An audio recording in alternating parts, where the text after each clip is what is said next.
Chapter 51. Looking at Su Muqing transformed into Ghost Rider, Thor was in a trance and couldn't help but exclaimed, "Are you the Lord of Hell?" The fire of hell is a very high power that not every devil can control. Even those hell lords who are weaker cannot control it freely. The young man opposite him took away his spirit of revenge with a wave of his hand and was able to use it in the blink of an eye. Not now, and not necessarily in the future. Su Muqing glanced at him, and with a thought, the dim flames that enveloped his body instantly flowed like water and finally condensed in his palm. Only when it condensed into a small ball did this weak hellfire appear to have some style. Su Muqing sighed. "Knight, you have been slacking off on your work." Seireitei pursed his lips and said helplessly, "I am doing this to protect this world." In order to avoid being found by Mephisto, he never dared to transform into Ghost Rider in the past 100 years, otherwise he would not be so weak. "You can continue to protect the world." Su Muqing put the hellfire into the star seal, picked up the shovel in his hand, and shook it gently. Click! The wooden handle of the shovel broke and a parchment scroll fell out. "This is the St. Van Gogh's Covenant." Su Muqing unfolded the parchment scroll, looked at the name on it, and turned to look at Seireitei. "To thank me for giving you a spirit body, can you take me to Zanpakutō?" More than 100 years ago, the old liar Mephisto, relying on his extraordinary eloquence, corrupted 1,000 holy souls and transformed them into evil spirits. The St. Venganza contract sealed 1,000 evil spirits in the village of St. Venganza. Mephisto planned to build a small hell there to completely open the passage between the human world and hell. But Seireitei, who was sent to retrieve the contract, stole the contract and hid it after learning the old swindler's plan. Today, those 1,000 evil souls are still sealed in St. Venganza village. For Su Muqing, this is undoubtedly an attractive fortune. Seireitei shuddered. "What are you going to do?" Su Muqing said, "It's definitely to eliminate the evil spirits there and solve the problem once and for all." Seireitei obviously didn't believe it. "You just said that in the future you might become the Lord of Hell."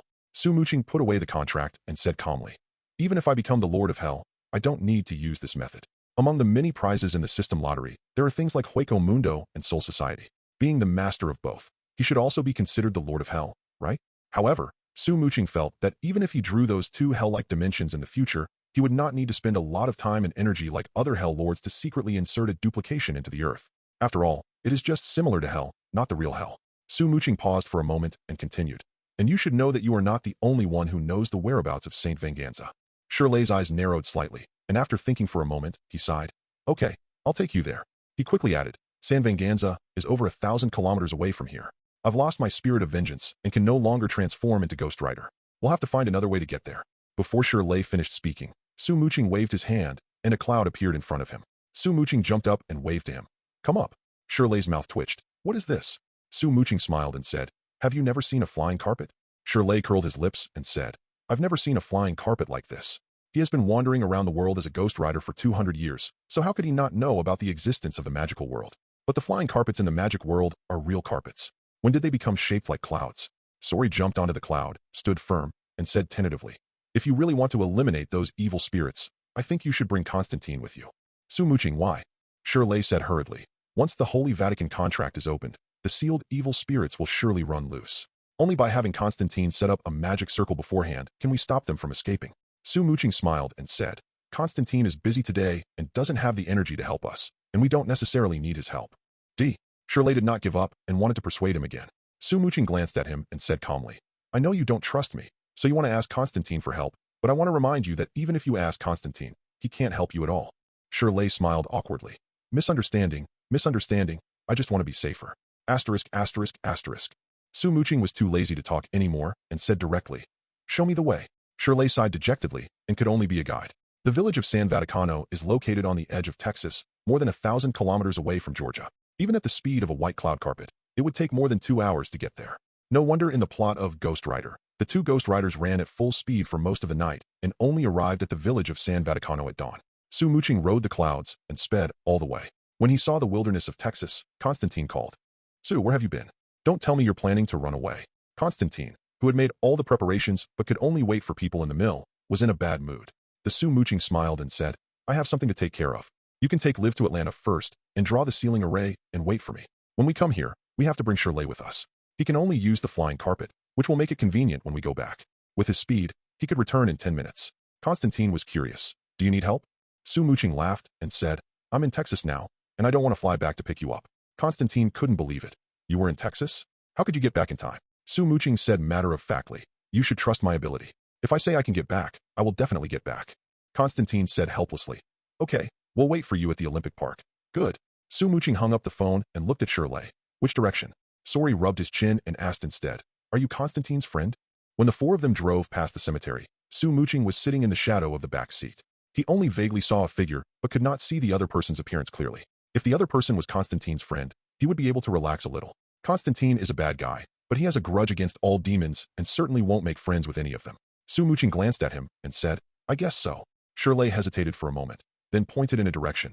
"Over there. Thanks to book friend Cat's Eye for the reward." Chapter 52. Texas is a vast and sparsely populated country with vast expanses of desolate wilderness. The ruins of the village of San Venganza are located in a gloomy area. Sori looked at the ruins filled with darkness, his expression complex as he slowly said, "The villagers living in St. Venganza were originally devout believers in God. Later, Mephisto used the promise of eternal life to induce them to start slaughtering each other. In the end, thousands of villagers died, becoming evil spirits filled with corrupted power. They were sealed here by the power of the contract. Only by using the contract can they be freed."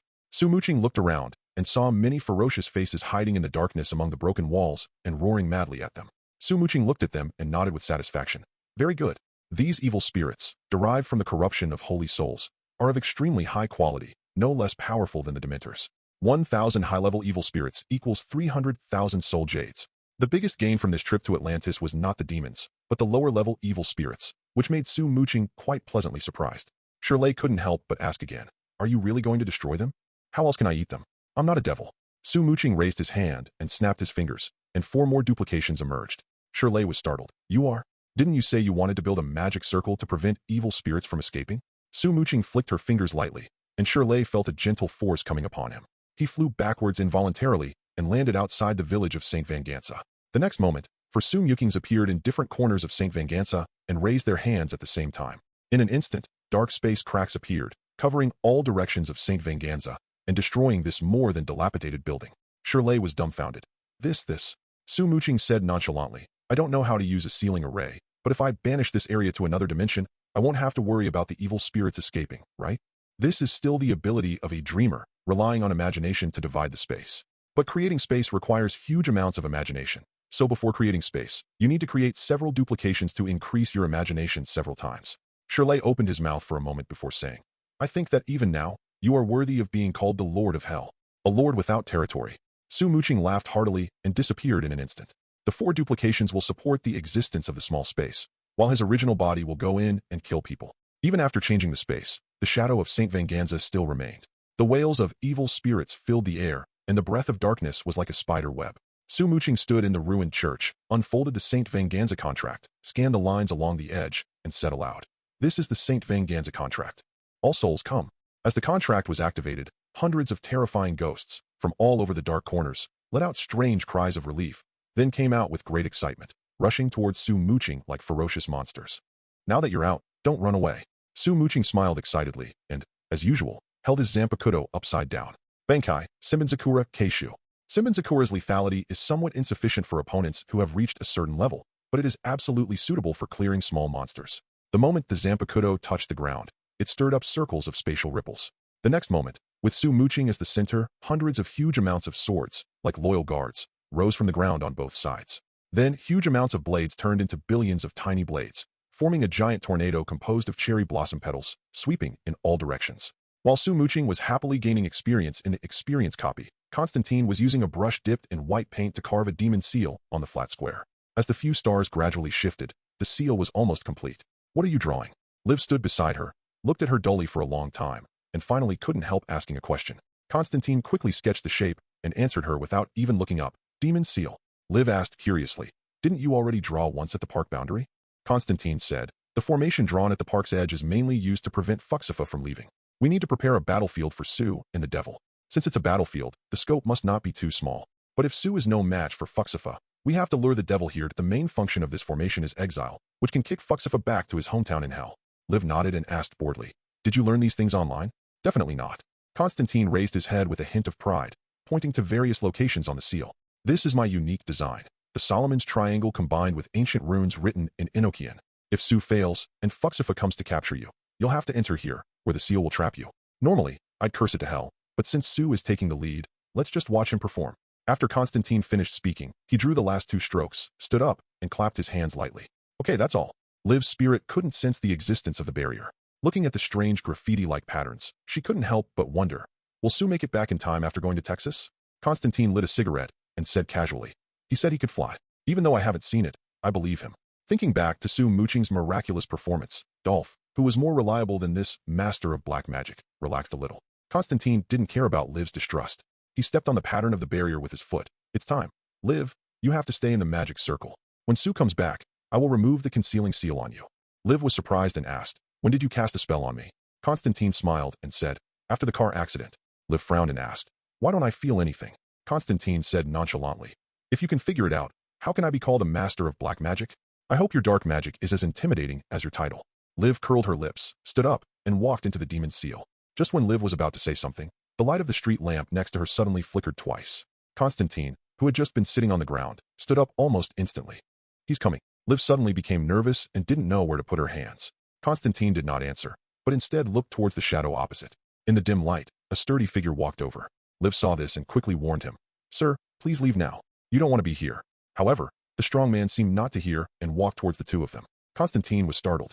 He carefully looked at the expressionless man and hurriedly said to Liv, who subconsciously moved her feet. Don't move, Liv. He is Fuxifa. Liv froze when she heard this. Sue, if you don't come back, I'll have to do it myself and kick him back home. Constantine muttered, then took a few steps forward, stared at the burly man, and sneered. I didn't remove Liv's concealing seal, but I didn't expect you to come to my door anyway. The burly man possessed by Fuxifa swept his eyes, now pure black, over Constantine. 3.0, with his bearded face, smiled sinisterly and said, thanks to you foolish humans, you've installed remote surveillance equipment in many corners of the city. Constantine slapped his forehead and said, you're a demon who can control electric current. It's no surprise that you can use the city's surveillance cameras with that ability. As he spoke, he pointed at Liv and shouted, you want to take this girl away? She's right here, come and catch her. Fusifa looked at Liv with a ferocious smile, then took a few steps forward.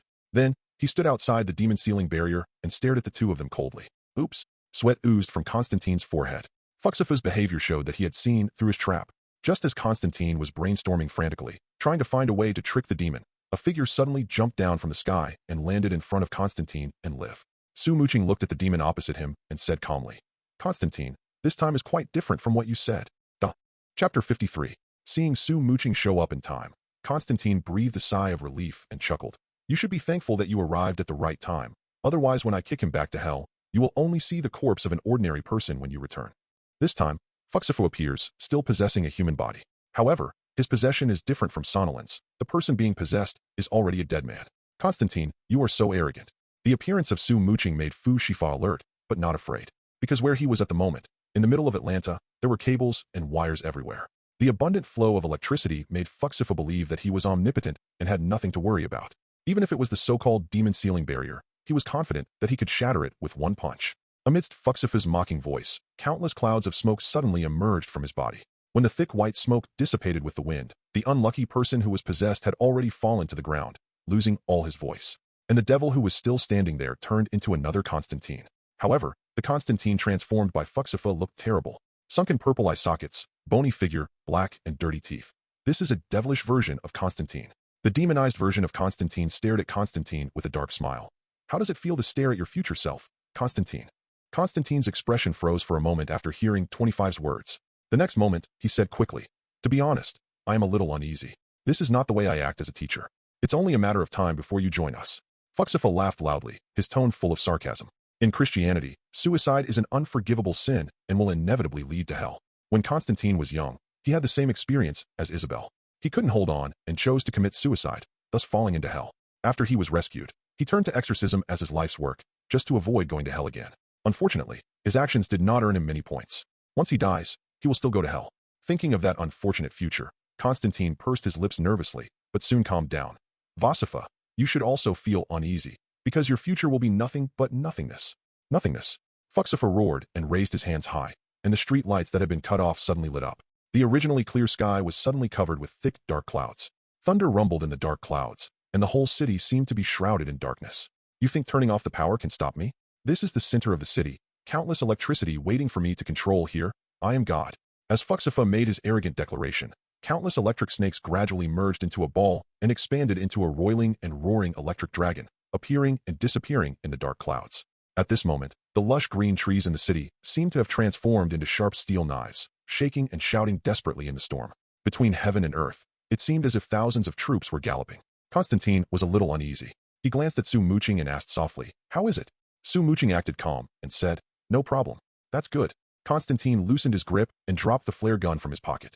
If Su Muqing couldn't resist the strengthened demon, he would immediately send a signal to his friends to hack into Atlanta, cut off the power supply, and then kick it back to hell with black magic. However, since Su Muqing was so confident, he would definitely be willing to wait. "Fuxifa, you are the one who is really arrogant. But I'm going to make you even more arrogant." Constantine would sneer in the same way, then raise his hand, point at the other person, and chant loudly, "Vozafar, I summon you by the power of darkness. I summon you in the name of hell. Show yourself. Show yourself." Demons that have reached a certain level find it difficult to descend into the human world in their true form. So if they want to cause trouble, they must possess humans. This time, Constantine used a magical tool from the mysterious house as a sacrifice and cast a black magic to summon the devil's true form, intending to deprive him of the ability to cause trouble again. Definitely, Su Muqing must be strong enough to beat Fu Shifa's real body to death. Otherwise, he would have to sacrifice another magic weapon and throw the summoned real body back. "Constantine, are you already impatient to join us?" Feeling his true body breaking through the boundaries and being summoned to the material world, Fuxifa couldn't help but laugh. "Su, I've already pushed the demon ceiling barrier to its limit. I'll leave this idiot to you." Glancing at the increasingly arrogant demon, Constantine didn't have time for nonsense. He grabbed the stun live and ran all the way out of the park, shouting, "Don't let me down. Kill him. I don't want to work so hard and have to recite the exorcism ritual again." He has the ability to banish the demons back to hell, but the demons always have a chance to jump out again. So, Su Muqing's way is better. Once and for all. "Don't worry, it's very simple." Su Muqing waved his hand and took out his Zanpakutō. "Simple." Fuxifa roared, "Human, you are facing the thunder demon." Fuxifa. Magical power wrapped in electric light exploded within his body. Dark Constantine's body was instantly covered with red magma. Magma flowed under his feet, turning into 3 strange runes, and the smell of sulfur filled the air. Roar! Fuxifa's body suddenly exploded and turned into a demon over 5 meters tall, covered with red scales, with 2 horns on its head and a ferocious face, and jumped out of the lava. He squinted at the fleeing Constantine and said with an excited smile, "Constantine, I am very satisfied with your sacrifice." He was very confident that with his current strength, no matter where Constantine ran to, he could catch him and burn him to death. "Human, let's start with you." Fu Shifa grinned, looked down at Su Muqing, and raised his fist with huge amounts of force. Click. What? Fuxifa's movements froze. Just like the earth bearing down a meteorite, he burned with fire and thunder, and his supersonic fist was blocked. "It's a shame. Even if I summon your true demon form and give you the power of a city, you're still useless. I'm looking forward to it." Su Muqing looked at him with some disappointment, and the palm that was blocking the devil's fist suddenly turned over. Snap. Woo-woo. His right hand was bent in a direction that was impossible to bend, and a roar mixed with anger and pain came from Fuxifa's mouth. "I'm going to kill you. I will throw you into hell and torture you for eternity." Su Muqing shrugged slightly. "I hope your dream comes true." The next moment, a flame ignited in his palm. "I heard you're all afraid of hellfire." Fuxifa's expression suddenly changed, and he looked towards the burning flames almost reflexively. And at this moment, the flames suddenly spread and enveloped Su Muqing's entire body. The hellfire that came out of Sori's body wasn't that huge. In fact, only the fire that just appeared in the palm of his hand is the real hellfire. The raging flames that subsequently spread throughout his body were actually just the power of hell. After being recognized by Fuxifa, this illusory ball of fire has actually turned into the fire of hell. Hellfire. Fuxifa was frightened. Not to mention that he is a great demon. Even the Lord of Hell is afraid of the fire hidden deep in hell. "You can go die now." Su Muqing snorted coldly and swung his Zanpakutō suddenly. In the next instant, huge amounts of laser light flashed, and the air around Fuxifa was ignited. What? No. The demon, surrounded by the fire of hell, showed fear for the first time. Most methods in the material world cannot completely eliminate demons, but the hellfire that can burn the soul is one of the simplest and most direct ways. The blazing flames shot up into the sky, turning into huge amounts of fire tornadoes that plunged into the deep night sky. In the violent leaps of hellfire, Fuxifa howled and turned into nothingness. This time, he was truly finished. "It's over." Su Muqing turned around and left the park. Chapter 54. I'm really surprised that you've mastered hellfire. Constantine took the cigarette out of his mouth and put it out on the wall as if nothing had happened. The speed at which Su Muqing dealt with the demon obviously exceeded his expectations. He originally thought that even if Su Muqing could defeat the demon's true form in the right environment, it would definitely be a fierce battle. He never expected that he would be killed instantly. Is Fuxifa so much worse than Sonilon? In fact, the super-strengthened Fuxifa is definitely stronger than Sonilon, and by a lot. However, Fuxifa was unlucky. Hellfire is the nemesis of all demons. Even the Lord of Hell will suffer a lot if he is touched by a large amount of hellfire. Su Muqing happened to have the hellfire and strengthened it with the power of hell, so he could naturally achieve a perfect instant kill result. Su Muqing said, "I have a lot of power, and you will be dazzled in the future." Constantine laughed and said, "Haha, I'm looking forward to it." With a strong teammate, His situation will definitely be much easier in the future. We've killed a sinful demon. We have to celebrate. Constantine put his arm around his shoulders and said with a smile, "Let's go to the bar. It's my treat." Muqing looked around but didn't see Liv, so she asked him, "Where's Liv?" Constantine's tone became somewhat bleak. "Chase sent her away." Muqing was surprised. "I thought you would bring her into your team." Liv inherited Gasper's genes and only needed a little training to become an excellent fortune teller. Constantine, who brings his own food, has to fight against the rising darkness, so it is obviously a good thing to have such a teammate. Constantine shook his head and replied calmly, "If she hadn't been frightened by the demon tonight, I believe she would have returned to Gasper's mysterious house." He paused and laughed self-deprecatingly. "But I don't want you to come to me again." Muqing asked, "Why?" Constantine glanced at him and said calmly, "Because the people around me are too vulnerable to danger. Gasper has been killed, and I don't want his daughter to end up like this." Muqing smiled and said, "If you didn't use her as bait so often, I think she would be able to stay alive for a long time." Constantine shrugged and said nonchalantly, "But sometimes, I have no choice." Many of his friends were sacrificed by him, but if there was no other way, why would he make such a choice?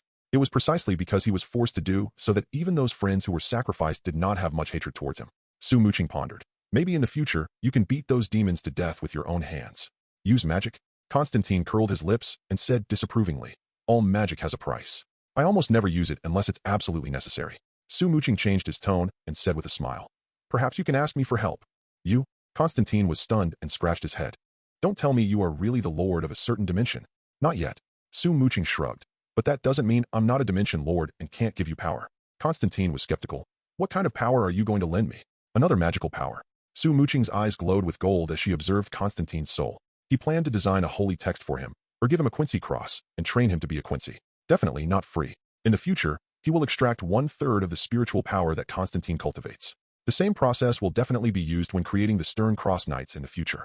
Unfortunately, after Muqing scanned Constantine's soul, he found that he could not brand him with the holy words at all. Because the Black Necromancer's soul had already been branded with many spells by himself, so densely packed with layers that there was no place to brand the holy words. There is no other way but to train him to be a destroyer. Muqing took out a Quincy cross and handed it to Constantine, saying, "This is a Quincy weapon, the Quincy cross. You can use it to summon your usual weapon and slay souls. As long as your spiritual pressure is strong enough, not only ordinary evil spirits, but even hell lords can be slain. Destroy the cross." Constantine hesitated for a moment, then held the cross in his hand. "I think the spiritual pressure you're talking about is different from what I know. Ryatsu is not an original term in Death God. It also exists in Christian terminology and refers to the impact of powerful force on the human soul after the arrival of angel." Muqing said, "Ryatsu refers to both the density of a person's soul and the energy used by Quincy." Muqing pointed at him and said solemnly, "You are a legend in the magic world, born with powerful spiritual pressure, but you just don't know how to use it." Constantine's eyes lit up. "Can you teach me how to use it?" "Yes, I will teach you how to use it." Muqing held up 3 fingers and said with a smile, "Let's make it clear in advance that you will also have to pay a price for learning how to use spiritual pressure from me." Constantine's face darkened. "Don't tell me you're short of money. Or, are you also eyeing my soul?" "I'm not interested in your soul, nor am I short of money." Muqing smiled faintly before continuing. "Although you are born with spiritual pressure, if you want to fight demons in close combat, you still need arduous training to further enhance your spiritual pressure. During this process, I will take 1/3 of it as a reward." Constantine raised his eyebrow and said unhappily, "I've worked so hard in cultivation, and I want a share of the power I've generated?" Muqing spread his hands and said, "It's better than the price I have to pay for using black magic, right?" Constantine thought for a moment and held out his hand. "Deal." Bang. Muqing high-fived him, then suddenly thrust out a finger and tapped the other person's forehead.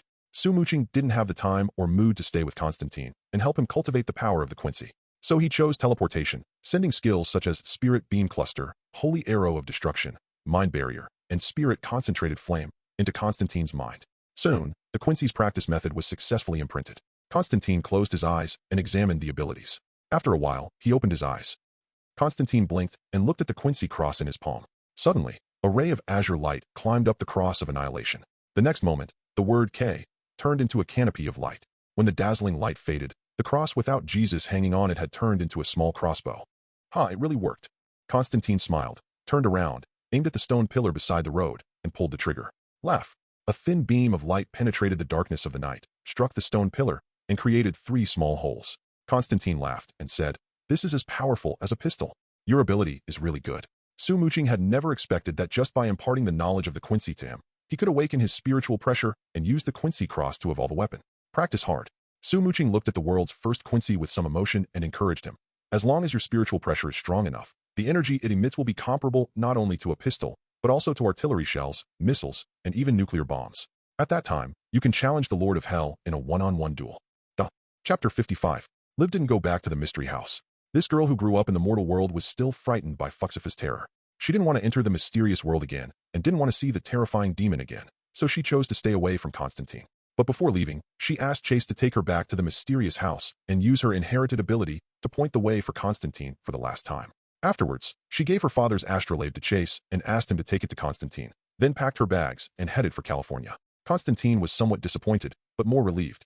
What made him even more relieved was that the mysterious house was completely his. Constantine plans to live in the mysterious house, waiting for the darkness to emerge in various places while practicing the Quincy's ability. Muqing did not stay to guide him, but rode on a white cloud and went deep into the stone mountains. He is preparing to draw a lottery. The reward that Muqing received from the 1,000 evil spirits in Shengfanganza village was not as high as previously estimated. It was only after Muqing killed a small number of evil spirits that he realized that if he killed too many monsters of the same level, his experience points would be greatly reduced. The evil spirits that Mephisto painstakingly created were similar to the Dementors of the great necromancer world and hundreds of Death Eaters. When Muqing was in England, he killed more than 100 Dementors and more than 300 Death Eaters. When the number reached 1,000, the soul jades he harvested were instantly reduced by 2/3. Each of the first 400 evil spirits will be given 300 soul jades, while each of the last 600 evil spirits will only be given 100 soul jades. But even so, Muqing still reaped a great harvest. 1,000 evil spirits brought 180,000 soul jades, plus the unlucky Fuxifa, who sent 120,000 soul jades. The total amount is 200,000 soul jades, enough for 20 10-draw combos. Muqing felt that after this lottery, he would definitely be able to advance to the next level and be promoted to a high-level captain. The spiritual pressure has increased qualitatively again. Maybe he can't control it for a while, and he might use Constantine to suppress it, which is not a good thing.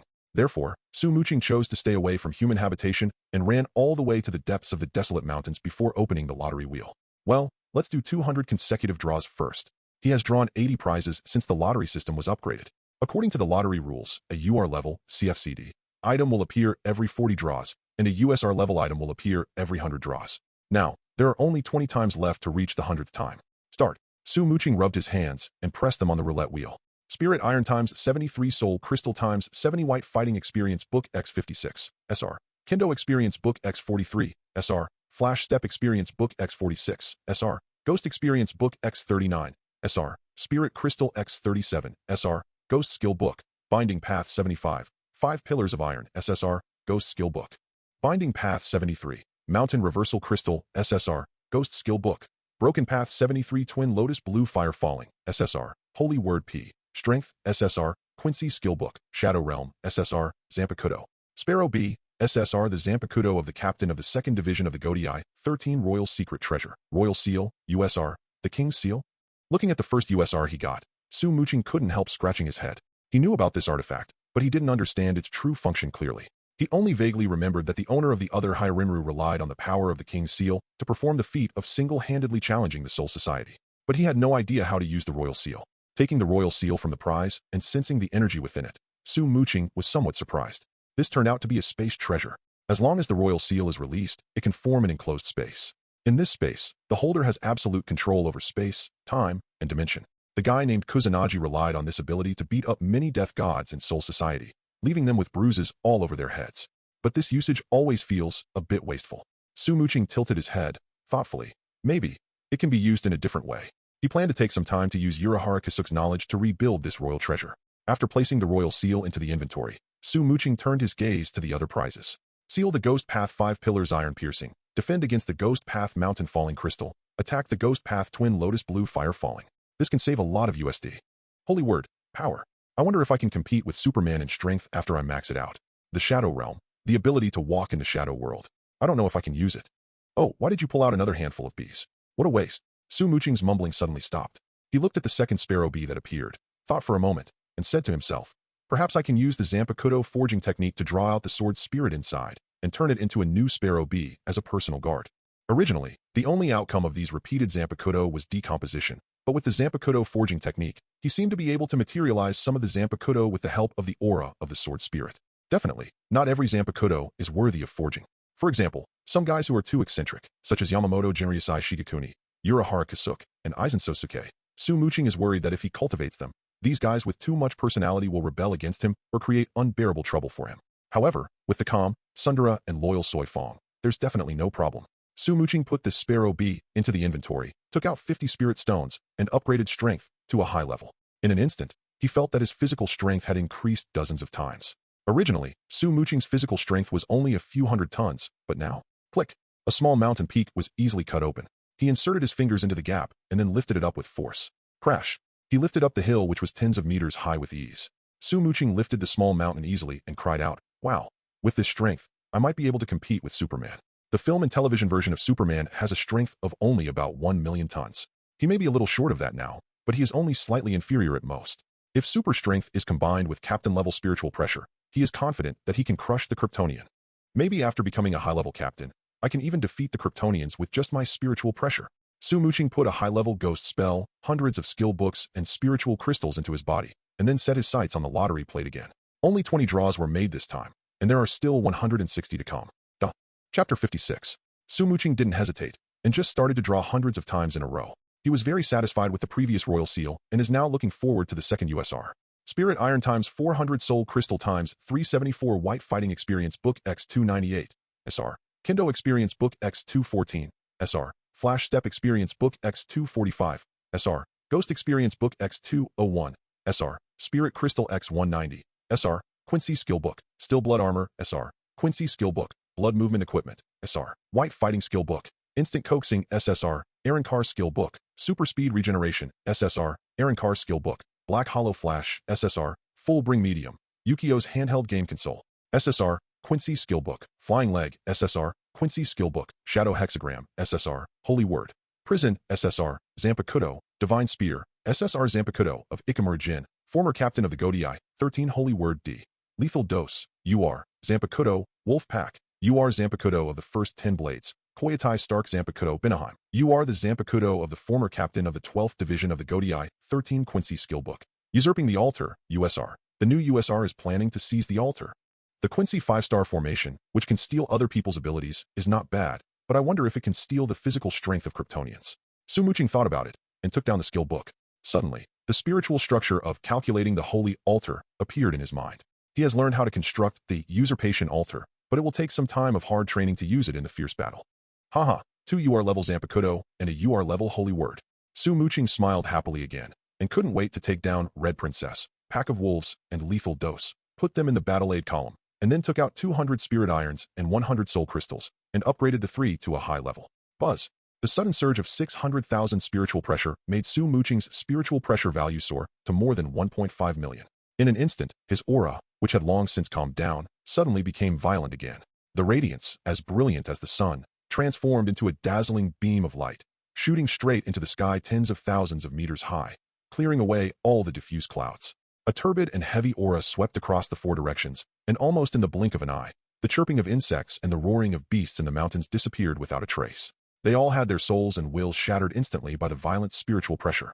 Fortunately, we were prepared early, otherwise Constantine would have reported to hell by now.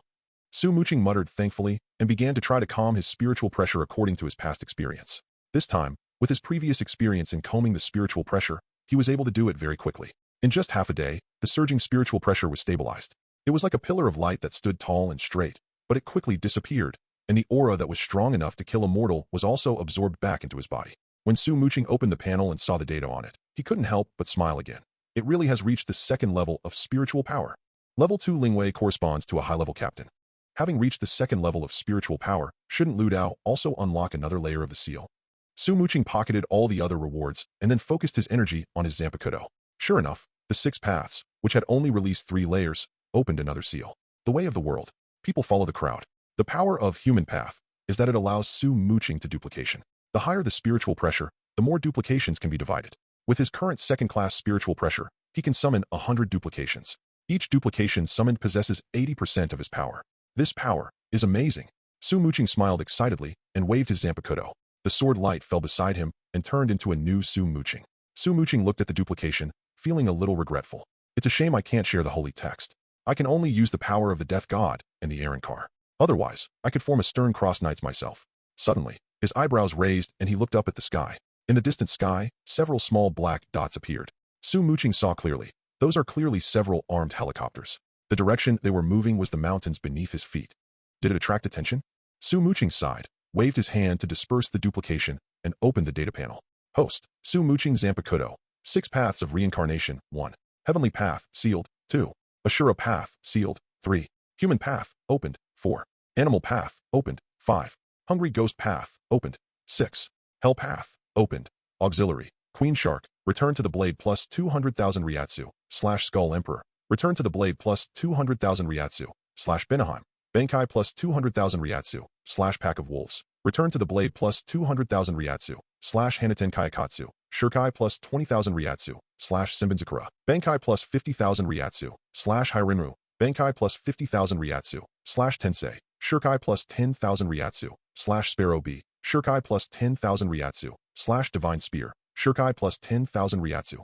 Spirit Seal, Lethal Force, Advanced plus 200,000 Spiritual Pressure, /Steel, Advanced plus 50,000 Spiritual Pressure, /Dreamer, Advanced plus 50,000 Spiritual Pressure, /Scorching Heat, Advanced plus 50,000 Spiritual Pressure, /Strength, Advanced plus 50,000 Spiritual Pressure, /All Connecting, Beginner plus 10,000 Spiritual Pressure, /Fear, Beginner plus 10,000 Spiritual Pressure, /Prison, Beginner plus 10,000 Spiritual Pressure, Skill, Kill, IV7/LV10 Fist, IV7/LV10 Walk, IV7/LV10 Ghost, IV7/LV10 Spiritual Pressure.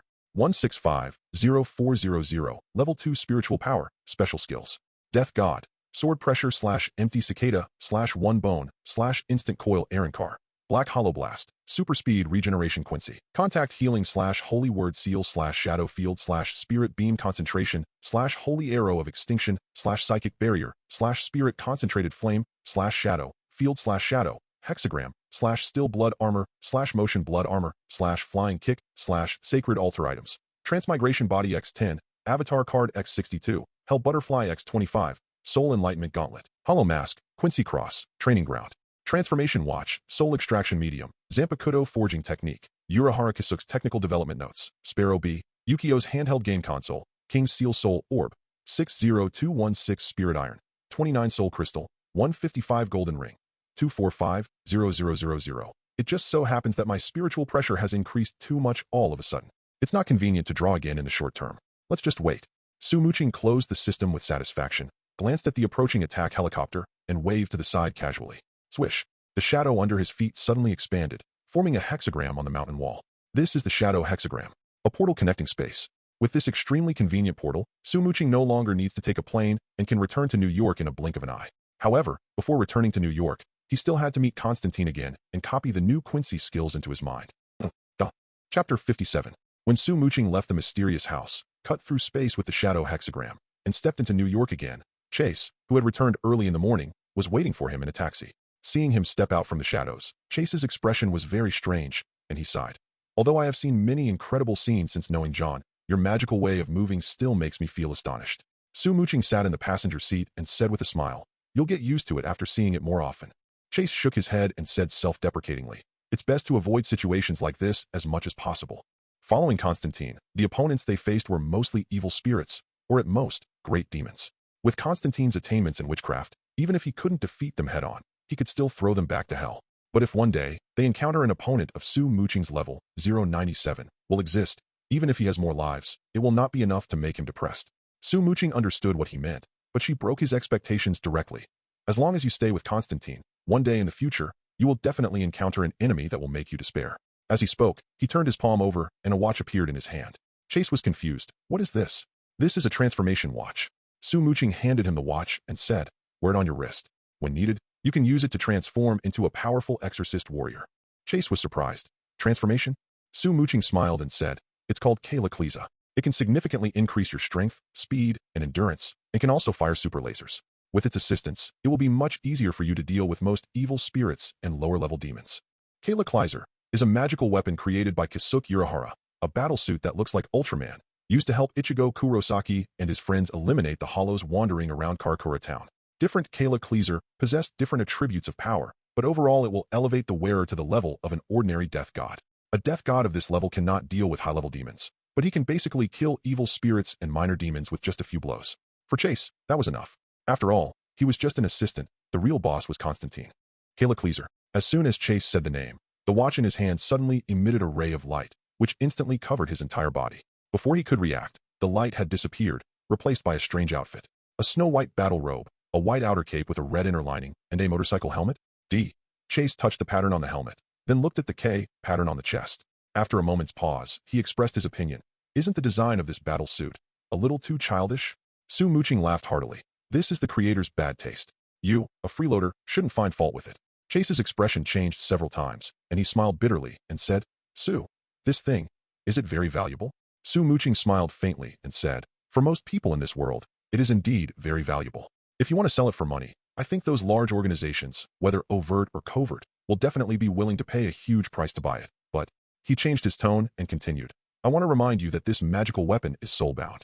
Once you buckle it on your wrist, it will only recognize you as its master. In the hands of anyone else, it will be just an ordinary watch.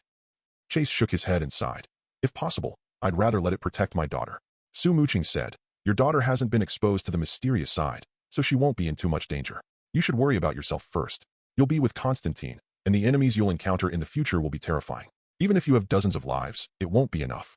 Chase said helplessly. Su, I don't have that much money to pay you.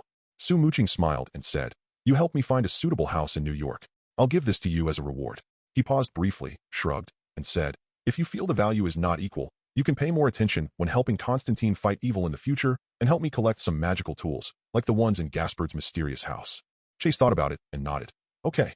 Following Su Muqing's instructions, he put Kayla Cress's power back into his watch, then stepped on the accelerator and drove Su Muqing away from the corner. Chase flew back early in the morning and had already found a good house for Su Muqing. I just need to take Su Muqing to see it. Once she's satisfied and pays the money, she can move in right away. The taxi drove onto the Brooklyn Bridge, crossed from Manhattan Island to Brooklyn, and then headed north along the highway. In a moment, it entered Queens. Chase introduced Su Muqing while driving. The house I found for you is in Flushing, Queens. It's an Asian immigrant community, and the main residents are immigrants from various Asian countries. I think you will like the atmosphere there. Su Muqing thought for a moment and said, Flushing?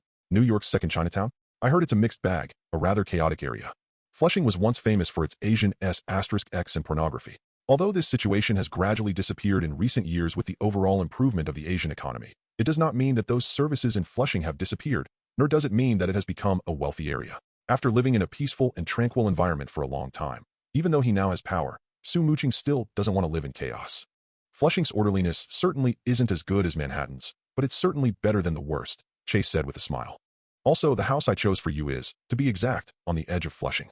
There's an upscale private community there, and the people who live there are generally worth over 10 million. Su Muqing said, that's good. People with a net worth of tens of millions are considered the top middle class. The areas where people of this class live are probably sufficiently safe. The taxi passed through the bustling streets of Flushing, passed by a 5.8-meter-high golf course, and drove into a very spacious community. My friend is the agent. He's already waiting for us at the villa. If you're satisfied, you can move in tonight. As Chase spoke, he turned the steering wheel and drove along the wide asphalt road into the depths of the community. Su Muqing ignored it. His attention was already drawn to a person on the side of the road. He was a handsome but rather weathered middle-aged man. The man was holding a dog leash in his hand, and a young pit bull was running around lively among the green plants. Watching the man and dog flying by, Su Muqing couldn't help but twitch his lips and sighed secretly. Since I knew about the existence of the Continental Hotel, then running into that man who loves dogs so much doesn't seem to be a big deal. Chapter 58.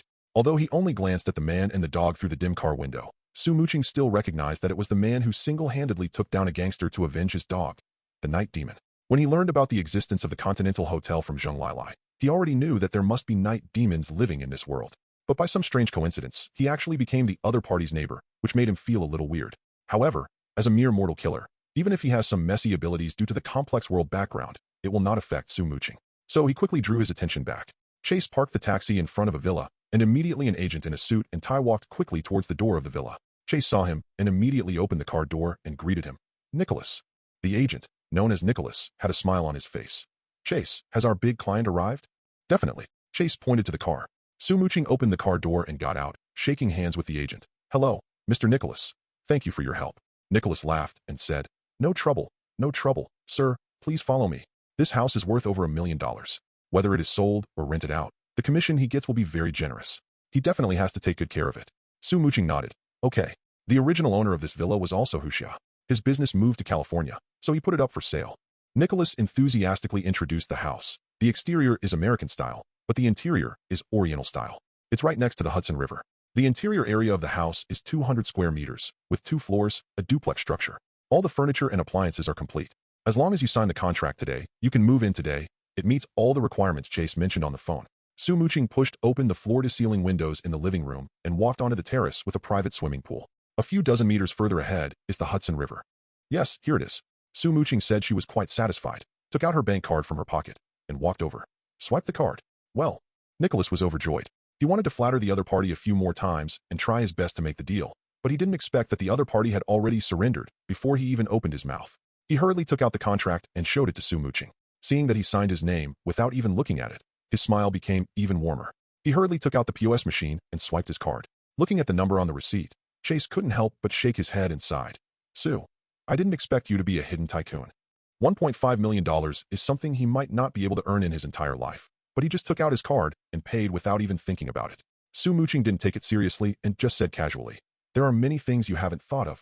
Nicholas returned the bank card to Su Muqing and said respectfully, okay, Mr. Su, I'll get the change information ready as soon as I get back. I'll have it delivered to you in 3 days.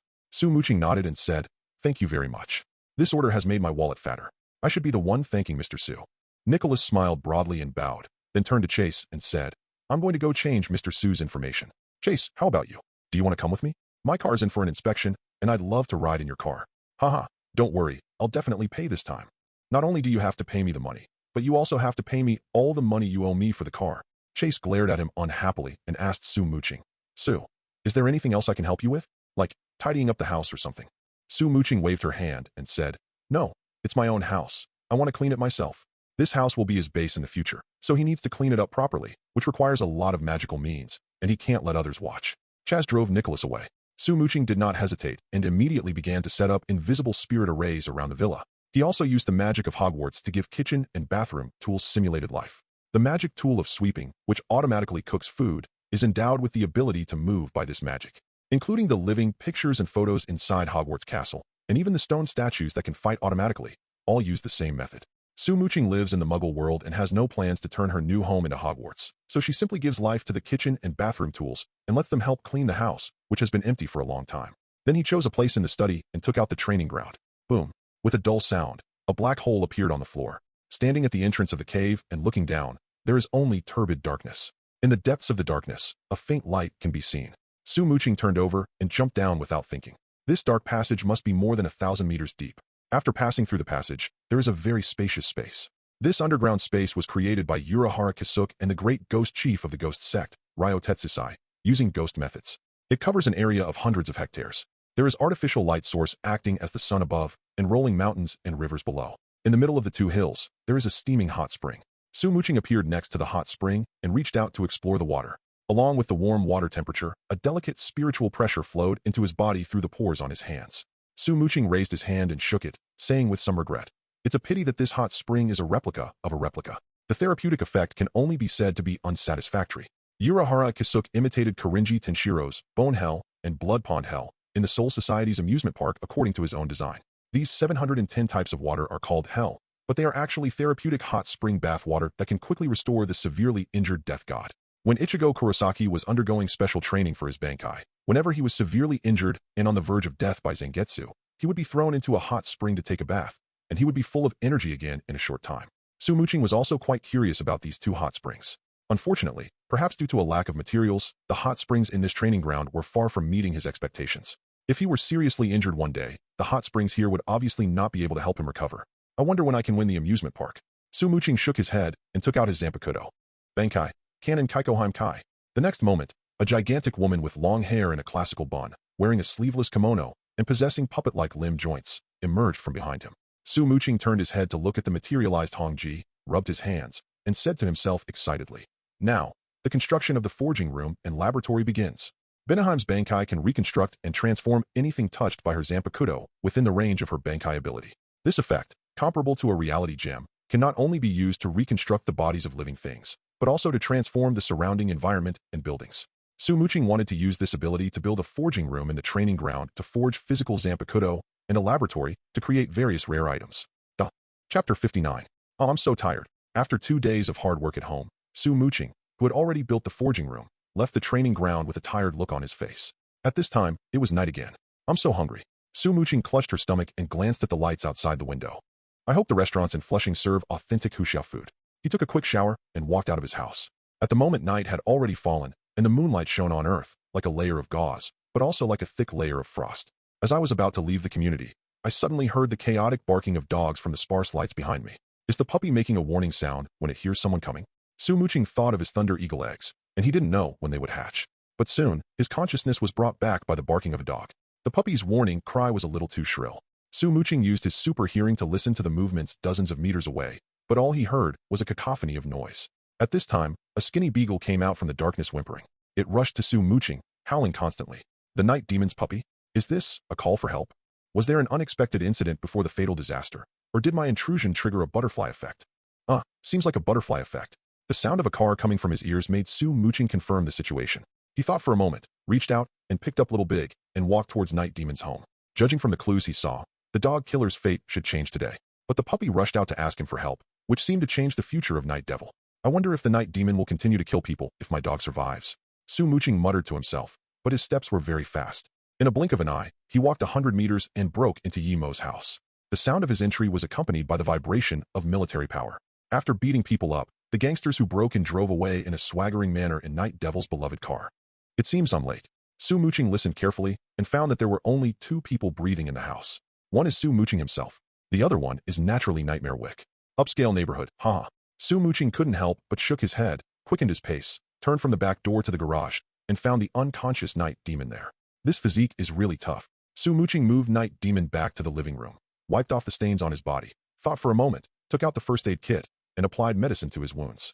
The little beagle just sat there, looking at him pitifully. Su Muqing couldn't help but smile, patted its head, and said, "Fortunately, you are smart enough. At least you can save your master some mental torture." The puppy whimpered and laid down beside the sofa. Su Muqing thought that it would be bad to abandon the patient at this time, so he decided to just stay here and watch over him. He found the kitchen of Night Demon's house, took out a bowl of pasta from the refrigerator, heated it in the microwave, and made dinner. Then he lay down on another sofa and fell into a deep sleep. After 2 days of continuous bankai, Su Muqing's spiritual pressure was quickly consumed, and he was already very tired. It was almost dawn when the low barking of a puppy woke him from his sleep. When Su Muqing opened her eyes, she saw Night Demon holding the little beagle and gently stroking its back. Su Muqing wiped his eyes and sat up. "Are you awake?" Night Demon looked back at him and said, "Thank you." He thanked Su Muqing not because she took care of him, but because she protected his beloved dog. Su Muqing laughed and said, "Your puppy is very smart. He actually knew to run to ask for help." A rare smile appeared on Night Demon's stiff face. "Yes, it is very smart." He paused and asked again, "Excuse me, who are you?" Su Muqing shrugged. "Your new neighbor. My last name is Su." Night Demon thought back and thought of the taxi he saw while walking his dog the evening before yesterday. "Oh, I remember now." Su Muqing looked at him and asked, "Are your troubles over?" Night Demon's face darkened slightly, and he became numb again. No. Before his wife died, she left him 2 legacies, the beagle and the Mustang. If anything goes wrong with either of these 2 things, he will get mad. Su Muqing asked, "Do you need help?" Night Demon shook his head and said, "You can't help, and it's very dangerous." Su Muqing smiled and suddenly asked, "Are you the killer from the Continental Hotel?" Night Demon frowned and said, "Have you ever been to a mainland hotel?" Su Muqing laughed and said, "One of my friends is a killer." Night Demon did not ask why he recognized him. He was silent for a moment before slowly saying, "I used to be a killer at the Continental Hotel, but I'm retired now." Su Muqing asked with interest, "If I become a killer at the Continental Hotel, can I freely choose my targets?" Night Demon was slightly startled, frowned, and said, "You want to be a killer?" Su Muqing spread his hands and said, "It's just an idea." Night Demon said solemnly, "You'd better think it over carefully. The assassin business is easy to enter, but difficult to leave.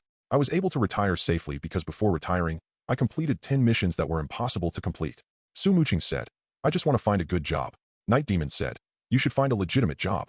Su Muqing sneered, "What kind of job do you think I can find in this country where discrimination is rampant?" Night Demon sat up straight, stared at him, and said, "Unless your skills can satisfy me."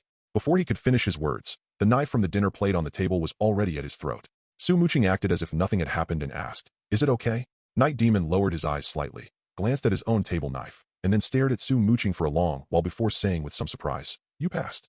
Being able to put the knife to his neck before he even notices it must mean he possesses extraordinary fighting abilities. A strong enough fighting ability, if coupled with a hint of murderous intent, is enough to make one a qualified killer. But if you want to become a top killer, you need to work harder. Chapter 60. The Continental Hotel is not a killer organization. It is a super underground organization jointly formed by large gangs around the world.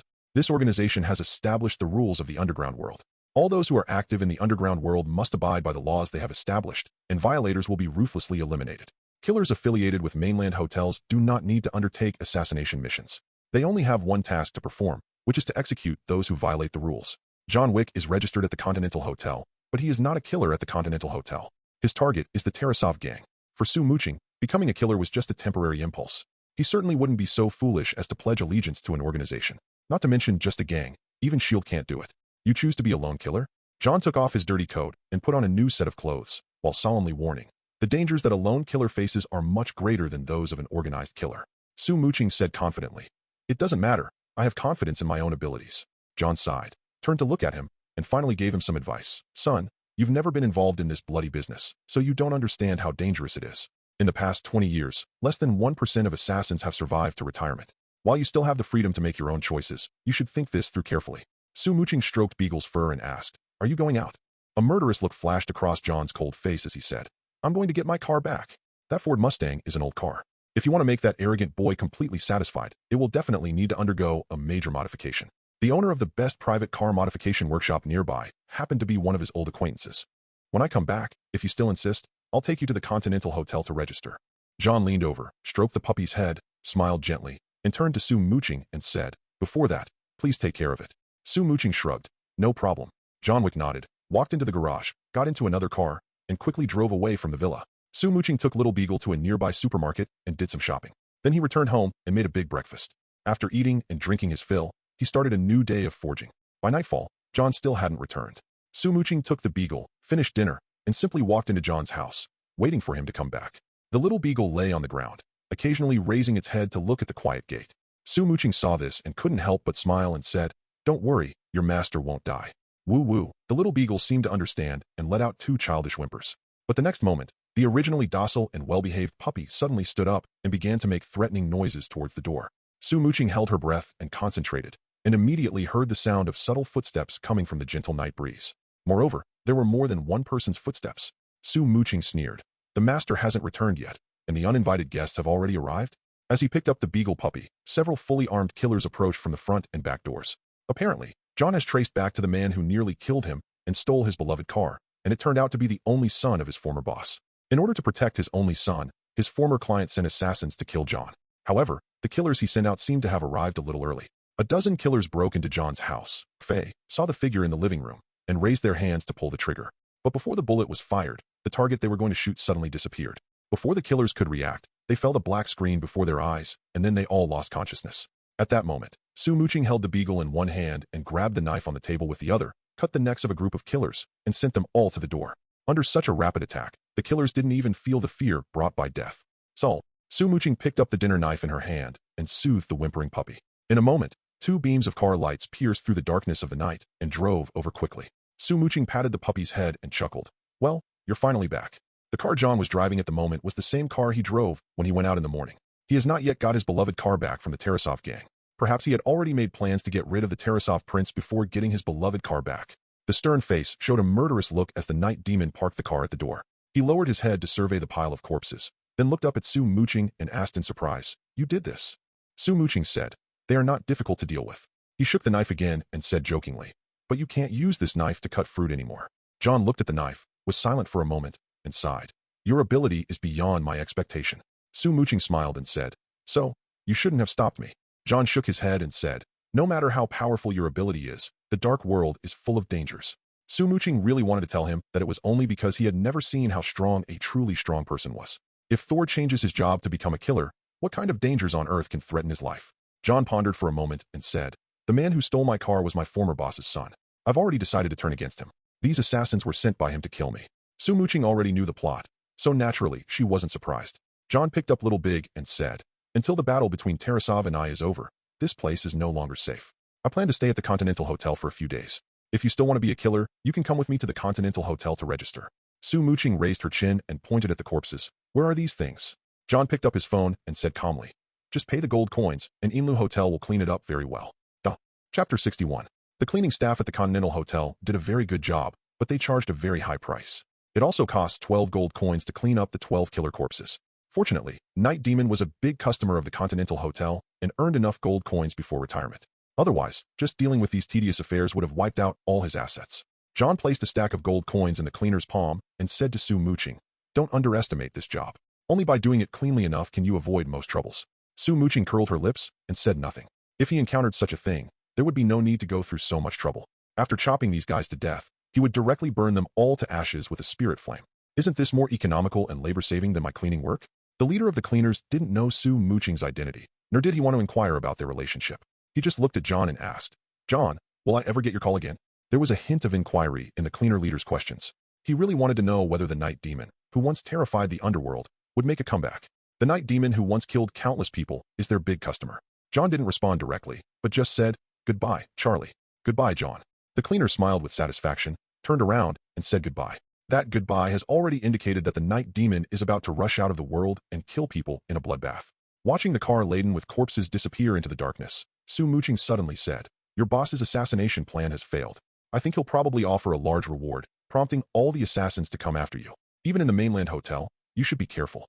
He no longer remembers the plot of John Wick very clearly, but he vaguely remembered that John was assassinated after he checked into the Continental Hotel.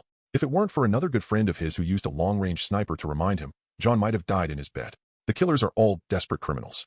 As long as Tarasov offers a high enough reward, there will always be people who choose to take the risk. John pondered for a moment and said, "I'll be more vigilant. Thank you." Mainland hotels have regulations that prohibit killing inside the hotel, and blood cannot stain the floor. Anyone who breaks the rules will be expelled and rewarded. Although he didn't think that any killer would challenge the hotel's rules for a few USD, it's better to be safe than sorry. He has been away from that world for more than 5 years. I am also much more unfamiliar with the profession of killer. For him now, only by being properly alert can he live longer. The New York branch of the Continental Hotel is located in the most prosperous Manhattan. The next morning, John drove with Su Muqing to the door of the New York branch. Looking at the hotel, which stood amidst the skyscrapers, looking increasingly noble, Su Muqing couldn't help but remark, "For an organization serving assassins to openly establish itself on Fifth Avenue, I wonder if it's because the high table behind it is too wealthy, or if New York needs enough crime to show off its status." John opened the door and got out of the car, saying as a matter of course, New York is a city teeming with evil. Even without the Continental Hotel, its evil would still be conspicuous. Su Muqing asked curiously, "Are there any mutants among the killers operating here?" John said, "At least 5 years ago, there were quite a few mutants who were killers. There are millions of mutants, but only a handful of them are truly powerful. At least among the opponents he had encountered, many were mutants, but they were no more difficult to deal with than ordinary people." Su Muqing asked, "What about now?" John glanced at him and said, "After retirement, I didn't pay much attention to the assassin world." At this time, the two had already walked into the hotel. The Continental Hotel operates on a membership system, and the only people who can enter openly are the killers who gather in New York. Su Muqing was a stranger, but with the night demon in front of him, the doorman guarding the door did not stop him. There was only one receptionist in the hotel lobby, a black man wearing glasses and looking gentle. His name is Charon. In Greek mythology, Charon is the ferryman of the underworld, responsible for rowing the boats that helped the souls of the recently departed to cross the river Styx. The receptionist was named Charon, and the meaning behind it is self-evident. At the moment, Charon was checking in a lady. She obviously knew John. Seeing the two approaching, she looked at Su Muqing curiously before smiling at John and saying, "Nice to meet you, John." John greeted calmly, "Long time no see, Perkins." Perkins raised his chin, pointed at Su Muqing, and said, "I heard that you returned to the dark world, but I didn't hear that you wanted to change your partner. Asterisk, asterisk, asterisk, asterisk, asterisk, asterisk, 0. He's not my partner." John looked at Su Muqing and introduced her. "She's Perkins, a top female assassin. Be careful when you see her next time." Perkins just smiled and said nothing. Su Muqing looked at Perkins with a strange expression and asked, "Barbara?" Perkins remained calm and smiled as he said, "Sir, your hearing seems to be failing. My name is Perkins." However, her slightly shrunken pupils had already told Su Muqing the answer. So he took off his sunglasses and said familiarly, "Okay, Barbara."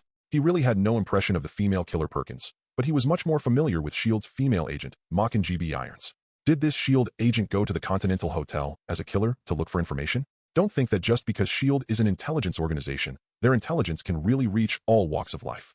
The intelligence hidden in various corners was searched out by agents using a variety of identities. As one of the overlords of the dark world, the Continental Hotel is naturally an important source of intelligence for the Shinshi agent. Perkins, whose true identity was exposed, remained expressionless. He simply shook his head and smiled at John, saying, "Your new partner is quite interesting." With that, she dragged her suitcase and left. John glanced at her back and said to Su Muqing, "Every killer here has her own background. You shouldn't expose her." He didn't know that S.H.I.E.L.D. was behind Perkins, but there was no need for the two sides to become enemies since there was no grudge between them. Su Muqing chuckled and said, "She can't see my face anyway." Before coming to the Continental Hotel, he deliberately wore a pair of large sunglasses that covered most of his face. To him, Being a killer is just a game, and he doesn't intend to let a group of killers remember his true identity. Furthermore, not to mention that he had concealed his face in advance. Even if S.H.I.E.L.D. stuck to him, Muqing was not afraid at all. Unless Black Egg wants to kill him and call back Captain Marvel from his wanderings in the universe. Otherwise, in this world without any worries, he can unleash his power without restraint and will not be afraid of a mere mortal organization. // Chapter 62. Sharon looked at John's bag and asked with a smile, Mr. Wick, are you staying for 2 nights as well? John said calmly, it depends. It might take a little longer. Definitely, sir. Sharon nodded politely. He welcomed the return of this old friend. John looked around and casually asked, when was this place renovated? About 4 years ago. As Sharon expertly completed the check-in process on the high-end computer in front of him, he said earnestly, I assure you, sir, not much has changed here. John asked, is it the same owner? Sharon raised his hand and took out the room card and gave a positive answer. It's still the same owner. The manager of the Continental Hotel in New York is Winston. He is already quite old and has been stationed here for more than 20 years. John once saved Winston's life in an assassination attempt, so the relationship between the two has always been very close.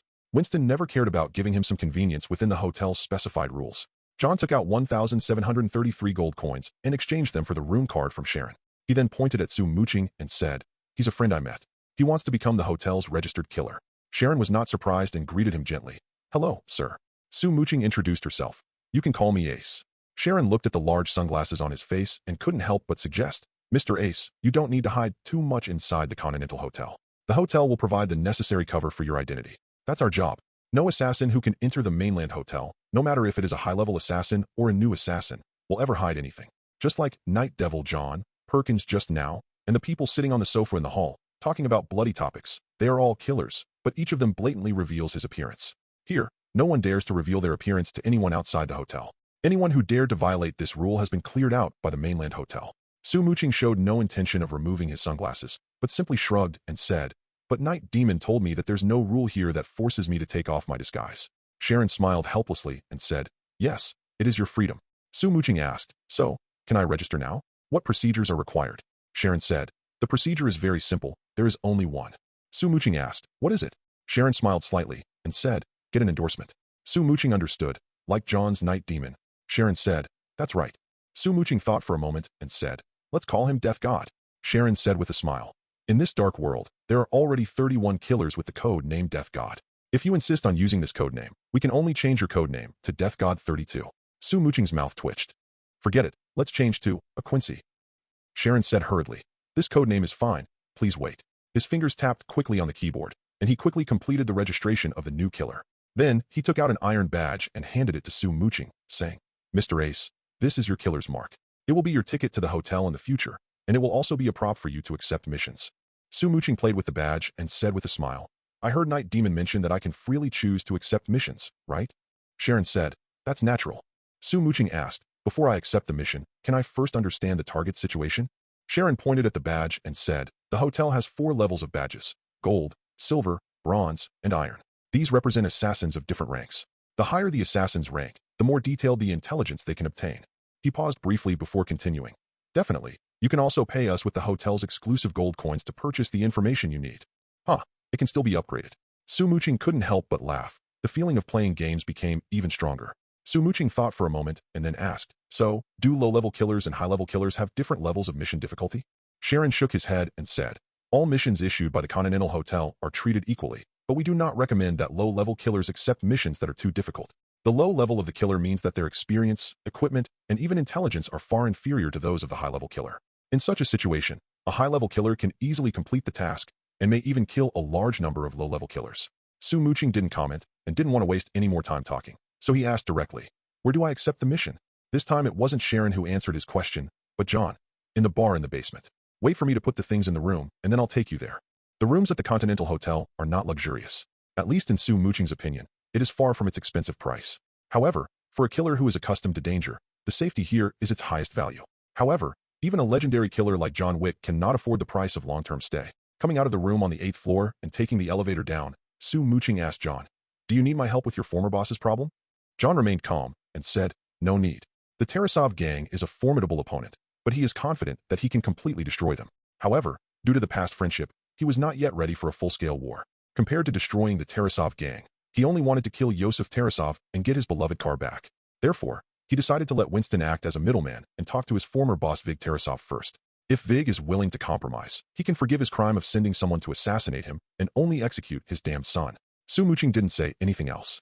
Anyway, even without his help, Night Devil, John Wick has enough strength to crush that group of Russian gang members. The bar in the basement of the hotel is very lively.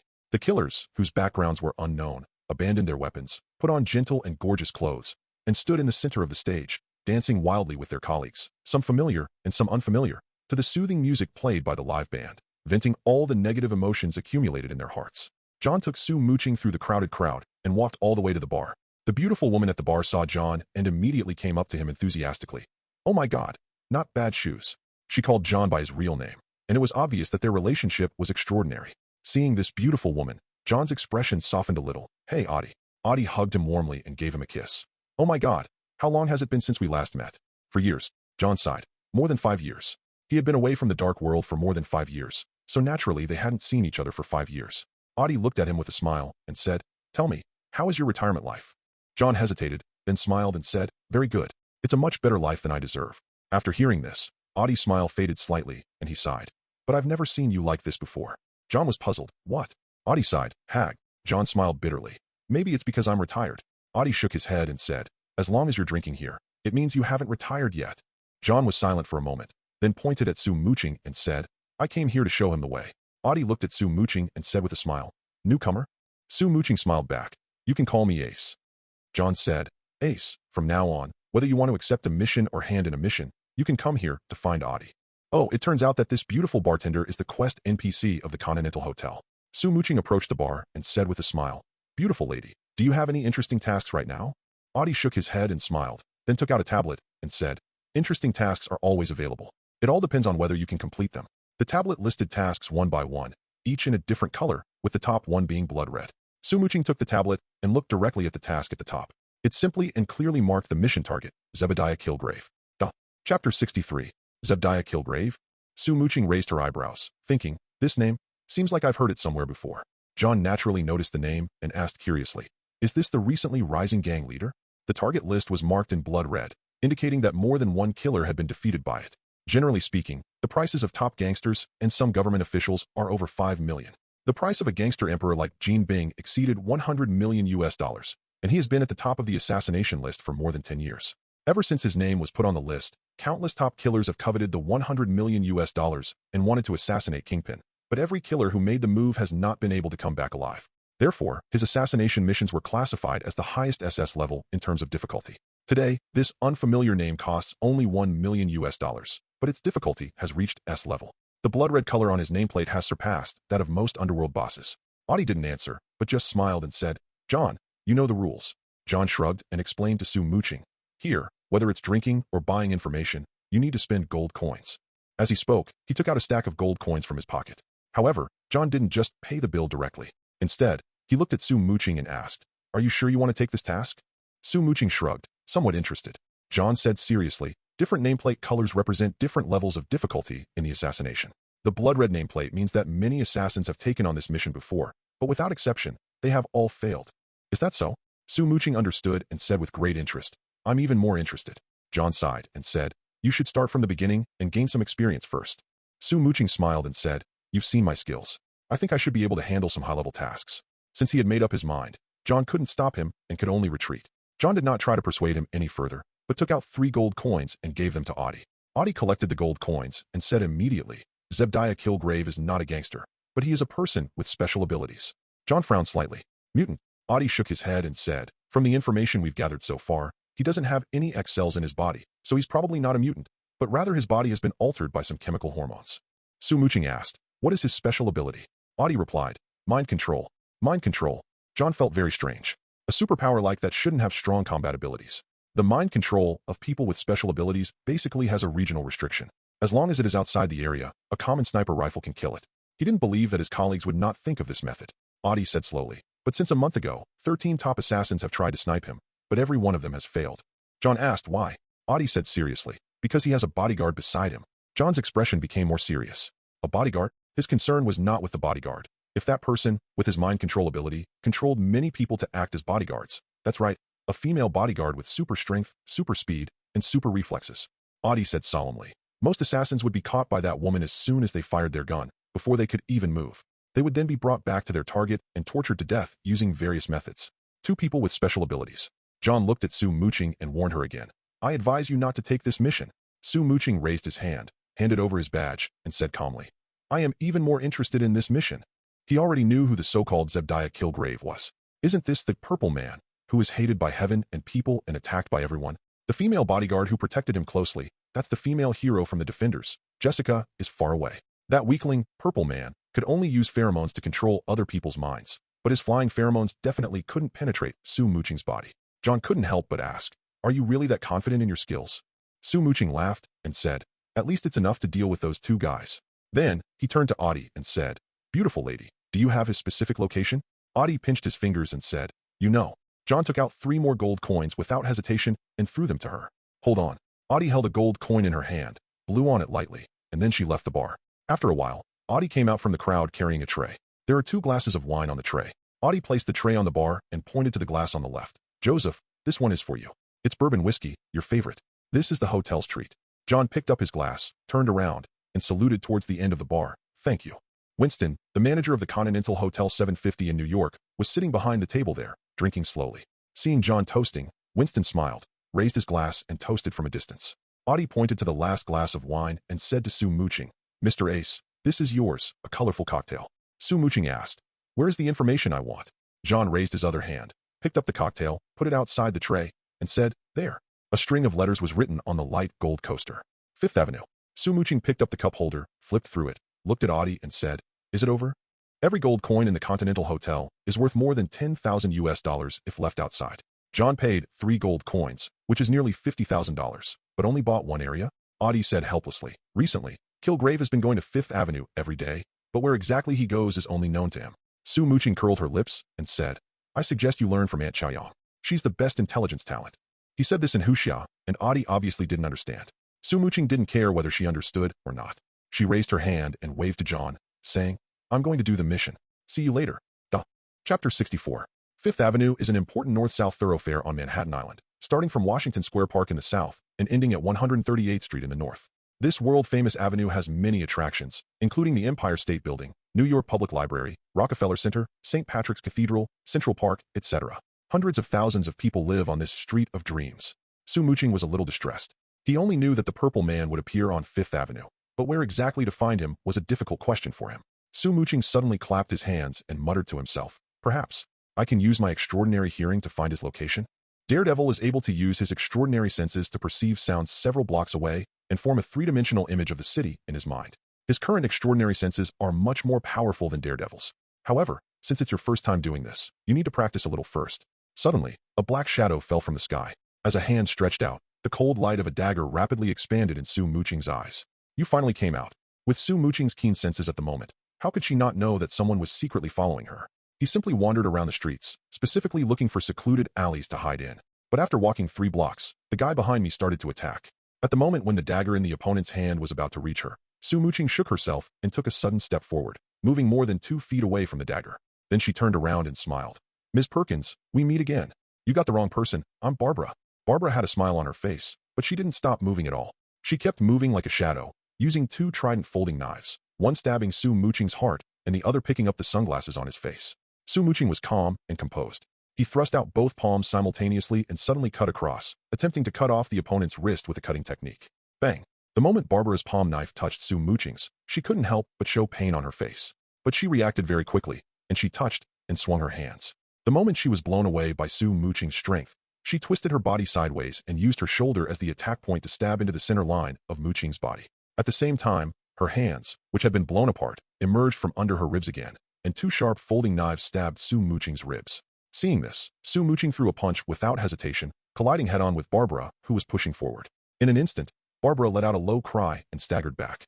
But before she could regain her footing, Su Muqing had already caught up with her, and with a light and floating punch, it hit her chest with a fierce explosive force. Bang! Barbara's body was pushed back several meters by Su Muqing's lightning-fast push and hit the wall. The S.H.I.E.L.D. female agent, with blood on the corner of her mouth, stared at Su Muqing with an expression of disbelief.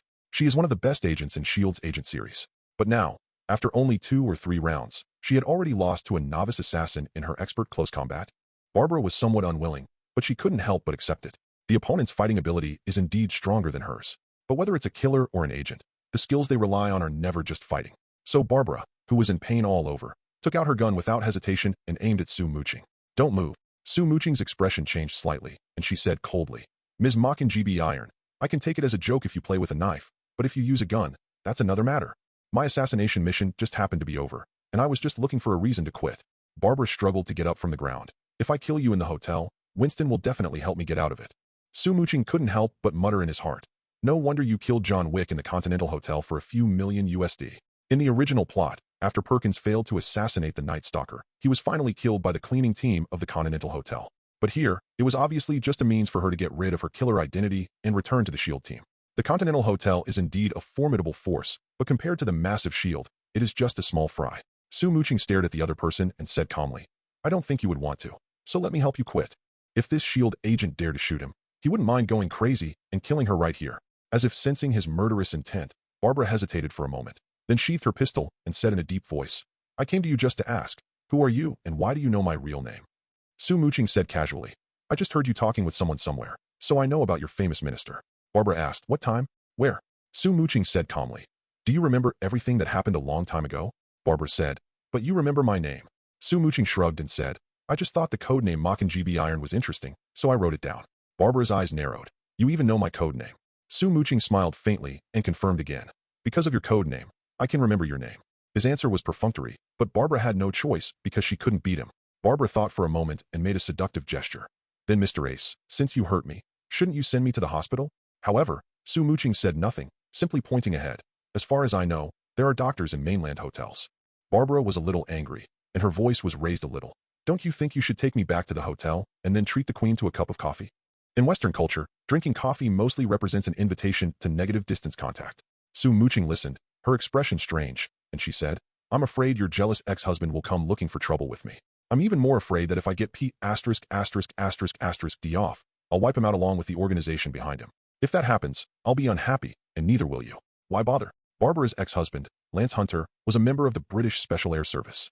After retiring, he became a mercenary, helping European and American intelligence agencies do private work. A few years later, he would be recruited into SHIELD by Phil Coulson. This couple has been on and off, more than once. Su Muqing was not afraid of a mere mercenary, but he also didn't want to get into trouble for a woman he had no connection with. Barbara looked at her with a meaningful look in her eyes. "Even my ex-husband knows this. You obviously know me better than you say." Su Muqing narrowed her eyes and smiled. "Perhaps the person who spoke to you and revealed your code name and real name was your ex-husband?" Chapter 65. Mocking Bird limped away. Su Muqing injured her wrist and injured her internal organs. She needed at least half a month to recuperate. It seems that she has no way to attack the night demon at night and can only think of other ways to exit. Su Muqing didn't care about how she left. He only cared about how to find the purple man's trace. After Barbara disappeared into the alley, Su Muqing used his dreamer ability to create a red motorcycle. Perfect. Su Muqing hit the motorcycle, laughed, turned over and jumped onto the seat and turned the accelerator. The scarlet motorcycle roared like an angry horse, rushing out of the narrow alley, passing through the spacious street, and soon arrived under a skyscraper. This is the Empire State Building. The Empire State Building is a multifunctional office building and also a tourist attraction in New York City. Every day, a large number of tourists from other places line up to wait for the elevator to go to the top to enjoy the view. Su Muqing also planned to reach the summit and to reach the highest point. However, he has no interest in squeezing into the elevator. Su Muqing put away his motorcycle, turned into a shadow, and headed straight for the rooftop hundreds of meters high. The Empire State Building is 380 meters high. If the antenna tower is included, its height is 443 meters. Su Muqing didn't need to climb the antenna tower. He just had to climb the round tower on the top floor. A distance of nearly 400 meters was enough for Su Muqing in a moment. 7:23, so the moment he started running, he had already reached the top of the Empire State Building, overlooking most of Manhattan. Standing on the rooftop of the Empire State Building, you can almost see half of Manhattan. Fifth Avenue is right under your feet, so you can hear it more clearly. But searching for the voice of Purple Man or Jessica among tens of thousands of voices is like looking for a needle in a haystack. Su Muqing's ears hurt from the chaotic noise. He couldn't help but mutter, "I should find some time to learn from Daredevil how to discern the information I'm looking for in such an environment." Suddenly, he heard a man's voice. "Jessica, I prefer the seats inside. What do you think?" "Me too. Then we'll sit there." At this time, another man's voice sounded. "Sir, the seat over there, Kfa, is already taken." It sounds like he is a waiter in a restaurant. Before he could finish his words, the first man said coldly, "You can drive them away, immediately." After a brief pause, the waiter responded dully, "Okay." Then there was a chaotic noise. Su Muqing was happy. Ha, what good luck. Unexpectedly, the victim was found in just 5 minutes. Su Muqing locked the position and without any delay, he climbed down from the round tower, rushed all the way down, and headed straight for Broadway. The restaurant that Purple Man and Jessica went to was on the edge of Broadway. Crimson Restaurant. Does that guy like Huxiao food? Su Muqing stopped, glanced at the restaurant sign, and walked in. At this time, a man in a suit and tie came over quickly. He looked at Su Muqing, who had entered the door, and said with a slightly strange expression, "Sir, the Crimson Restaurant will not accept any other guests today." Su Muqing tilted her head slightly and looked at the man and woman eating pasta at the back of the restaurant. She asked in surprise, "You actually sell pasta in this Huxiao restaurant?" Ziren must have some serious mental illness, as he actually went to a Huxiao restaurant to eat pasta. The man replied expressionlessly, "The pasta in the restaurant is only served to that gentleman and lady." Of course, Huxiao restaurants don't sell pasta, but everyone from top to bottom has become a slave controlled by the Purple Man. Not to mention that the Purple Man just asked them to make some pasta. Even if they asked them to commit suicide by cutting their own throats collectively, they would not have any hesitation. Su Muqing was too lazy to talk nonsense with the puppet, so he reached out and pushed the man aside, striding towards the two people who were happily eating noodles.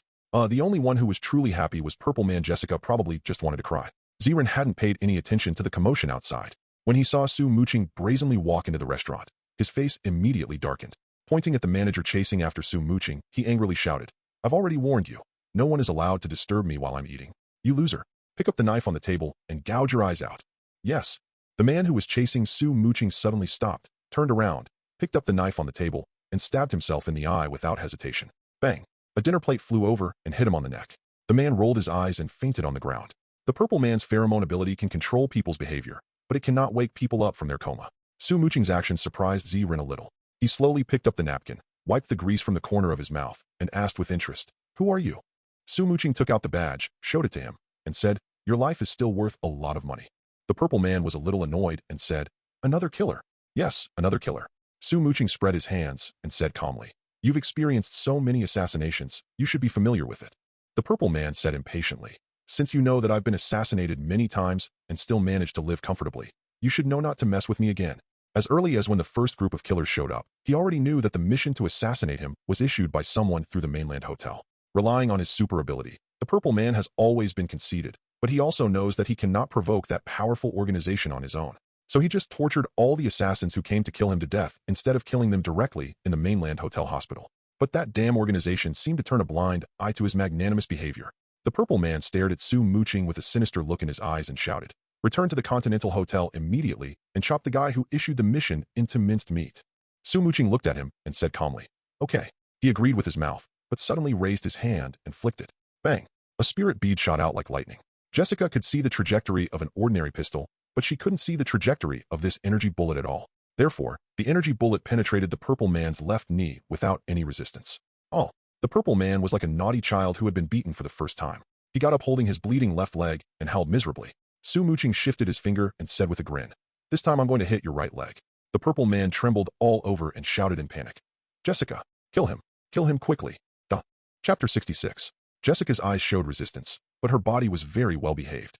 As soon as Kilgrave's order came out, she took a clean step, smashing the mahogany dining table in front of her, and her fist flew straight towards Su Muqing's face with a strong sound of wind. Su Muqing didn't care and raised his hand nonchalantly. The moment Jessica's fist collided with Su Muqing, more than 20 tons of force suddenly erupted. Bang! Su Muqing was knocked back and flew out, smashing the thick wall like a cannonball, leaving a long trail on the solid road surface. Wow, nice strength. Su Muqing didn't put down his hand until he regained his footing. He looked up at the crazy woman and exclaimed in admiration nonchalantly, "Jessica Jones, whose real name is Jessica Campbell. When she was a high school student, she was on a trip to Disneyland when she and her brother were arguing in the back seat. This distracted her father who was driving, causing their car to collide with a military vehicle loaded with radioactive chemicals. The whole family was exposed to radiation and died.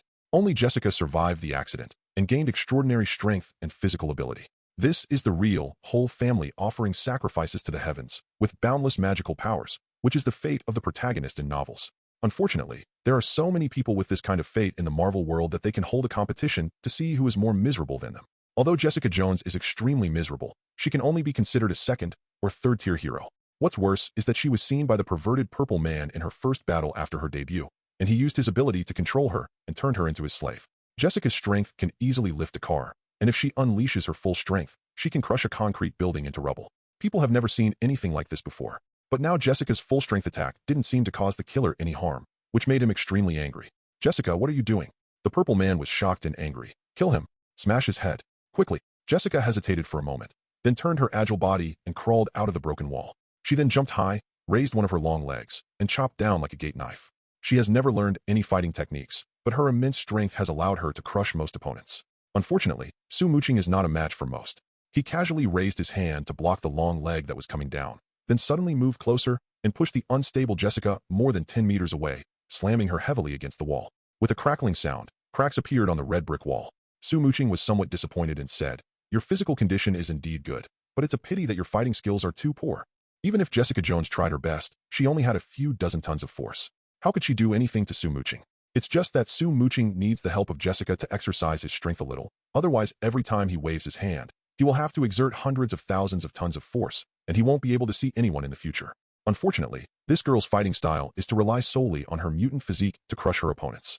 However, once she encountered an opponent with the same physique but rich combat experience, she would be easily thrown around like plasticine, not to mention Su Muqing, whose physique was far superior to hers. The wall Jessica Jones hit shattered, and a large amount of debris poured down, burying her in the dust. When the purple man saw this, he was furious and screamed, "Jessica, what are you doing? What the hell are you doing? Kill that guy? Kill that guy now." Boom. The broken bricks and stones suddenly collapsed, and Jessica stood up again. The sharp edges of the bricks and stones tore her dress open, revealing her fair skin. The bloodstains on the skin were healing at an extremely fast speed visible to the naked eye. Su Muqing tooted, "I almost forgot. You don't have a good self-healing ability." Jessica Jones's self-healing ability is not as abnormal as Wolverine and Deadpool, but it is much stronger than that of normal people. If an ordinary person were hit by such heavy waste and fell to the ground, he would definitely be seriously injured, and the unlucky ones might even die. But Jessica Jones's super strong physique ensures that she has super strong resistance to blows. The falling building materials only caused her some minor injuries. Her self-healing ability, which is dozens of times greater than that of ordinary people, is enough to allow her to recover completely in a short period of time. Su Muqing couldn't understand why. With her physical fitness, she was trained as a slave by a mere purple man. The purple man is not Professor X. His so-called mind control ability is actually a powerful hypnotic ability derived from chemical substances. This kind of hypnotic ability effect is naturally very easy to use on ordinary people, but it will inevitably consume a lot of energy when used on a hypnotic ability user like Jessica. As long as Jessica Jones's will is strong enough, she can resist the invasion of the other party's pheromones. However, she still fell into the trap easily. Su Muqing couldn't help but shake his head. "You have a strong physique, but not a strong enough will." The ground trembled with the stomping of footsteps. Jessica, still a puppet, had a hint of struggle in her expression, but she still stepped forward. Then, she raised her hand like a knife and chopped diagonally. The ferocious palm knife chopped through the air, making a sharp humming sound, as if it was a real big iron knife, vibrating the air and making the sound of metal. "It's really troublesome to wake you up? Then you should just get some sleep." Su Muqing couldn't help but shook his head, turned around and stepped forward, pushed aside her ragged body, then raised his palm knife and chopped it towards the other person's forehead. Boom. Like a heavy hammer hitting a gong, Jessica's body trembled violently.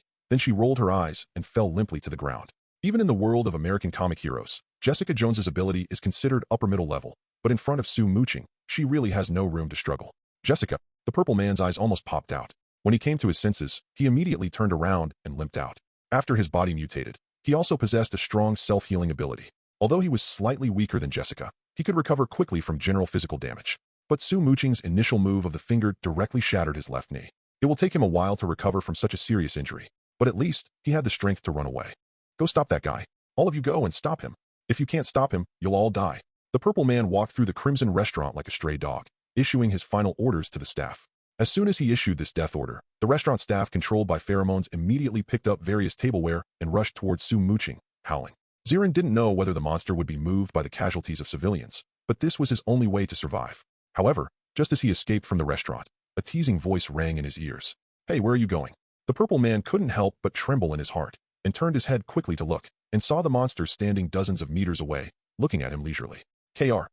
The purple man was terrified and shouted in a cowardly voice, "If you kill me, those people in the restaurant will be buried with you. Then you don't have to worry." Su Muqing shrugged and said nonchalantly, "I know your perverted ability can only control those around you. Once they move away from you, your control ability will gradually disappear. I just knocked them out. By the time they wake up, your perverted manipulation will have disappeared." He said it lightly, then waved his hand to the side. The next moment, arrows of light appeared in the void behind him. "Boy, you've brought intractable fear to many people. Now, experience your own fear." As soon as Su Muqing finished speaking, arrows made of fear fell like lightning and landed on the purple man in an instant. The next moment, the confusion in the purple man's expression turned into fear. Chapter 67. The purple man who brought fear to countless people was consumed by the fear in his own heart and died in a horrific way. However, Su Muqing believed that anyone who knew this guy's style would only feel happy. His soul was pulled into hell by the gate of hell and transformed into the lowest level of miscellaneous void. Unfortunately, this guy is just a pervert who gained extraordinary abilities through luck, and his will is extremely fragile. The Su that evolved from his sinful soul is just a piece of garbage that can only scream. In the virtual world, if you have poor combat power, there is only one outcome: being eaten. Therefore, the newly formed Zaxu howled twice before being swallowed up by Daxu, who came upon hearing the sound. Is this Yachuka's? Su Muqing's spirit went deep into the gate of hell, and he couldn't help but be surprised when he saw the void that swallowed the purple man's soul. The miscellaneous voids devour each other, and when the spiritual power of hundreds of ordinary voids is gathered, a great void can be born. The hollow is divided into 3 levels: Killian, Achukas, and Vastold. After a long period of mutual slaughter and erosion by the 420, hundreds of hollows finally integrated and became a new individual, the so-called lower-level hollow Killian. Under normal circumstances, a Killian-class hollow has no individual consciousness and acts purely on instinct. However, if among the integrated hollows, there is a hollow with individual consciousness and strength far superior to the others, it is possible to form a Killian-class hollow with individual consciousness. This type of Killian-level hollow can evolve into Chukas by devouring Killian of the same level to enhance its ability. Since opening the animal path, Su Muqing has dragged the souls of hundreds of necromancers and the residual souls of 2 great demons into the gate of hell, transforming them into a large number of miscellaneous voids. He didn't expect that in just 1 month, a great void was born among this group of miscellaneous voids. It's a Yachuka's class hollow. Su Muqing took a closer look and was even more surprised to find that this Yachuka's was actually a familiar face. The half of her face covered by the pale bone armor and her long black hair as smooth as silk showed that she was clearly an Asian. Su Muqing only needed to take one look at that face to know where her will came from. Voldemort's Horcrux, the giant snake Nagini. Nagini was originally a necromancer, but a family curse turned her into a giant snake. After being pulled into the gates of hell, her long-dormant will was awakened. It was precisely because of the awakening of her will that she was able to constantly devour and evolve in the chaotic battles among hundreds of voids, becoming the current Achukas. Pity. Su Muqing felt a little regretful. If he had the Hogyoka now, he could definitely help her Arankar and make her the first Espada under his command. Never mind. No rush. Su Muqing withdrew his spirit and casually ejected a ball of concentrated spirit flame, which devoured the purple man's body. The extremely high temperature of thousands of degrees burned the body to ashes in the blink of an eye. At this moment, a siren sounded from a distance. Oh, this isn't Hell's Kitchen yet. The police will still be there. Su Muqing glanced at the street in the distance and waved his hand casually. The shadow under his feet quickly rose up and transformed into a hexagram-shaped portal. I think those who were knocked unconscious by him, including Jessica Jones, will be sent to the hospital for recuperation, so there is no need for him to stay and meddle in their affairs. He also didn't want to get into trouble with the police, so leaving this troubled place was naturally the best option. Oh right. Su Muqing was about to pass through the hexagram when he suddenly remembered something. He took out his cell phone and took a few photos of the unconscious Jessica. Su Muqing accepted the assassination mission and had to leave behind evidence of completing the mission. Now that the purple man has been revealed, he can only choose to shoot Jessica. With the subdued Jessica as evidence, the Continental Hotel wouldn't deny the debt, right? After taking the photo of Jessica Jones, Su Muqing also took several photos of the traces of ashes. Seeing the sound of the sirens getting closer, he no longer hesitated and turned around and stepped into the shadow hexagram. Opposite the hexagram portal is the alley next to the Continental Hotel. After arriving at the dark and quiet alley, he immediately dispersed the shadow hexagram, quickly walked out of the alley, and entered the Continental Hotel. This time, he had the badge on his chest, and the doorman ignored him. Seeing him come in, Sharon smiled and asked, "Mr. Ace, if you want to see Mr. Wick, you'll need to wait a moment. He and Manager Winston are discussing something." Su Muqing smiled and said, "I didn't come back to find the Night Demon, but to complete the mission." Sharon was surprised. "Your mission is completed?" He knew from the information in the database that Ace, who had just registered as a killer, had taken on a novice mission of the highest difficulty level. Even a top killer would fail many times in a mission of this level, let alone a newcomer. But this newcomer who just registered successfully completed that S-level hunting mission in just half an hour? Definitely. Su Muqing waved to him, turned, and walked into the elevator. John has reminded you, whether you want to accept or hand in a task, you must look for Audie. So, Su Muqing entered the underground bar again and soon found Audie again. Seeing Su Muqing coming back, Audie smiled and said, "Mr. Ace, do you want a drink?" Su Muqing shook his phone and said, "I'm here to hand in a mission." Audie was as surprised as Sharon. Audie hesitated and said, "As far as I know, you only accepted one mission. That's the mission." Su Muqing opened the photo album on her phone and showed Audie the photo of Jessica and the photo of the ashes in human form. She said, "This is Kilgrave's bodyguard. This is Kilgrave's death scene. I burned him to ashes, so I can't take a photo of him." Looking at the extremely strange scene in the photo, Audie couldn't help but ask, "Are you mutant?" Even if you use a crematorium, it is not easy to burn a person into ashes. If the figure in the photo is indeed Kilgrave, then the temperature burning him must have been extremely high. Su Muqing curled her lips and said nonchalantly, "Although I'm not a mutant, I can still be considered a mutant." Audie smiled and said, "No wonder you dare to take this task.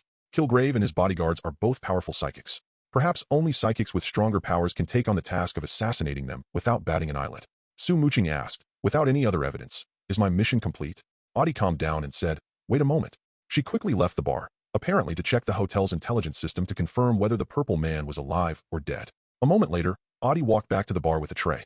On the tray was a glass of wine, a stack of gold coins, and a bronze medallion. "We have confirmed that Kilgrave is dead." Audie pushed the gold coins forward and said solemnly, "Mr. Ace, your mission has been deemed complete and the reward has been deposited into your account. These 20 gold coins are a reward from the hotel." They still haven't figured out how Su Muqing killed the purple man. But what can be confirmed is that the purple man has indeed disappeared. And purple man's bodyguard Jessica Jones has just been confirmed to have been sent to the hospital. Audie handed the bronze badge to Su Muqing and said with a smile, "Complete the S-level mission and your iron badge will be upgraded to a bronze badge." For 0.4-inch happy, Su Muqing was very satisfied. He returned the iron badge he had just obtained to Audie, took the copper badge, and pinned it on his collar. Watching him pocket the 20 gold coins, Audie asked, "Your newbie mission is complete. Do you need to take on the next mission?" Su Muqing waved his hand and said, "Come back to take on the mission when you're in the mood."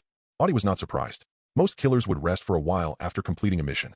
Audie said, "If a new S-rank mission appears, the hotel will send basic information to your phone. If you're interested, you can access it remotely. But if you want more detailed information, you still have to come here to find me." Su Muqing picked up the wine glass, raised it towards her, and said, "I understand." Audie raised his glass, clinked it against the glass in his hand, and chuckled. "So, is there anything else I can help you with?" Su Muqing thought for a moment and said, "If you see John, please tell him that my mission is complete." Chapter 68. Su Muqing said he was very happy after earning $1 million and killing a very annoying character by going out for a walk. After leaving the Continental Hotel, he first went to a 4S store and bought a Ford GT, then drove to Flushing and went on a shopping spree. When he returned to his new home, the sky had already darkened completely. As soon as we entered the door, the little beagle came up to us happily, wagging its tail. John was going to kill someone these days, so it was not convenient for him to take his beloved dog with him, so he entrusted it to Su Muqing. Before Su Muqing went out in the morning, she had already prepared dog food for it. A full porcelain bowl of high-quality dog food is enough for the little beagle to eat for a day. Su Muqing unloaded more than 100 kilograms of things from the back of the car and moved them into the villa with ease. The lit incandescent lamps dispel the evening darkness.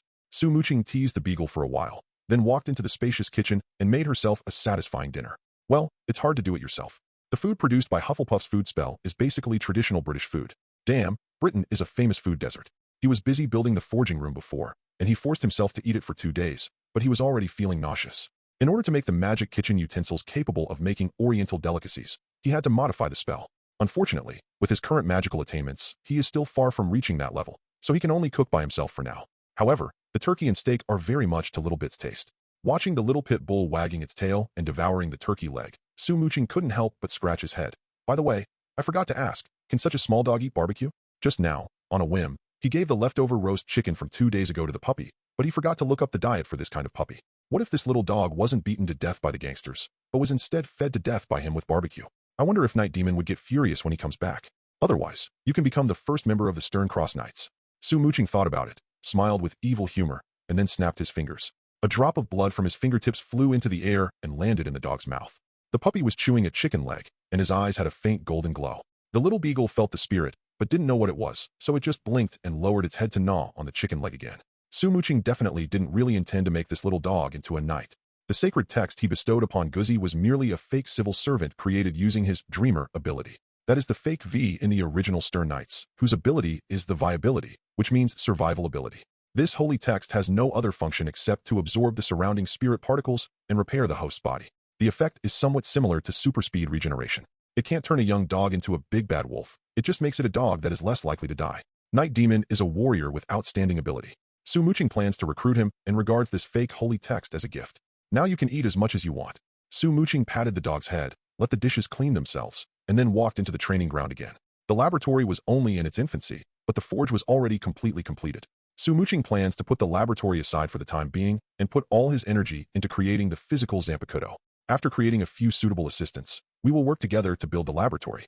Entering the spacious forge, Su Muqing picked up an iron hammer, the tool he had bought from the system mall for 500,000 gold rings. Not only do you need to buy a hammer, but you also need to buy a furnace, iron felt, and quenching agent. After buying these things, Su Muqing's more than 2 million gold rings were almost gone. If he wants to fill his wallet again, he has to find a way to get a large amount of USD. Definitely, that's not urgent. Su Muqing's most important task now is to create the first physical Zanpakutō. Oh, that's not right. It should be 2. Su Muqing plans to create 2 materialized Zanpakutō, one yin and one yang, as assistants. Start. Su Muqing took off his shirt, rubbed his palms, grabbed the big hammer, and swung the heavy hammer towards the soul steel on the iron felt. Boom. The hammer, made of a special spirit metal, struck the soul steel heated to a crimson red, releasing a roar like a depth charge. The shockwave spread in all directions, stirring up a shrill howl in the forge. Fortunately, this ancient-style forge was specially built by Su Muqing using murderous stone, which is immune to the impact of spirit particle fluctuations. Otherwise, it would have been crushed to pieces by the sound waves with just this hammer. And to strike with such force, Su Muqing would swing it 3,600 times. 3,600 times for one knife. To forge 2 swords, you need to swing them 7,200 times. Moreover, each of these heavy blows not only requires huge amounts of strength, but also requires sufficiently powerful spiritual pressure. Su Muqing had to infuse his own spirit particles into the soul steel with each hammering, creating a spirit particle circuit in it. Boom, boom, boom. With the continuous hammering of the iron hammer, a series of heavy roars stirred up a storm in the forge, gently wiping away the sweat on Su Muqing's forehead. In the blink of an eye, a night passed. Finally, it's taken shape.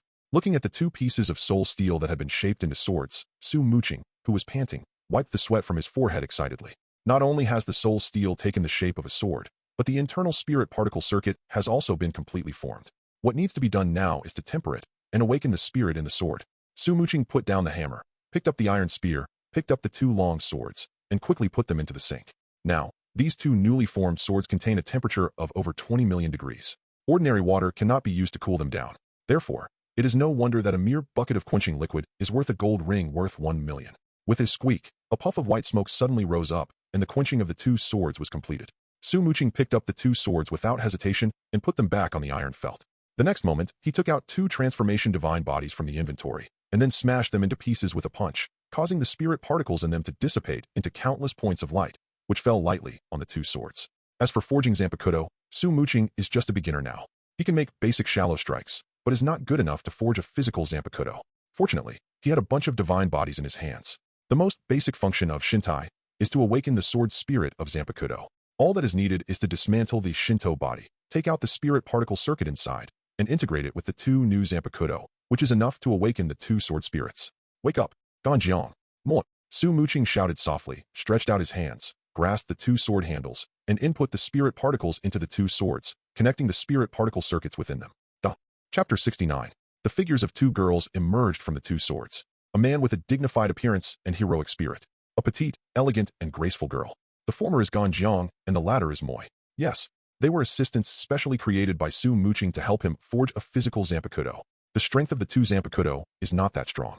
Apart from their superb sword-making skills, they do not possess any other special abilities, and their spiritual pressure is only at the vice-captain level. You can't have too high expectations for the work of a novice swordsmith. Su Muqing, who had just stepped into the world of forging, was able to create a vice-captain level Zanpakutō, which was already an extraordinary performance. Definitely, this is just temporary. The strength of the 2 sword spirits is also fixed. They can also improve their strength to the captain level through training. Adult. Su Muqing waved his hand and said with a smile, "It's not popular to call you sir these days. Just call me Mr. Gentleman. Gentleman." The 2 girls looked at each other and shouted at the same time. Su Muqing nodded in satisfaction and said happily, "With you 2 helping me, I can finally take a break. Swinging the hammer thousands of times continuously is not tiring, but it is definitely boring. Now that I have 2 helpers, I can completely hand over the task of making the knife shape to them." After the Zanpakutō was basically completed, he used his own spirit particles to connect the spirit particle circuits, giving the sword spirit attributes and spirituality. The 2 sword spirits exchanged a glance and confidently said, "Master, we have been endowed with exceptional sword-making skills. We can definitely help you forge the perfect Zanpakutō." "Very good." Su Muqing smiled. "You guys continue to build the shallows here first. After a while, when the laboratory is built, I will make 2 spirit skeletons for you, and then you can go out shopping." The Zanpakutō's sword spirits are like stand-ins, both of which are similar to spiritual entities. If you want them to walk in the human world, you still have to create a spirit skeleton for them. "Thank you, sir." The 2 girls thanked him respectfully. Su Muqing casually waved her hand, summoning the clothes hanging at the door. She then pulled out her phone from her pocket and took a photo of the 2 of them. Constantine's phone was enchanted to capture images of spirits. You'll have many companions in the future. You can put your forges aside for now and find an area nearby to build some living quarters. I'll be out getting you IDs. Join Continental Hotel for this reason. The The two girls were obedient, rolled up their sleeves, and started building the death god version of the house. Su Muqing ran into the bathroom first, washed off the sweat on her body, and then made a lunch. After a hearty meal, she waved her hand and unfolded the shadow hexagram, connecting to the mainland hotel. The process went very smoothly. Hand 4 gold coins to Sharon along with photos of the two girls, and the Continental Hotel will deliver them to your door. Su Muqing left the Continental Hotel and did not choose to go home directly. Since settling in New York, he has been staying at home most of the time and has not had time to go sightseeing. Su Muqing planned to visit other cities after touring New York. Anyway, there is a spirit particle portal, so it is very convenient to go anywhere. Like a foreign tourist, Su Muqing first went to Central Park for a stroll, then took a walk in Times Square, then crossed the Brooklyn Bridge and walked back to Queens. At this time, it was already dark. Visiting Queens is like traveling the world. Various ethnic minorities live here. Astoria is full of Greek restaurants, and Jackson Heights is full of Indian saris. Definitely, in America, where gunfights happen every day, such a journey always has some small ups and downs. Yellow Monkey, hand over your cell phone and money. Several thugs with fancy tricks like drawing dragons and phoenixes surrounded them aggressively. You garbage again. Su Muqing stroked the sunglasses on his face and glanced at them with disgust. The public security in this country is simply unbearable to look at, or maybe Asians are easier to bully. Anyway, since he was in Central Park, he has encountered several thefts in just a few hours. Blatant stealing. Along the way, he had kicked and broken the legs of 5 people and twisted the arms of more than a dozen people. In other words, when he met some street thugs, he could still be patient and just break their limbs. If they were gang members who didn't know how to live or die, he would have thrown a handful of spiritual flames at them. Su Muqing's mood was getting worse and worse. He was about to teach the B*********** D in front of him a lesson, but he suddenly stopped raising his hand and turned back to look upwards. The next moment, a cold and childish lowly voice came from the darkness above. Are you a bunch of bullying people again? Several thugs looked up at the same time and saw a black shadow falling from the sky. There was a muffled sound following closely. Bang! Immediately afterwards, the young bald man on the periphery groaned, rolled his eyes, and fell to the ground. FK. What? The hooligans were startled and hurriedly took out the knives from their waists, only to find that the black shadow that suddenly appeared was a little girl with bright purple short hair, wearing a purple leather jacket, a black cloak on her back, and holding a pink children's nunchaku in her hand. Although the little girl had a mask on her face and her appearance could not be seen, her height and skin color showed that she was only about 12 years old. For a moment, the gangsters were filled with a sense of absurdity and forgot about the cruelty of the lowly. They stood there in a daze, but the little girl didn't. Her body looked petite, but she was as agile as a leopard. The moment she landed on the ground, she suddenly jumped to the side of another gangster and swung the nunchaku in her right hand upwards. Bang! The sound of chickens flying and eggs breaking. Ayayoa! The gangster fell to the ground screaming and holding his crotch. The little girl kicked him again and stepped hard on his face. Using the force, she approached another gangster like a monkey. At this point, the thugs finally reacted and rushed over with knives in hand. Oh my god! The purple-haired girl dodged the incoming daggers and hurled her nunchaku, hitting one of the thugs in the face.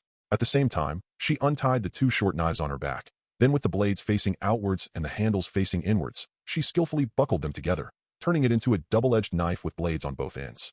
Then she twisted her petite body and passed through a group of tall and strong thugs like a butterfly flying through flowers. The sharp blades cut through and instantly cut off the 2 wet calves. The moment the 2 unlucky thugs fell to the ground, a lot of blood flowed out from their broken limbs, accompanied by the shrill wails of several thugs, making the remaining 2 thugs almost urinate directly. A group of thugs came to rob. 1 suffered a concussion, 1 lost everything, 2 became disabled, and the remaining 2 guys didn't dare to provoke this seemingly innocent little girl and tried to escape by crawling. As a result, before they ran 5 meters away, they were knocked to the ground one after another by the nunchaku thrown by the little lowly. Chapter 70. In an instant, all the thugs fell to the ground. 2 thugs, less seriously injured, tried to get up and run. The purple-haired girl was quick-witted and swift-handed. She quickly walked over and kicked the 2 men, who had just gotten up, back down. Then she declared fiercely, if I see you robbing again, I'll do what the Saudis do. Chop off your hands, and you'll never commit another crime again in your life. We promise. Promise. Promise. The 2 thugs promised with panic on their faces. Very good. The purple-haired little lowly pouted and showed a mocking smile. While disassembling the double-headed knife, she turned and walked towards Su Muqing, who was watching the show. The next moment, she turned around and swung the knife. Laugh. 2 hands holding knives flew up into the dark sky. Don't tell lies before you think about it. The 2 thugs hugged the severed arm and joined the screaming. The little lowly with purple hair looked like she had expected this. She wiped the blood off the blade and casually put it back into the knife sheath behind her back. She had encountered similar things more than once and was very familiar with the style of these bastards. They don't deserve salvation. The purple-haired little girl carefully avoided the blood on the ground, glared at Su Muqing and shouted, Hey, didn't your parents warn you not to wander around outside alone at night? What about you? Su Muqing asked back with interest. At your age, didn't your parents tell you not to wander around outside alone? My dad only told me that I should beat these bastards to death. The purple-haired little girl looked at the calm Su Muqing and suddenly felt something was wrong. She pointed at the group of disabled people on the ground and asked in surprise, aren't you scared after seeing these? Why should I be afraid? Su Muqing curled her lips and said, if you hadn't come out, they would have died. What? The little loli with purple hair didn't understand what was going on. Her expression suddenly changed and she looked towards the darkness in the distance. There was a shadowy figure jumping, and it seemed that it was coming towards this side. They are the bastards from the Shark Gang. They are also from the Shark Gang. There are quite a few of them, and they are carrying guns. We have to hide first. The purple-haired little girl quickly explained as she rushed to Su Muqing's side, pulling him along and not moving. The purple-haired little girl's physical fitness was no less than that of an adult, but when she pulled hard, it felt like she was pulling a 10,000-ton ship, and she almost dislocated her arm. She couldn't help but exclaim in surprise, what are you hiding from? We're just a bunch of mortals. Su Muqing ate his ice cream as if nothing had happened, until a group of strong men armed with various weapons rushed over aggressively. Then he raised his hand nonchalantly. Shoot him, wolves. The azure light, like surging waves, condensed in an instant and turned into a pistol. The shape is very ancient, like a musket. To kill a group of ordinary gang members, there is naturally no need to use the real Guerin. The pack of wolves that Su Muqing summoned now were not even half-return blades. The wolf pack in the return-to-blade state can infinitely spray out virtual flashes, while the wolf pack in this state can only infinitely spray out virtual bullets. The power of the void bullet is far less than that of the void flash, but its speed is 20 times that of the void flash. Su Muqing raised the muzzle of the gun and pulled the trigger. The muzzle kept flashing and shooting out meteors. As the purple-haired little girl stared in amazement, the big men instantly turned into a bloody mist, which fell on the muddy and dirty ground. Su Muqing raised an eyebrow and smiled. I told you, dealing with them is very simple. The little girl stared at the two pistols for a while, then suddenly asked in a strange way, are you selling these pistols? Su Muqing laughed and said, let's not talk about the fact that you can't use this gun. Even if you could, how much do you think it would cost to buy it? The little girl pursed her lips and sighed helplessly. Well, I'm poor. She is certainly not poor. In the past few years, the father and daughter have joined hands to disrupt many gang transactions, robbed a lot of funds, and built many bases. But the little girl is very self-aware. With her wealth, she definitely can't afford these two pistols. The little girl shook her head and asked, are you a mutant? No. Su Muqing said this, and shook his wrist. The two pistols suddenly shook and turned into two clouds of mist and dissipated. You're acting like this, and you still say you're not a mutant? The little girl glared at him and snorted. Don't worry, I don't discriminate against mutants. Su Muqing smiled faintly. Who says only mutants have super abilities? The little girl curled her lips and said, but every super ability user I know is a mutant. Su Muqing looked at her and smiled. Do you want to become a super ability person?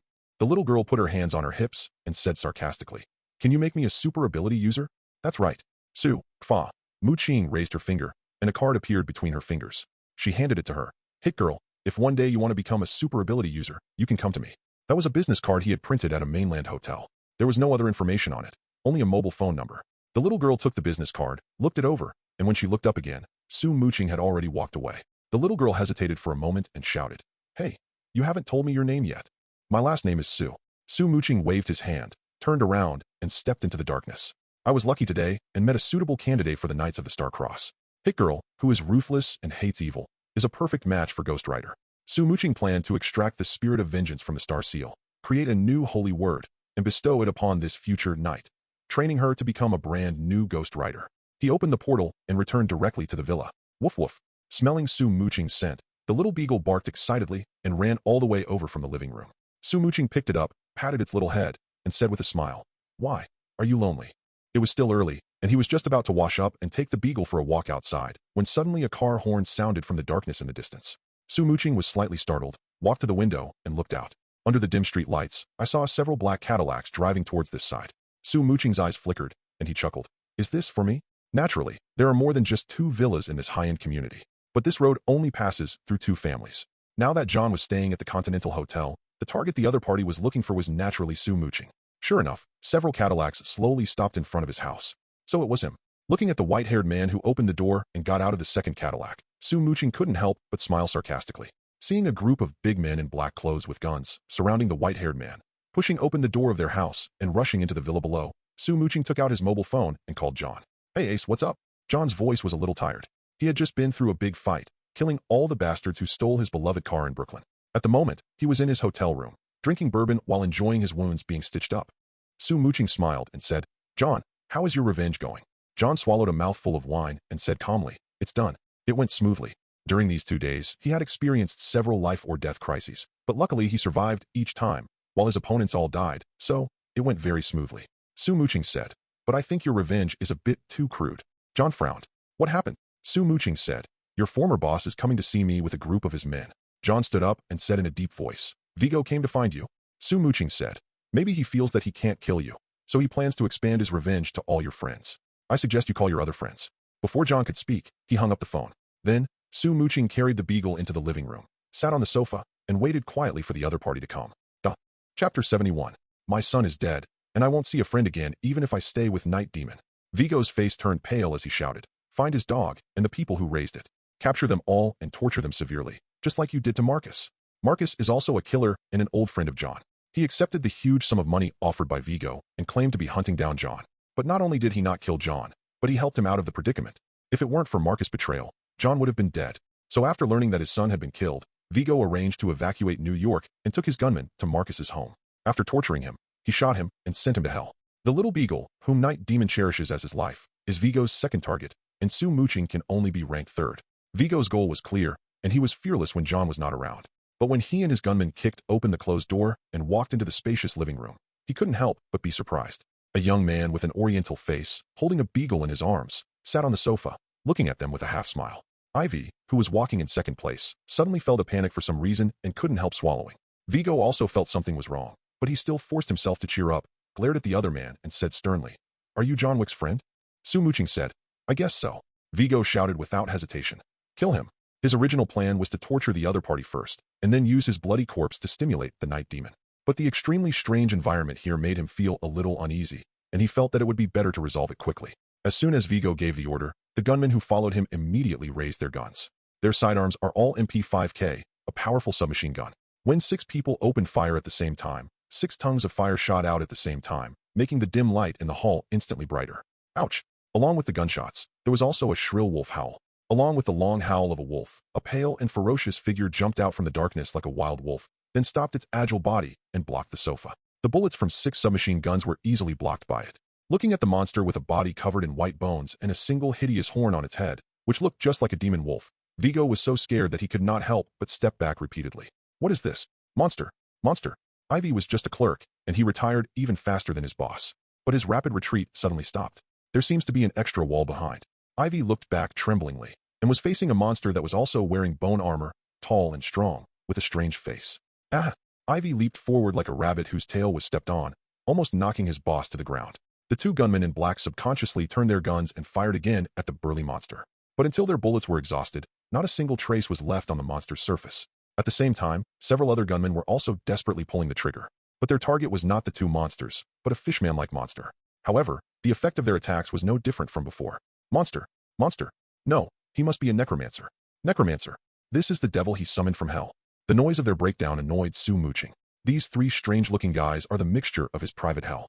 Zax's power wasn't particularly strong, but it was enough to rival a regular army. How could a group of gangsters be able to contend with them? Su Muqing shook his finger and ordered, "Except for this old white-haired fellow, kill all the others and throw them into any time and space." Upon hearing Su Muqing's order, the demon wolf-like Zaxu immediately bent down, like a wild wolf looking for food. With just a wave of its sharp claws, it cut the 3 nearest people, including their guns, into 2 pieces. The fishman-like Zaxu opened his mouth and spit out a string of water cannons, shooting through the 2 people in front of him.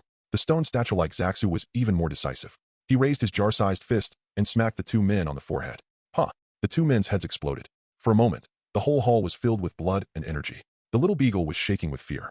Su Muqing was also a little uncomfortable. She quickly stood up and said, "Get rid of them and clean up this place. Make sure it's spotless. The void not only feeds on souls, but can also devour human bodies. So leave the job of cleaning up the corpses to these 3. They will definitely be able to do it properly. Dealing with the corpse is just a small matter. The most important task here is to clean up." "Whoa!" The 3 Zaxu nodded in agreement, then opened their mouths wide and swallowed the corpse in front of them. Su Muqing held the little beagle in one hand and dragged the frightened Vigo with the other, and walked to the small living room on the other side. A moment later, John came back in a hurry. When he rushed into the villa's living room and saw Su Muqing sitting quietly on the sofa, teasing little beagle, he finally breathed a sigh of relief. John glanced at the unconscious Vigo with murderous eyes and said, "A good friend of mine was tortured to death by him. I'm really worried that you will also." Su Muqing said calmly, "Knowing that I killed Kilgrave alone, you should have full confidence in me." John gave Vigo a light kick and smiled, a rare moment. "Now I have confidence in you."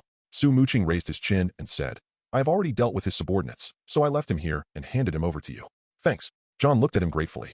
The other party gave him the opportunity to take revenge, which was naturally a favor to him. He wanted revenge because Vigo's son not only almost killed him, but also stole his beloved car. He wants revenge now, just to seek justice for Marcus. John dragged the unconscious Vigo away from Su Muqing's home. He would not torture Vigo, but he also did not want his blood to stain Su Muqing's villa. Su Muqing took out half a turkey from the refrigerator, heated it up a little, and gave it to the dog as a snack. Suddenly, there was a crisp doorbell sound. Su Muqing was stunned. There weren't many people who could visit him, except John and Chase.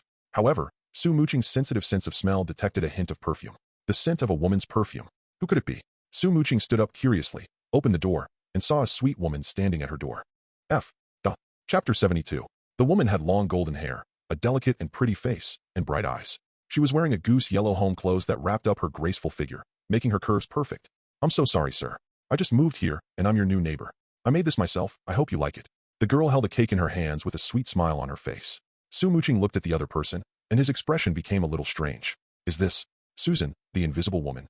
Gentlemen, seeing Su Muqing's strange expression, Susan couldn't help feeling a little strange. Oh, please come in. Su Muqing came to his senses, quickly opened the door, and let the other person in. I'm Susan Stone. I just moved into that house with my brother yesterday. Susan placed the strawberry cake in Su Muqing's hand and pointed to a white villa dozens of meters away from 607. Su Muqing placed the cake on the table and said with a smile, "What a coincidence. I moved here only 2 days earlier than you did." Susan smiled and said, "What a coincidence indeed." Su Muqing brought a cup of coffee and said, "Sorry, I forgot to introduce myself just now. My name is Su Muqing. I just came from the east, and I'm still unemployed." Susan smiled and said, "I work at the Dumu Group.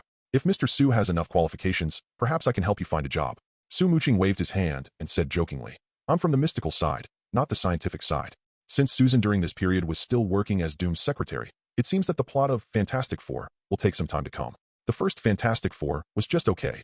At best it was a castrated version of Dr. Doom. But the second part is really scary. The final boss is Uncle Tun. Even when he is hungry, Uncle Tun is still a single-person cosmic god who can beat Odin to pieces. Su Muqing felt that if he were to meet Uncle Tun now, there would probably be only one outcome, that being swallowed up in one gulp. So he was very lucky. Susan's moving visit ended quickly. Watching the blonde sweetheart gracefully leave, Su Muqing suddenly had a thought. Is it time to find a girlfriend? Being a stranger in a foreign land, without any relatives or friends, he always feels alienated from the world.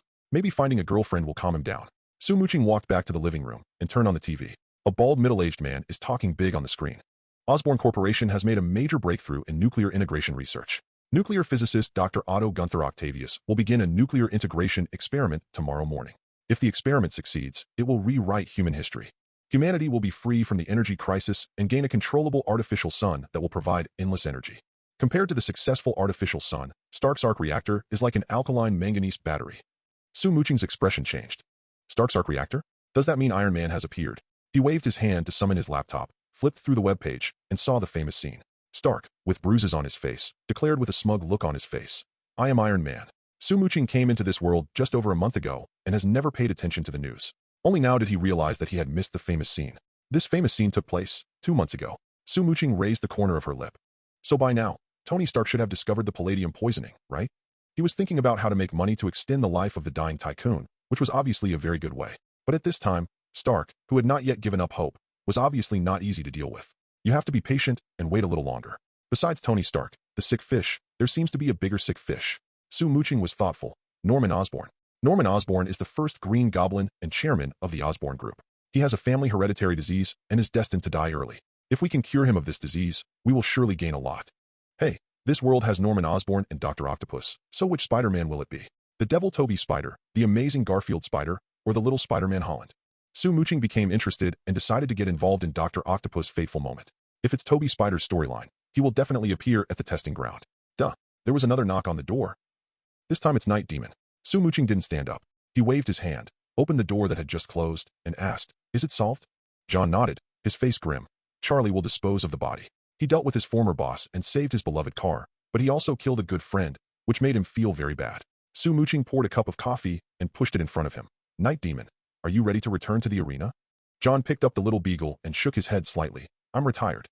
Su Muqing said calmly, "But now that you've picked up the gun again, your days will never be peaceful again." John remained silent. Su Muqing picked up the coffee cup, took a sip, and said slowly, "Perhaps I can give you the peace you want." John looked up and stared at him. Su Muqing smiled and said, "Definitely. If you want to gain, you must first pay." John was silent for a moment, then asked, "What will it cost?" Su Muqing said as a matter of course, "Loyalty." John's frown deepened. "So, how are you going to give me peace?" Su Muqing shrugged and said with a faint smile, "I've sent you to the high table. You'll naturally get what you want, whether it's intense or calm." John said in a deep voice, "How can you get me to take my seat at the high table?"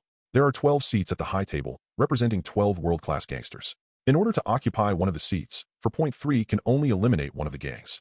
Unless the government of a major country takes action, is it so easy to eliminate those large gangs? Come with me. Su Muqing stood up and walked into the utility room with Night Demon. The utility room was empty except for a dark hole on the ground. John testified, "Basement?" "I guess so." Su Muqing smiled, suddenly stretched out his hand, pinched his shoulders, and jumped down from the cave with him. John was startled, but soon, the shock deepened by 3 points. Falling in a dark tunnel, he had already prepared for landing, but after falling for dozens of meters and seconds, he still hadn't reached the bottom. This was like skydiving from a high altitude. Before John could utter his question, his eyes suddenly lit up, and then a whole world appeared in his field of vision. Chapter 73. This is... John, who was usually calm, opened his mouth wide. As the top killer in the Continental Hotel, he is definitely not a shallow person. But this small world under New York really scared him.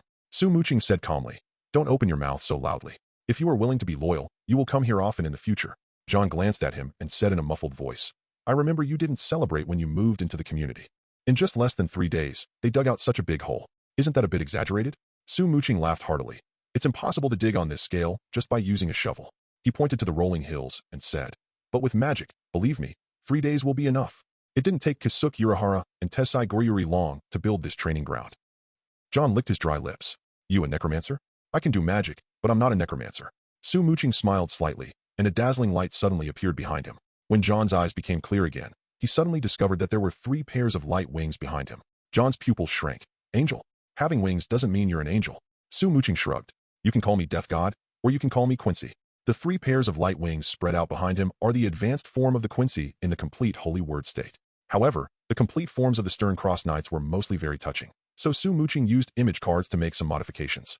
In this form, he looks like a 6-winged angel. In this world full of believers, such an image can easily deceive people. Death God, Quincy, I don't understand. John didn't understand what the connection was between the two. You can think of them as 2 different professions. The difference is that death gods only have souls, while Quincy are mostly living creatures. Su Muqing stared at him and said calmly, "If you are willing to show your loyalty, I will train you to be a Quincy. With enough power, you can naturally achieve all your dreams." John clenched his fists and suddenly said, "You are the god of death. If you can bring Helen back, I am willing to serve you forever." Helen was his wife, and he was willing to sacrifice his life for her to protect his beloved.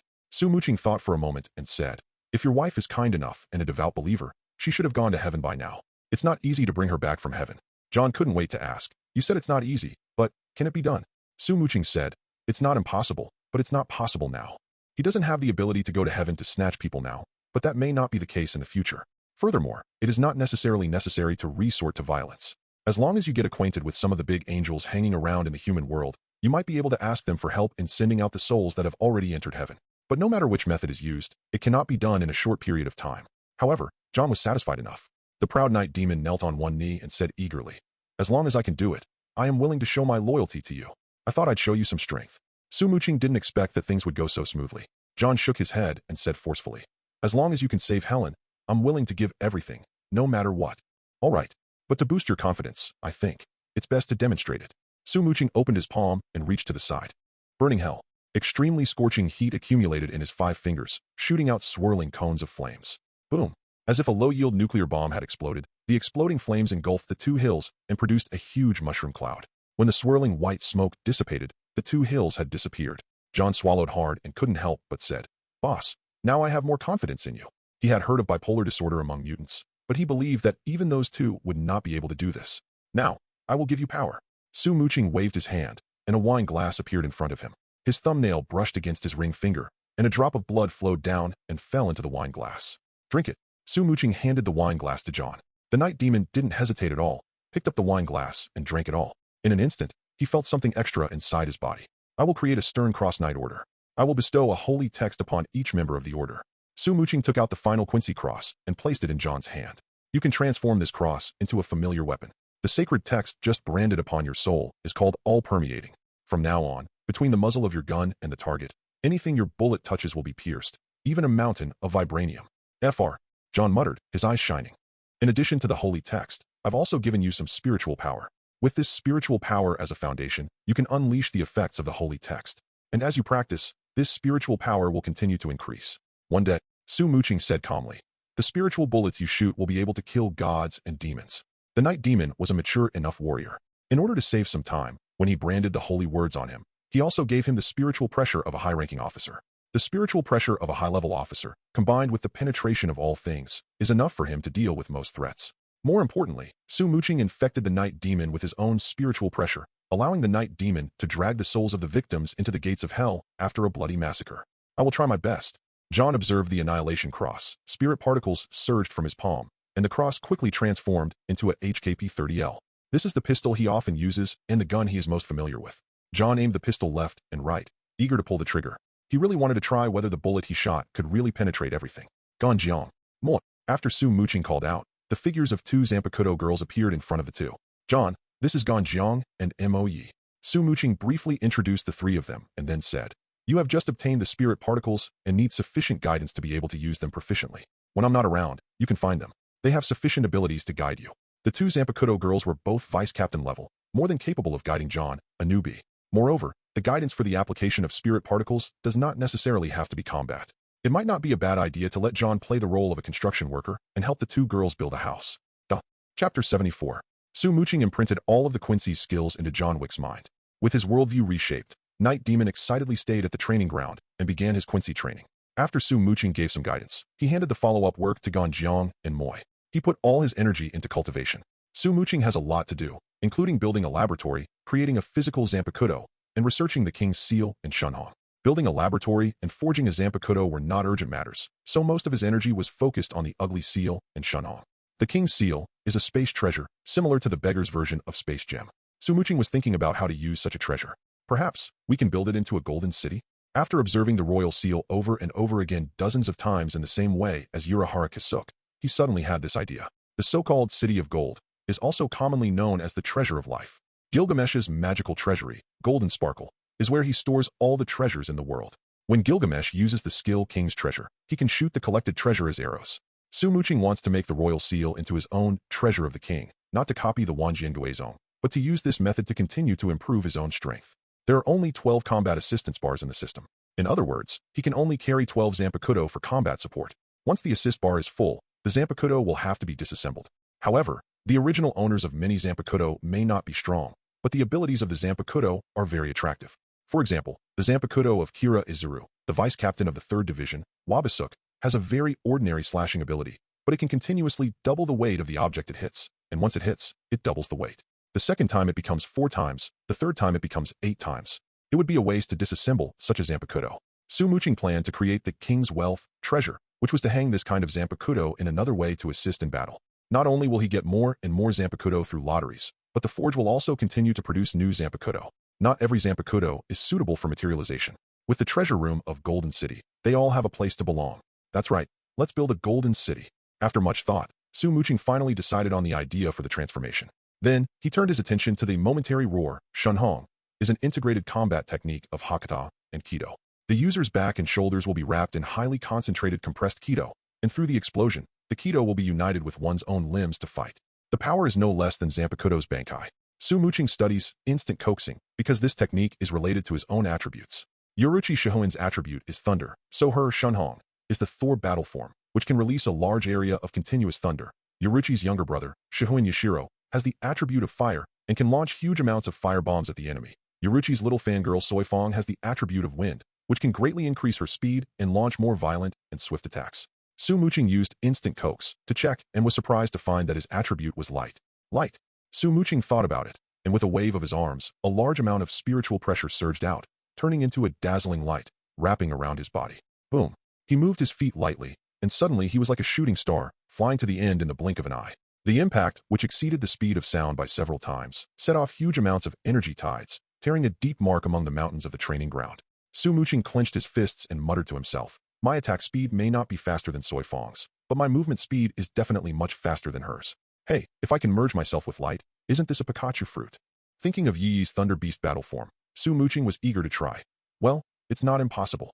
It is not an easy task to merge the body into the light, but Su Muqing is very confident that he can do it. The next moment, Within the vast training ground, light refracted in all directions, leaving streaks of light in the void. At the beginning, every time a streak of light disappeared, a huge whistling wind would appear. This is due to the intense friction between matter and the air when it travels at high speed, indicating that there is still a considerable gap between the integration of the physical body and light. Fortunately, Su Muqing's movement trajectory was chosen at an altitude of hundreds of meters, so it did not cause too much terrible damage to the ground. But even so, the Night Demon, who was training in the still blood armor under Ganzhong's guidance, was frightened. After obtaining a large amount of spirit particles, he felt like he had become a god, but with his current eyesight, he could not see Su Muqing's movements clearly. Every time, it was only after the light mark appeared that he knew where the other party had passed through. This made John feel even more in awe of his new boss. Su Muqing abandoned all distractions and always maintained the ghost way to integrate the physical body with light, while moving back and forth at high speed in the training ground. After each high-speed shuttle, he could get a little closer to his target. The whistling sound of the wind that resounded through the sky gradually died down. When the sun rose to the middle of the sky, his high-speed shuttle had become silent, leaving only a series of dazzling streaks of light. In a flash, countless traces of light woven back and forth, forming a net covering the entire sky. It's done. Su Muqing's figure suddenly appeared in midair. The next moment, he accumulated the light-attributed ghost arts in his calves and kicked out at the speed of near light. DBU. A golden laser shot out and landed on a hill. Boom. It was as if a sun exploded, instantly turning the 100-meter-high hill into dust. The light speed kick is truly terrifying. Su Muqing made a shelter with his hands and looked at the shattered hills in the distance, feeling very happy. The current light god combat form is only in its infancy and has not yet been fully developed, good thing, but its destructive ability is already comparable to scorching heat. No, it should be said that it has been surpassed. Scorching can only create extremely high temperatures, while light god combat form has a speed close to that of light in addition to terrifying attacks. If I integrate scorching heat with the light god's battle form, can I impersonate the sun god, Yin? Su Muqing was thoughtful, raised his hands, one hand holding the light, the other hand holding the fire. The two slowly approached each other, and the different familiar spirits became extremely restless. Su Muqing tried hard to maintain balance, but after the two energy balls integrated a little, they turned into an unstable bomb. He could only throw the energy ball far away, flattening a hill a few hundred meters away. The destructive power has increased a lot, but unfortunately, it wasn't successful. Su Muqing rubbed his forehead and glanced at his watch, suddenly remembering his previous plan. Damn, it's almost 10 o'clock. I hope Dr. Octopus's experiment hasn't officially started yet. Chapter 75. It was already 10:30 in the morning when Su Muqing went out. But when he arrived at the laboratory, the experiment seemed to have not yet started. There is strict security at the door of the laboratory. They will check the invitations before letting the attendees in. Su Muqing didn't have an invitation, but they obviously couldn't stop him. Su Muqing walked at a leisurely pace, easily past the guard, and entered the spacious laboratory. Then he heard a low laugh. Welcome everyone. But first I want to ask, who lost a bundle of banknotes tied with a rubber band? Unfortunately, we only found the rubber band. The future Dr. Octopus Otto is obviously not a good speaker, but he was obviously excited that his dream was about to come true. He looked back at the audience, like an orator telling a joke that was not funny. Amid the audience's laughter, Su Muqing walked into the laboratory as if nothing had happened and looked around. This is Dr. Otto's private laboratory, built by the Osborne Group. There was no other way. They had to do this. The main business of the Osborne Group is energy, and the entire New York power system is built by the Osborne Group. But ever since Tony Stark closed the weapons department and transformed the group from arms to energy, the interests of the Osborne Group began to be affected. Whether it is coal or oil, it is obvious that they cannot compete with new energy. The Osborne Group can only pin its hopes on Dr. Otto. Only if his nuclear integrate experiment succeeds, and he builds a thermonuclear fusion experimental reactor, can the Osborne Group counterpressure Stark and even become the strongest energy group. Therefore, the Osborne Group spent an astronomical amount of money to build this laboratory for Dr. Otto, and invited famous reporters from major media outlets and senior executives from major energy groups to witness the formation of the first artificial sun. Unfortunately, they are destined to be disappointed. Su Muqing looked around and didn't see any spiders, but she saw Susan Stone. Miss Stone, we meet again. Su Muqing approached Susan and greeted her. Susan was a little surprised to see him. Mr. Su, you are here too. The people who received the invitation this time were either reporters or senior executives of major corporations. Susan came on behalf of Dr. Doom. She didn't understand how Su Muqing, an unemployed vagrant, could get an invitation. Su Muqing said casually, I heard there was a lot of fun here, so I came to take a look. At this time, Dr. Otto finished his joke and changed the subject. He said in a serious tone, CFDJ today, you will witness the birth of a new energy source. A safe and sustainable energy source that provides cheap electricity for everyone. Before he finished speaking, a man's voice came from outside the laboratory. Dr. Otto, I want to remind you that with today's human technology, it's not possible to create an artificial sun. If your experiment fails, all of New York will be blown up. The newcomer walked into the laboratory and caused a great commotion. The reporters' cameras turned to the newcomers. Susan said in surprise. I heard that the Osborn group did send an invitation to Tony Stark, but I didn't expect him to actually come. This uninvited guest was Tony Stark. Beside him is Chili Pepper, and behind him follows a fat bodyguard. The fat bodyguard was holding a metal suitcase in his hand. Su Muqing looked at the suitcase and muttered to himself. By this time, has the Mark V already taken shape? Thank you for your reminder, Mr. Stark. But I've verified it hundreds of times, proving my experiment will never fail.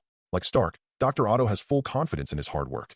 Stark frowned and said, this test is too dangerous. I think you'd better find a secluded place and do all the safety tests before showing it off to the public. Before Dr. Otto could respond, Norman Osborn's Indian assistant, Nels, stepped forward and said, but I heard that when Mr. Stark built the steel battle suit, he also didn't conduct safety tests. Stark glanced at him and said coldly, it's true that I haven't undergone safety tests, but even if there's a problem with my steel battle suit, it would only affect me. But if your experiment fails, it would implicate millions of people. If he hadn't been fully aware of the dangers of this experiment, he wouldn't have bothered to come all this way. Dr. Otto said unhappily, Mr. Stark, this is the fruit of my life's work. I will not fail despite the serious consequences of my miscalculation. Su Muqing shook his head slightly and sneered. People who talk like that usually end up hitting themselves in the face. Stark was so confident, but the first time he flew in his iron battle suit, he almost died because of ice at high altitude. Dr. Otto is so confident that not only will his experiment fail, but he will also be destroyed. Susan asked curiously, do you think Dr. Otto will fail? Su Muqing chuckled and said, just like Stark said, humankind's current technology is not yet sufficient to create an artificial sun. The energy generated by the artificial sun is more considerable than that of the arc reactor. If he could successfully create an artificial sun, Tony Stark would definitely modify the plan and create a brand new arc reactor. Even a pervert like Tony Stark couldn't do it. So how could Dr. Otto, who was far inferior to him, do it? Mr. Stark, you are not the only genius in this world. Nels turned to look at Dr. Otto, nodded, and said, facts speak louder than words, Dr. Otto. Stop talking nonsense and start the test. Good. Dr. Otto glanced at Stark, walked to a raised white cloth, and said loudly, please allow me to introduce my assistant first. He waved his hand to lift the white cloth, revealing 4 octopus tentacle-like mechanical arms. These 4 robotic arms are designed to handle nuclear integrates and are resistant to high temperatures and magnetic forces. Dr. Otto stood in front of the robotic arms, pressed the controller next to him, and began to install the 4 robotic arms according to the established procedures. The core part of the mechanical tentacle, like an octopus tentacle, was attached to Dr. Otto's back, and then 2 rows of thin metal needles pierced into Dr. Otto's spine at the same time, making the scalps of the spectators numb. The next moment, 4 robotic arms replaced his feet, supporting Dr. Otto as he walked down the installation platform. My brain controls these robotic arms, which have artificial intelligence, through neural connections. The 4 mechanical arms were waving their claws and fangs, making Dr. Otto look like a humanoid octopus. He pointed behind himself and said with a hint of pride, nanoneuronal wires directly transmit commands, allowing me to use the robotic arm to control the nuclear integrate reaction in extremely dangerous environments. Before Nuclear Integrate's artificial sun, this was his most proud work. At this time, Pepper couldn't help but ask, Dr. Otto, with such advanced artificial intelligence, won't you be bitten by it? Good question. Dr. Otto smiled, turned around, and showed everyone the chip on the back of his neck. He said, so I developed a suppressor chip to protect my brain function, allowing me to control the movements of these robotic arms instead of being controlled by them. Now, the fun officially begins. Chapter 76. Dr. Otto's assistant pushed open 2 laboratory cabinets, revealing the instruments behind them. That is a carrier made of special metal. Once the nuclear integration is successful, the artificial sun will appear there. At that time, we only need to connect the circuit to it, and it will be able to provide a constant source of electric current to the entire New York. All I can say is that Dr. Otto has great ideals. Please turn on the blue light. Dr. Otto motioned to his assistant. The next moment, a blue lamp on the ceiling above the carrier device cast a gentle blue light. When the artificial sun is formed, it will inevitably release dazzling light. This gentle and soft blue light can protect the audience's eyes. Otto, who was about to transform into Dr. Octopus, walked confidently to the instrument with his shaking mechanical limbs on his back. He controlled a mechanical arm and took out a small golden bead from the storage device next to it. Dr. Otto said, this is the key material for the nuclear integration experiment, the extremely rare element tritium. There are only 25 pounds of it in the entire Earth. I want to thank the Osborn Group for their generous sponsorship. Nell smiled proudly and said, Osborn Group is happy to pay your bill. Dr. Otto nodded to the side, and his wife immediately brought a set of goggles. Dr. Otto smiled gently at his wife, then stopped talking nonsense, took the goggles and put them on, used the robotic arm to operate the instrument, and controlled the gamma rays to irradiate the tritium element. Ladies and gentlemen, please fasten your seatbelts. Following Dr. Otto's cold joke, beams of light shone out and landed on the golden flow element. The next moment, the tritium element, which was only the size of a baby's fist, began to expand rapidly and turned into a dazzling little sun in the blink of an eye. Initially, the little sun was only the size of a soccer ball, but under the irradiation of gamma rays, it expanded to a photosphere with a diameter of 2 meters in just a few seconds. Dr. Otto's assistant, staring intently at the computer screen, excitedly reported, "Nuclear integration reaction successfully achieved." Success. Ha, it worked. Nels clapped his hands excitedly, which attracted other journalists and celebrities to applaud as well. Some people even began to congratulate Norman, and Norman's smile grew wider and wider, and he excitedly announced, "We have reached 10 billion watts of power generation, and this is just the beginning. The energy of the sun is in my palms. Even Iron Man's arc reactor can only produce 8 billion watts of electricity, but this is enough to give Stark Group the power to crush other energy groups. Dr. Otto's artificial sun, even in its elementary level form, already possesses a power output of 10 billion teraflops, more than enough to help the Osborn Group seize the title of the world's most powerful energy group." Everyone else looked relaxed and excited, but Stark's expression suddenly darkened. Not good. As soon as he said this, an invisible force field suddenly spread out from the small sun. Almost at the same time, all the metal objects worn by everyone suddenly flew towards the little sun uncontrollably. In an instant, everyone's expression changed drastically except Su Muqing. Dr. Otto hurriedly shouted, "Don't panic, it's just a power outage. It will be back to normal soon." Unfortunately, the opposite happened. No matter what Dr. Otto did, the magnetic field released by the little sun continued to grow stronger. This time, not only the tiny metal ornaments, but also the surrounding metal instruments, even the metal plates on the ceiling and the steel bars supporting the laboratory, all flew towards the little sun one after another. At the same time, the little sun was getting bigger and bigger, with tongues of fire whistling out, burning everything around it to ashes. Dr. Otto had to step back again and again, away from the equipment that was operating the experiment. Metal flew everywhere, and buildings collapsed. The audience was terrified and ran away. "Dr. Otto, stop. Stop now." Stark felt a chill in his heart and immediately shouted to Dr. Otto, "It will be stable, and I can control it." But Dr. Otto obviously did not give up. He tried to get closer to the instrument and tried to control the artificial sun again. "Happy battle suit." Tony hurriedly shouted to the bodyguard, but just as he got the suitcase, the magnetic field of the little sun surged again. Stark's grip loosened involuntarily, and he watched his battle suit fly towards the little sun like a shooting star. However, the battle suit he had high hopes for was not absorbed into the little sun. The battle suit, still in its suitcase form, had just flown out of his hand when it was stopped by a white hand. The ability to tear metal, a magnetic field that was already as strong as 100 kilograms, was like a gentle breeze in Su Muqing's hands. Crunch. As Su Muqing stopped the suitcase, the iron frame of the laboratory's door and the metal frame of the ceiling were all distorted and shapeshifted due to the magnetic force. A large amount of rocks fell down with a crackling sound, smashing the fleeing spectators and causing them to bleed. 2 shredded steel bars were torn apart by the magnetic field and flew rapidly towards the little sun. And as it moved forward, Susan was standing there. Looking at the rapidly approaching steel, Susan couldn't help but feel despair. At this moment, a hand swung lightly, like shooing away flies, and easily swept aside the 2 sharp steel bars. Susan was stunned. Su Muqing said nonchalantly, "I told you, I'm on the mysterious side." Then he said to Dr. Otto, "Dr. Otto, you have already failed. Give up." Dr. Otto looked a little shaken, but at this moment, the instrument in front of him suddenly went berserk. Asterisk, asterisk, asterisk, asterisk. A blazing electric current surged out and hit Dr. Otto, causing him to convulse all over. "Power. Turn off the power." Stark saw his performance and hurriedly reminded him loudly. Crash. Because the metal frame was twisted, glass shattered in all directions and shot into the laboratory like sharp arrows. "Get down." Seeing this, Stark hurriedly pulled Pepper and lowered his body. Susan also wanted to lie down to avoid the incoming glass. "That's not necessary." Su Muqing put his arm around her soft waist and then swung the suitcase violently. It was as if a Category 12 hurricane had passed by, and the flying glass fragments were instantly crushed into powder. Stark, who had just crouched down, saw this and hurriedly pulled Pepper closer to him, shouting, "Quick, turn off the power. That thing is about to explode, and then we're all going to die." Unnecessary. Su Muqing remained relaxed as he looked around the messy laboratory. Suddenly, a figure appeared behind him. Star Platinum. Time stops.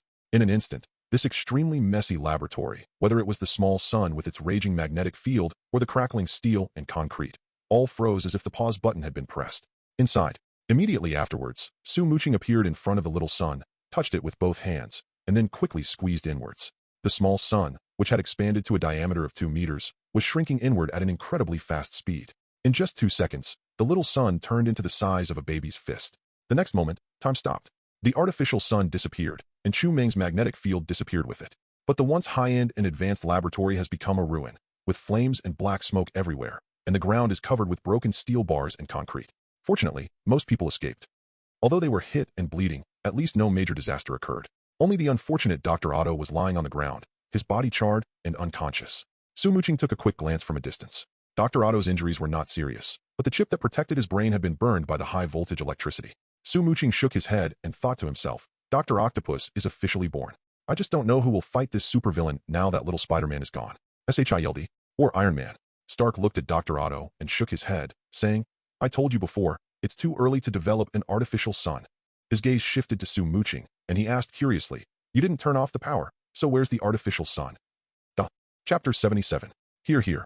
Su Muqing opened his hand, and a small sun floated in his palm. Stark was shocked. This is, Su Muqing said, artificial sun. I definitely know it's an artificial sun, I just want to ask. Stark asked curiously, how do you keep it stable? Su Muqing said matter-of-factly, just because science can't do it doesn't mean magic can't do it. Magic? Stark glared, clearly not believing it. This Mark V of yours must be worth a lot of money, right? Su Muqing didn't want to explain and handed the suitcase to Stark. $1 million. The fat bodyguard, Happy Hogan, said indignantly. Hey, you just raised your hand. Su Muqing disagreed, just raising your hand and saying, 813 is worthless. Raising your hand to stop it is worth $1 million. A steel battlesuit is worth at least tens of millions. Su Muqing felt that saving the steel battlesuit from being scrapped for only $1 million was a bargain. Stark stared at him, stopped Happy, and said to Pepper, Pepper, give him a check for $5 million. Without hesitation, Little Chili took out the checkbook from her purse. As expected of Iron Man, so impressive. Su Muqing smiled, took the check for $5 million, tapped it lightly in his hand, took out a business card from his pocket, and handed it to Stark, saying, since you're so straightforward, I'll give you a business card. When you come to me for help, I'll give you a discount. Stark glared at him and said disdainfully, I'm Tony Stark. Iron Man Tony Stark. Do you think I need you for help? You definitely need it. Su Muqing raised the corner of his lips, half smiling, and said, palladium poisoning is incurable. When you've exhausted all your energy and can't find a replacement element, and you're facing a life or death situation, I believe you'll come to me. Stark's eyes narrowed and he stared at him, but he didn't take the business card. Yes, I know. Su Muqing tilted her head and waved the business card. So you don't need help. Stark has a bad habit of never accepting things from strangers. It was always Happy or Pepper who took over other people's things for him. Su Muqing handed over his business card, but Stark didn't raise his hand. Pepper wanted to take it, but was held back by Stark. Stark stared at Su Muqing and said confidently, others may not be able to find a way, but I can. Yeah. I hope it's as you wish. Su Muqing didn't care. He lightly flicked his finger, and the business card between his fingers suddenly turned into a ball of fire and disappeared in the blink of an eye. Remember, you still have 3 months. Su Muqing smiled faintly and waved to Susan. Miss Stone, I'm leaving first. See you later. Su Muqing's steps were leisurely but fast, and he disappeared in the blink of an eye. Pepper tried to persuade him to stay, but it was too late. She could only glare at her boss. Tony, what did you just talk about? Nothing, just a problem. He thought I couldn't solve it, but who am I? I'm Tony Stark. What problem could stump me? Stark didn't want to make Pepper worry, so he could only avoid the issue. Little Pepper obviously didn't believe his excuses, but the other party refused to tell the truth, and she couldn't just strangle him and force him to answer. Pepper, furious, caught sight of Susan and suddenly had an idea. She hurriedly asked, Miss Stone, you know that gentleman, right? Susan hesitated for a moment and replied, well, we are neighbors. Little Pepper asked quickly, could you give me his contact information? Susan said helplessly, I'm sorry, although we are neighbors, in fact, today is the second time I have seen him. I know where he lives, but I don't have his contact information. BB. Pepper wanted to ask where Su Muqing lived, but was stopped by Stark. Tony said with some displeasure, Pepper, you don't believe in my ability? Little Pepper said angrily, I just don't want anything to happen to you. Tony choked for a moment, then said after a while, at least I haven't been in trouble yet. If I really can't handle it, I'll find him then. Pepper stared at him and said seriously, before that, I hope you can tell me the problem. Tony's eyes dodged for a moment before he said, during this period, I'll leave all the group's affairs to you. I'm going to focus all my energy on research. If I haven't solved this problem by next month, no, the month after next, I'll definitely let you know. Little Chili was furious. You, Stark said hurriedly. I think we should call an ambulance. Dr. Otto's condition is not good. Su Muqing's action just now not only saved Susan and Stark, but also saved Dr. Otto's wife. This artificial sun can be considered as a reward. When forging the materialized Zanpakutō, Su Muqing needs to consume a lot of spiritual energy. He planned to transform this sun and turn the energy it output into spirit particles, which could be used to charge the new Zanpakutō. Su Muqing quickly calculated and felt that this artificial sun was enough to create 2 vice-captain level Zanpakutō. More importantly, with this artificial sun as an energy source, Ganjiang and Moi can completely create Zanpakutō independently. The energy from the artificial sun will soon be exhausted. We need to scrape some other energy sources to provide backup for Ganjiang and Mo Yi. Su Muqing played with the little sun and thought about backup energy. If we talk about the most suitable energy source, it must be Tesseract. But that thing has to stay in S.H.I.E.L.D. to lure the mind gem in the hands of the purple potato spirit. The second is Iron Man's arc reactor, but that thing never seems to be sold. And 1.1, the other party is a positive character, so it is not easy for him to just snatch it away. Bring back the crazy Dr. Octopus and let him continue to create artificial suns? But that guy doesn't have the life of the protagonist, and it always seems that he will constantly make mistakes. Su Muqing is not Tony Stark, and he doesn't have that much money to waste. Suddenly, Su Muqing had an idea. It seems that somewhere, there are still many energy blocks extracted from the Tesseract. Even if the energy in those energy blocks isn't as good as the arc reactor, it shouldn't be much worse, right? Su Muqing clapped her hands. Hydra is a true villain. They'd have no problem robbing people. And if Scarlet Witch and her siblings had been captured for human experiments, they could have been rescued. TSK. Scarlet Witch is the perfect girlfriend. Chapter 78. Although he decided to rob Hydra, Su Muqing did not rush to Sokovia immediately. He first needs to build a stabilizer for the artificial sun and create a new power network for the villa and training ground. However, the stabilizer he built was not for the sun in his hand, but for the super large sun that the crazy Dr. Octopus would recreate a few days later using the large amount of resources he had robbed. This elementary-level artificial sun uses less than 3 grams of tritium. The next artificial sun will gather at least 20 grams of tritium. Today's small artificial sun already has a power output of over 10 billion watts, so the next super-large artificial sun will have a power output of at least hundreds of millions of watts. Moreover, this energy source is not a disposable item. As long as the output power is controlled well, it can generate energy continuously. Therefore, Su Muqing had to manufacture instruments in advance that could be used perfectly. The current level of human technology is 25 degrees, which cannot stabilize the artificial sun, but Urahara Kasuk's spirit particle technology can do it. However, in order to manufacture qualified instruments, a large amount of lepton materials is needed. And Su Muqing's gold ring had been cleaned. Before he can start making instruments, he needs to earn some USD first. That Stark guy isn't desperate yet. We don't want to let him bleed profusely, so we can only go find Norman Osborn first. Su Muqing made a new plan and immediately used Hongji's Bankai again. He used the ability of construction and transformation to build a simple instrument, unlocked the seal of the artificial sun, and placed it directly into the instrument. This simple instrument does not have a complete energy circuit and cannot adjust energy output, but it is enough to create a physical Zanpakutō. It's just a bit of a waste of resources. Su Muqing called Ganjiang and Moi over and asked, "How is John's training going?" Ganjiang said, "John has mastered the spirit particle clustering, and the static blood suit is almost complete. He is now training the Fei Lian kick and the holy extermination arrow.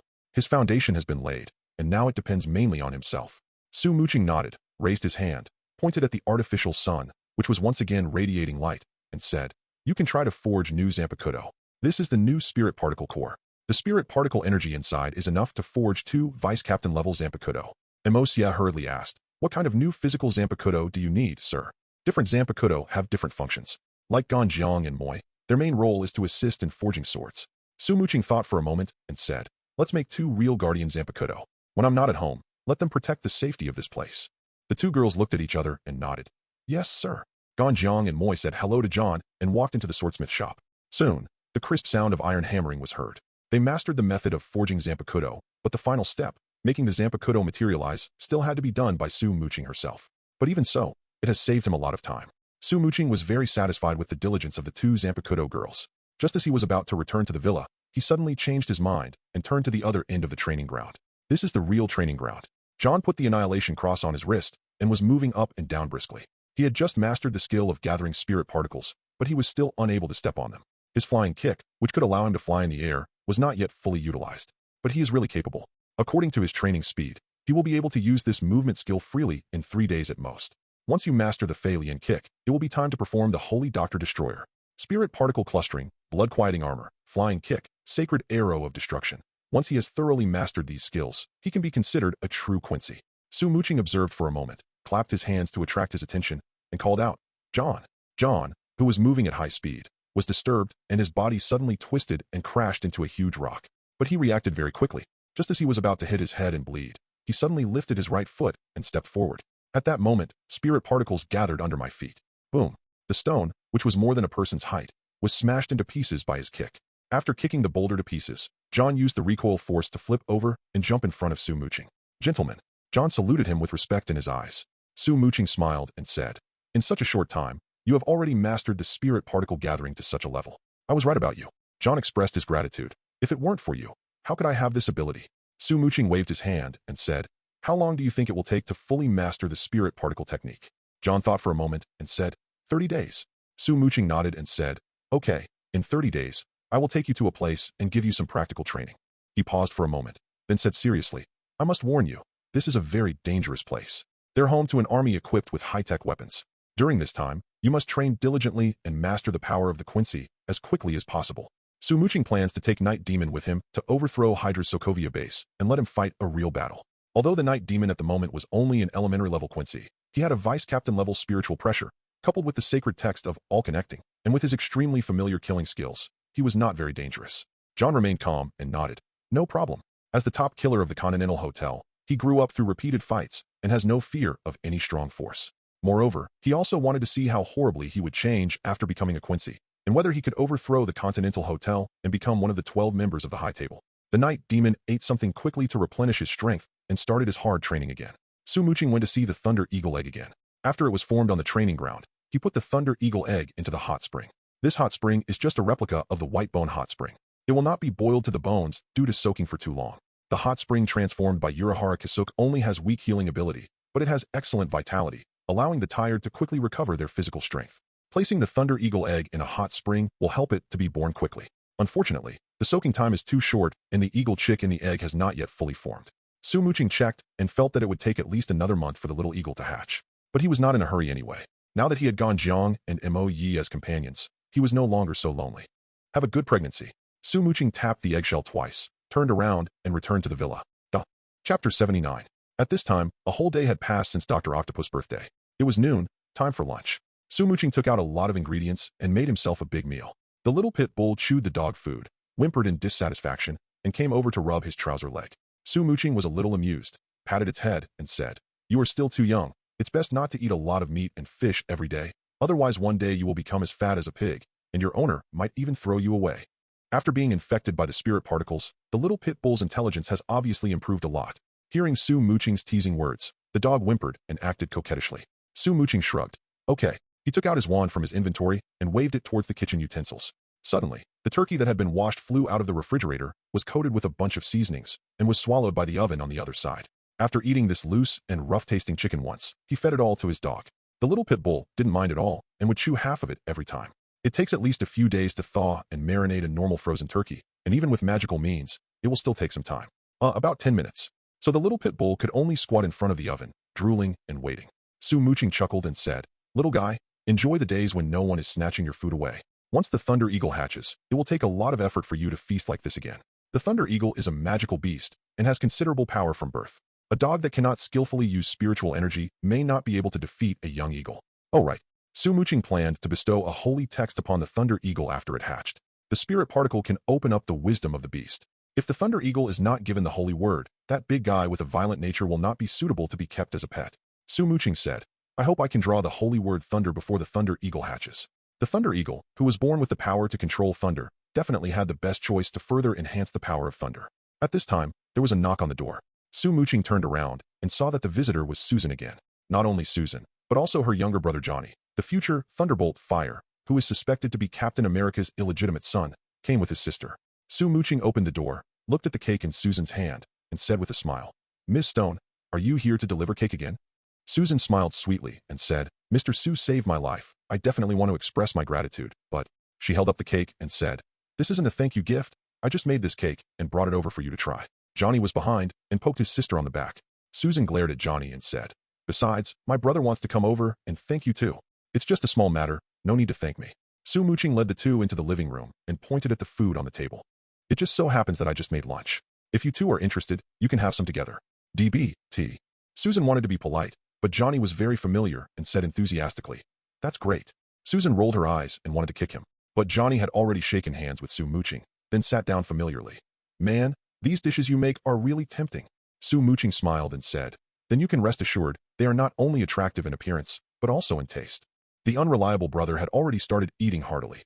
Susan couldn't force him to leave, so she could only sit on the chair on the other side and said awkwardly, "Mr. Su, I'm sorry to bother you." Su Muqing served rice to the two of them and said with a smile, "I think we are already friends, just call me Su." Johnny gnawed on a pork knuckle and muttered, "Call me Roni." Susan glared at him, then turned to Su Muqing and smiled again.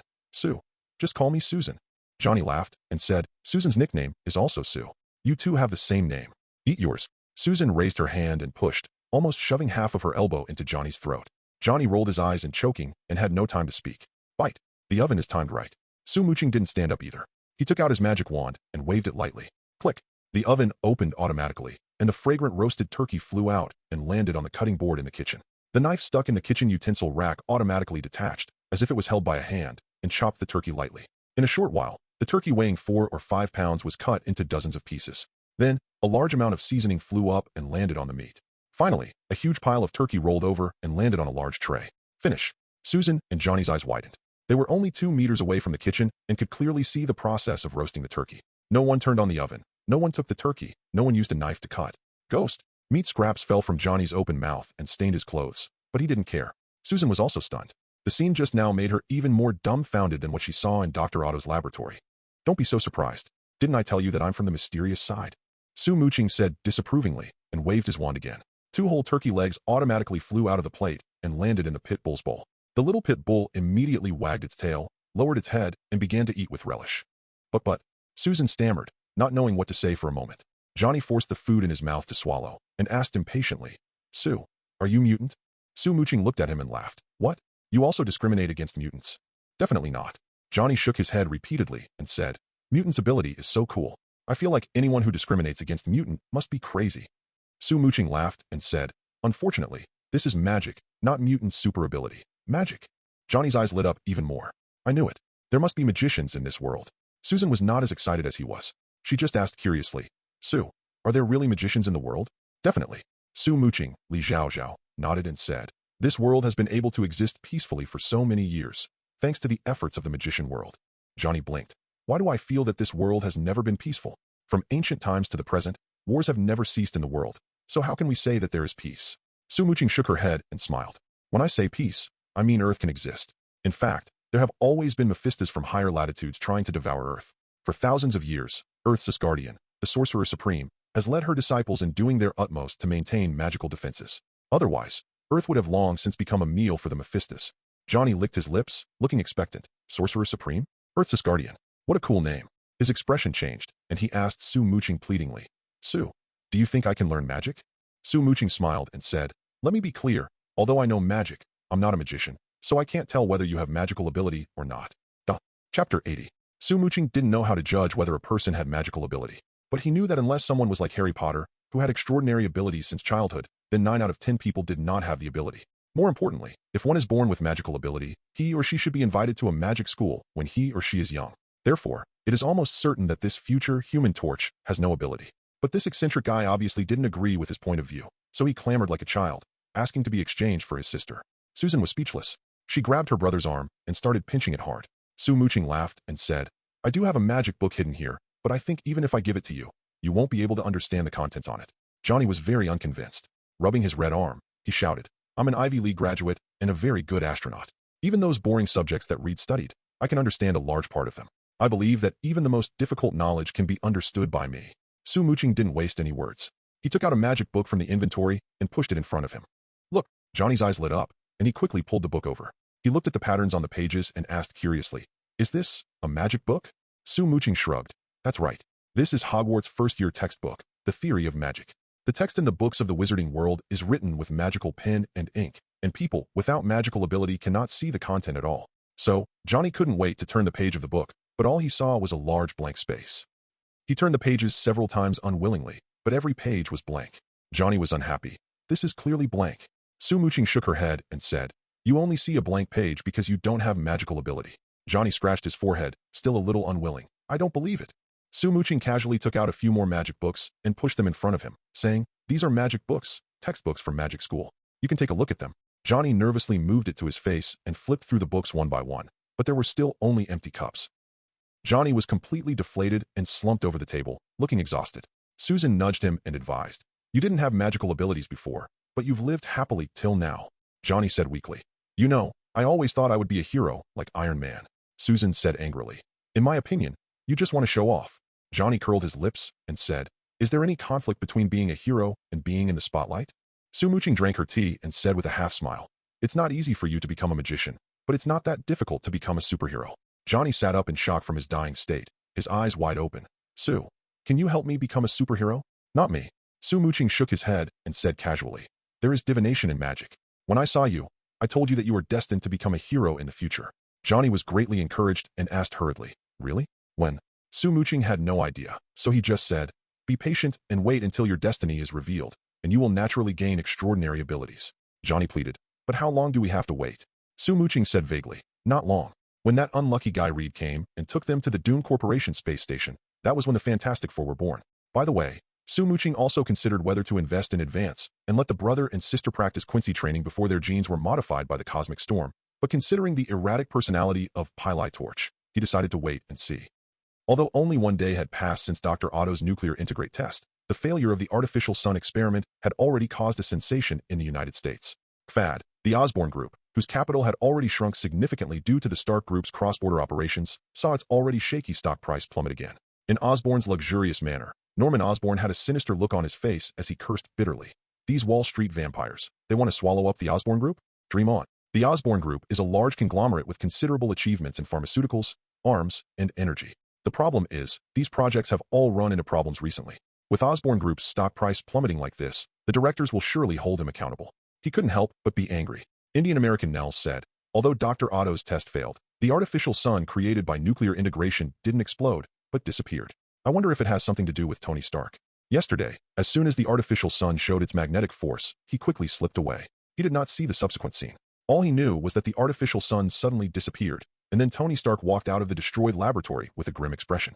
At that time, in the nuclear integrate laboratory, apart from Dr. Otto, Stark was the only scientific director. If anyone can prevent the artificial sun from exploding, it can only be Tony Stark, right? Tony Stark. Norman thought for a moment and said, please make an appointment with him for me. I want to talk to him. If he could get an investment from the Stark Group, the pressure on the board of directors would definitely be much less. Well, although the chances of success are not high, he doesn't have any better choice now. Nels nodded and said, okay, I'll contact him. Norman asked, what stage has Professor Connor's research reached? Nels asked hesitantly. It said there's been a breakthrough, but human trials haven't started yet. Norman said fiercely. Then speed up and tell him that I can't wait too long. If his health wasn't so poor, why wouldn't he have been present for Dr. Otto's nuclear integrate test? But for Norman Osborn, Connor's research is far more important than Dr. Otto's research. Dr. Otto's research is only about his wealth. Professor Connor's research concerns his life. Not only his life, but also his son's life. The Osborn family has always had a genetic disease, and both lizard potions and human strengthening potions are used as means of self-help. If the lizard potion proves to be ineffective, he can only place his last hope on the human strengthening potion. Nels didn't dare to say anything else and left respectfully. Norman took a photo frame from the bedside, looked at it, coughed, and said to himself firmly, Harry, I will definitely help you get rid of Osborn's curse.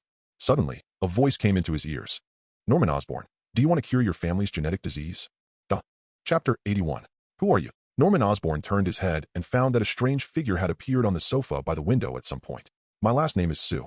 Su Muqing sat on the sofa, playing with the star seal in her hand, and said nonchalantly, I think, instead of trying to figure out my origins, the most important thing for you right now is to determine whether I can cure your illness. Norman frowned and said, I believe that the human strengthening potion that the Austin Group is about to complete can cure my family's illness. Su Muqing spread his hands and said with a smile, then I must remind you, not only can you not replicate the human strengthening potion, even if you were lucky enough to create a perfect human strengthening potion before your life ended, it wouldn't be able to cure your family's genetic disease, because it's not a pathological condition at all, but a curse from the dark arts.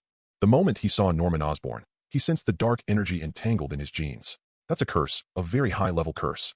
At least it has to be a dark necromancer of Voldemort's level, a vicious curse cast at the cost of one's life. Norman Osborn's ancestor was definitely a black necromancer. The curse originated from magic, and it cannot be completely repaired by simple genetic modification. Curse? Norman's expression changed. After a moment of silence, he stared at him and asked, so, you are also a necromancer? Su Muqing flicked his fingers, and the star emblem danced between his palms. He said calmly, I'm not a genuine necromancer, but I can lift the curse on you. Norman stared at him and said in a deep voice, what do you want? Su Muqing said lightly, 5% of the shares of Osborn Group. Norman couldn't help but ask, do you know how much 5% of Osborn's shares are worth? Su Muqing shrugged and chuckled. I haven't counted, but I think it should be quite a lot. Not a few, but a lot. Norman raised his voice and said, the market value is at least 10 billion US dollars. It can make a person go from being a pauper to becoming the top of society overnight. The Osborn family is the major shareholder of the Osborn Group, but they only hold 25% of the shares. The fees demanded by the other party were enough to break his bones. 10 billion. Su Muqing sighed and said calmly, not bad, worth my effort. Norman choked and pursed his lips before saying after a while, I believe that 1 billion US dollars is enough to hire other high-level necromancers. Then I wish you success. Su Muqing stood up nonchalantly, pretending to leave. Just so you know, if you don't achieve your goal and end up coming back to me, you won't be paying this price. A curse cast by a top-notch black necromancer cannot be removed without any problems, even by a necromancer of Dumbledore's level. Su Muqing didn't believe that Norman could wield USD and invite a higher-level necromancer. If the desperate old green goblin finally came to him for help, he would definitely double the price and take away half of the Osborne family's fortune. However, Su Muqing believed that the dying green goblin would not choose to rely on luck. Sure enough, when Su Muqing was about to reach the door, Norman stopped him. Wait. Su Muqing turned her head and looked at him. Norman thought for a moment and said, "If you can remove the curse from me and my son, I am willing to pay 5% of the Osborne Group shares, but this 5% of the shares must still be held by the Osborne family." Holding 5% of the shares, he is already the third largest shareholder of the Osborne Group. If the Osborne family wants to take control of the group, they need the support of these shares. Su Muqing smiled and said, "Don't worry, I'm not interested in doing business. I want shares, I just want money." He just needs a large amount of USD to fill the system's gold ring, so he has no interest in competing for the operating rights. Good. Norman nodded in satisfaction, but then added, "My second request is that you lift the curse for me first. After my genetic disease is cured, I will transfer the shares to you. Then you can help my son Harry lift the curse." Su Muqing thought for a moment. "Okay." Norman perked up. "When do we start? What preparations do we need?" "Unnecessary," Su Muqing said, took a step closer, stretched out his palm suddenly, and pierced Norman's chest. Norman felt severe pain all over his body and couldn't help but wail. Su Muqing had already used spirit particles to create a soundproof layer in the room, so she wasn't afraid of being heard by people outside. "Please give me flowers."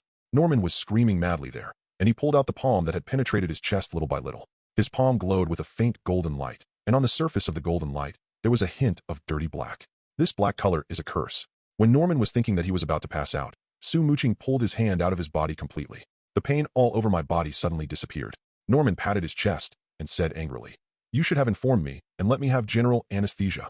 Su Muqing clenched his palms, squeezing the darkness between them into a small ball. He said nonchalantly, "This curse has lingered in your family for hundreds of years. Do you think you can easily break it without suffering?" Zero. Norman perked up and observed the black ball. "Is this a curse?" "That's right." Su Muqing glanced at him and said, "I suggest you do more good deeds. Otherwise, if you ever offend the black necromancer again and get cursed again, I'm worried you won't be able to find me for help in time." Norman snorted and said, "But my illness hasn't improved. Has my curse really been lifted?" Su Muqing pinched his fingers together, crushing the dark curse, and said calmly, "You can ask a doctor to give you another checkup. You'll find that your terminal illness, which was originally diagnosed, can now be cured." Norman didn't hesitate at all. He picked up the intercom and called his medical team. Su Muqing flicked her hand and slid her business card onto Norman's bedside table. She said bluntly, "I hope you can transfer the shares after your inspection is complete. I didn't sign a contract with you because I never believed in it. If you choose to break this verbal contract for the sake of money, believe me, you will definitely regret it. This old guy is not a pushover. In order to prevent him from seeking his own death, he naturally has to be warned in advance." Norman said without hesitation, "As long as my genetic disease can be cured, I will definitely transfer my shares to you. Don't forget, I still need you to lift the curse for my son."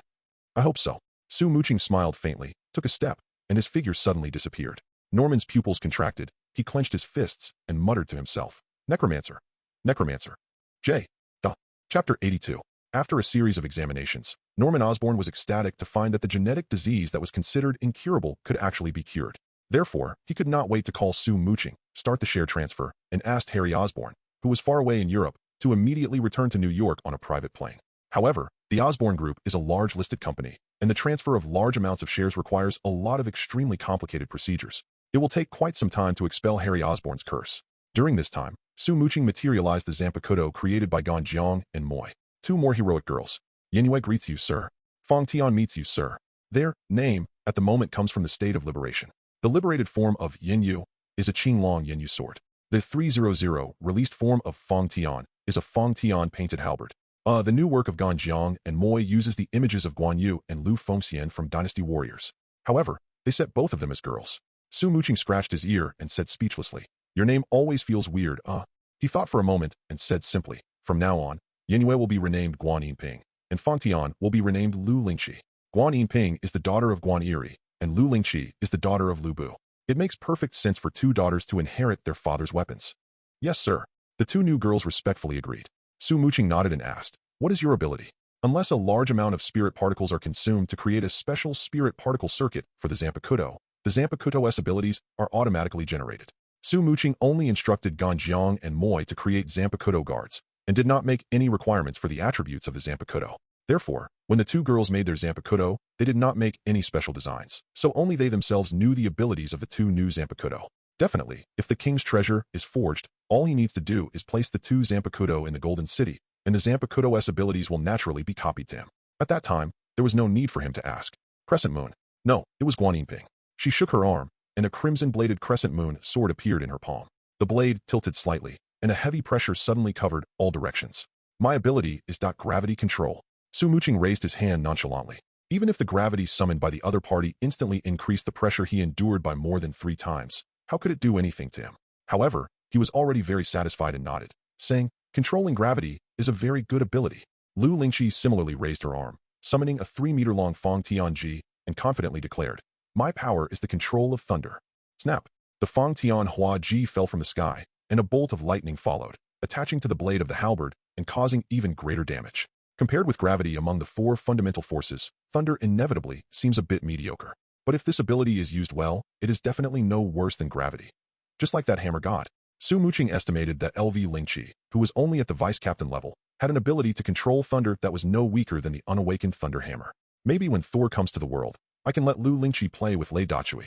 Very nice. Su Muqing gave a satisfactory evaluation to the 2 novice girls, and also gave a 10-point praise to Gan Jiang and Moi, who had just left the novice stage. Then he took out the royal seal. Yinping and Lingqi are responsible for protecting the home and training John. Su Muqing began assigning tasks. As for Gan Jiang and Mo Yi, your next task is to forge the royal seal and forge it into the form I require. He had already set up a basic spirit particle circuit within the royal seal. Once the form modification was complete, he could set up a complete spirit particle formation and transform it into a golden city similar to a barrier. Su Muqing assigned tasks to all 4 girls. As for himself, he planned to take advantage of this time to travel around as a tourist. Anyway, there's a portal, so he can come and go freely. 01390802 5-191020 First destination. Su Muqing closed her eyes and pointed randomly on the map. Washington. Su Muqing smacked his lips. The capital of this sinful country? I wonder if I'll run into Captain America while he's running. Su Muqing brainstormed, waved his hand to open the portal, and stepped onto the ground of Washington. Although Washington, D.C. is the capital of America, its total area is actually not that large. The entire urban area is less than 200 square kilometers, and the permanent residents are only about 700,000 people. But in such a small city, there are many popular attractions. The White House, the Capitol, the Lincoln Memorial. Unfortunately, each of these attractions is closely related to politics, and each of them hides blood that cannot be concealed. Su Muqing looked all the way and found more than one area invaded by darkness. If it is placed in the east, this place is an extremely mean place and is most likely to give birth to evil spirits. However, the extremely dark place here is derived from the extreme sin, which makes people feel even more terrified. This damn place, I guess it won't be long before it's flattened. As the saying goes, you reap what you sow. Su Muqing doesn't bother to pay attention to those bastards who are corrupted by money and power. He chose to ignore all the darkness that he could see. He just wore a tourist's mask, walking in the streets and alleys of the city, visiting one tourist attraction after another. In the blink of an eye, it was almost dusk. The last place Su Muqing visited was the National Air and Space Museum. This museum covers a large area and has 24 exhibition halls, which bring together a large number of landmark flight vehicles and space probes, such as gliders, airplanes, transport planes, passenger planes, rockets, planet probes, and artificial satellites. Almost everything is available. It is also a historical and scientific research center for the study of aerospace, planetary science, and earth science. At this time, seeing that it was almost closing time, tourists began to leave, and Su Muqing's pace could not help but quicken. Suddenly, his figure paused. Su Muqing looked at an idle black fighter plane. That was a huge amount of Blackbird fighter jets. Su Muqing looked at the display board in front of the Blackbird, which read, "This legendary aircraft, a long-range, high-altitude, high-speed strategic reconnaissance aircraft of the U.S. Air Force, was built by Lockheed Martin. Only 32 have been produced since 1963. None of them has ever been shot down by enemy aircraft or anti-aircraft missiles in actual combat. Today, except for 2 that are still used for flight research, the rest of the Blackbirds have been retired and placed on permanent display in museums or Air Force bases." Su Muqing looked at the old Blackbird and raised the corner of his mouth slightly. I didn't encounter the awakened Captain America, but I encountered the sleeping Skyfire. I am really lucky. Chapter 83.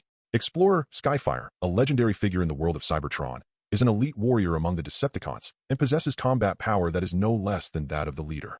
Skyfire is one of the earliest followers and subordinates of the villain boss Fallen Kong and Shape-Shifting Kong. He came to Earth on the orders of Fallen Kong to lurk and collect intelligence, but Fallen Kong eventually abandoned him. Due to the extreme lack of energy, Tianhua gradually aged and had to transform into a Blackbird fighter, sleeping in this museum. Perhaps, I can wake it up and use it as a means of transportation. Su Muqing touched his chin, thinking.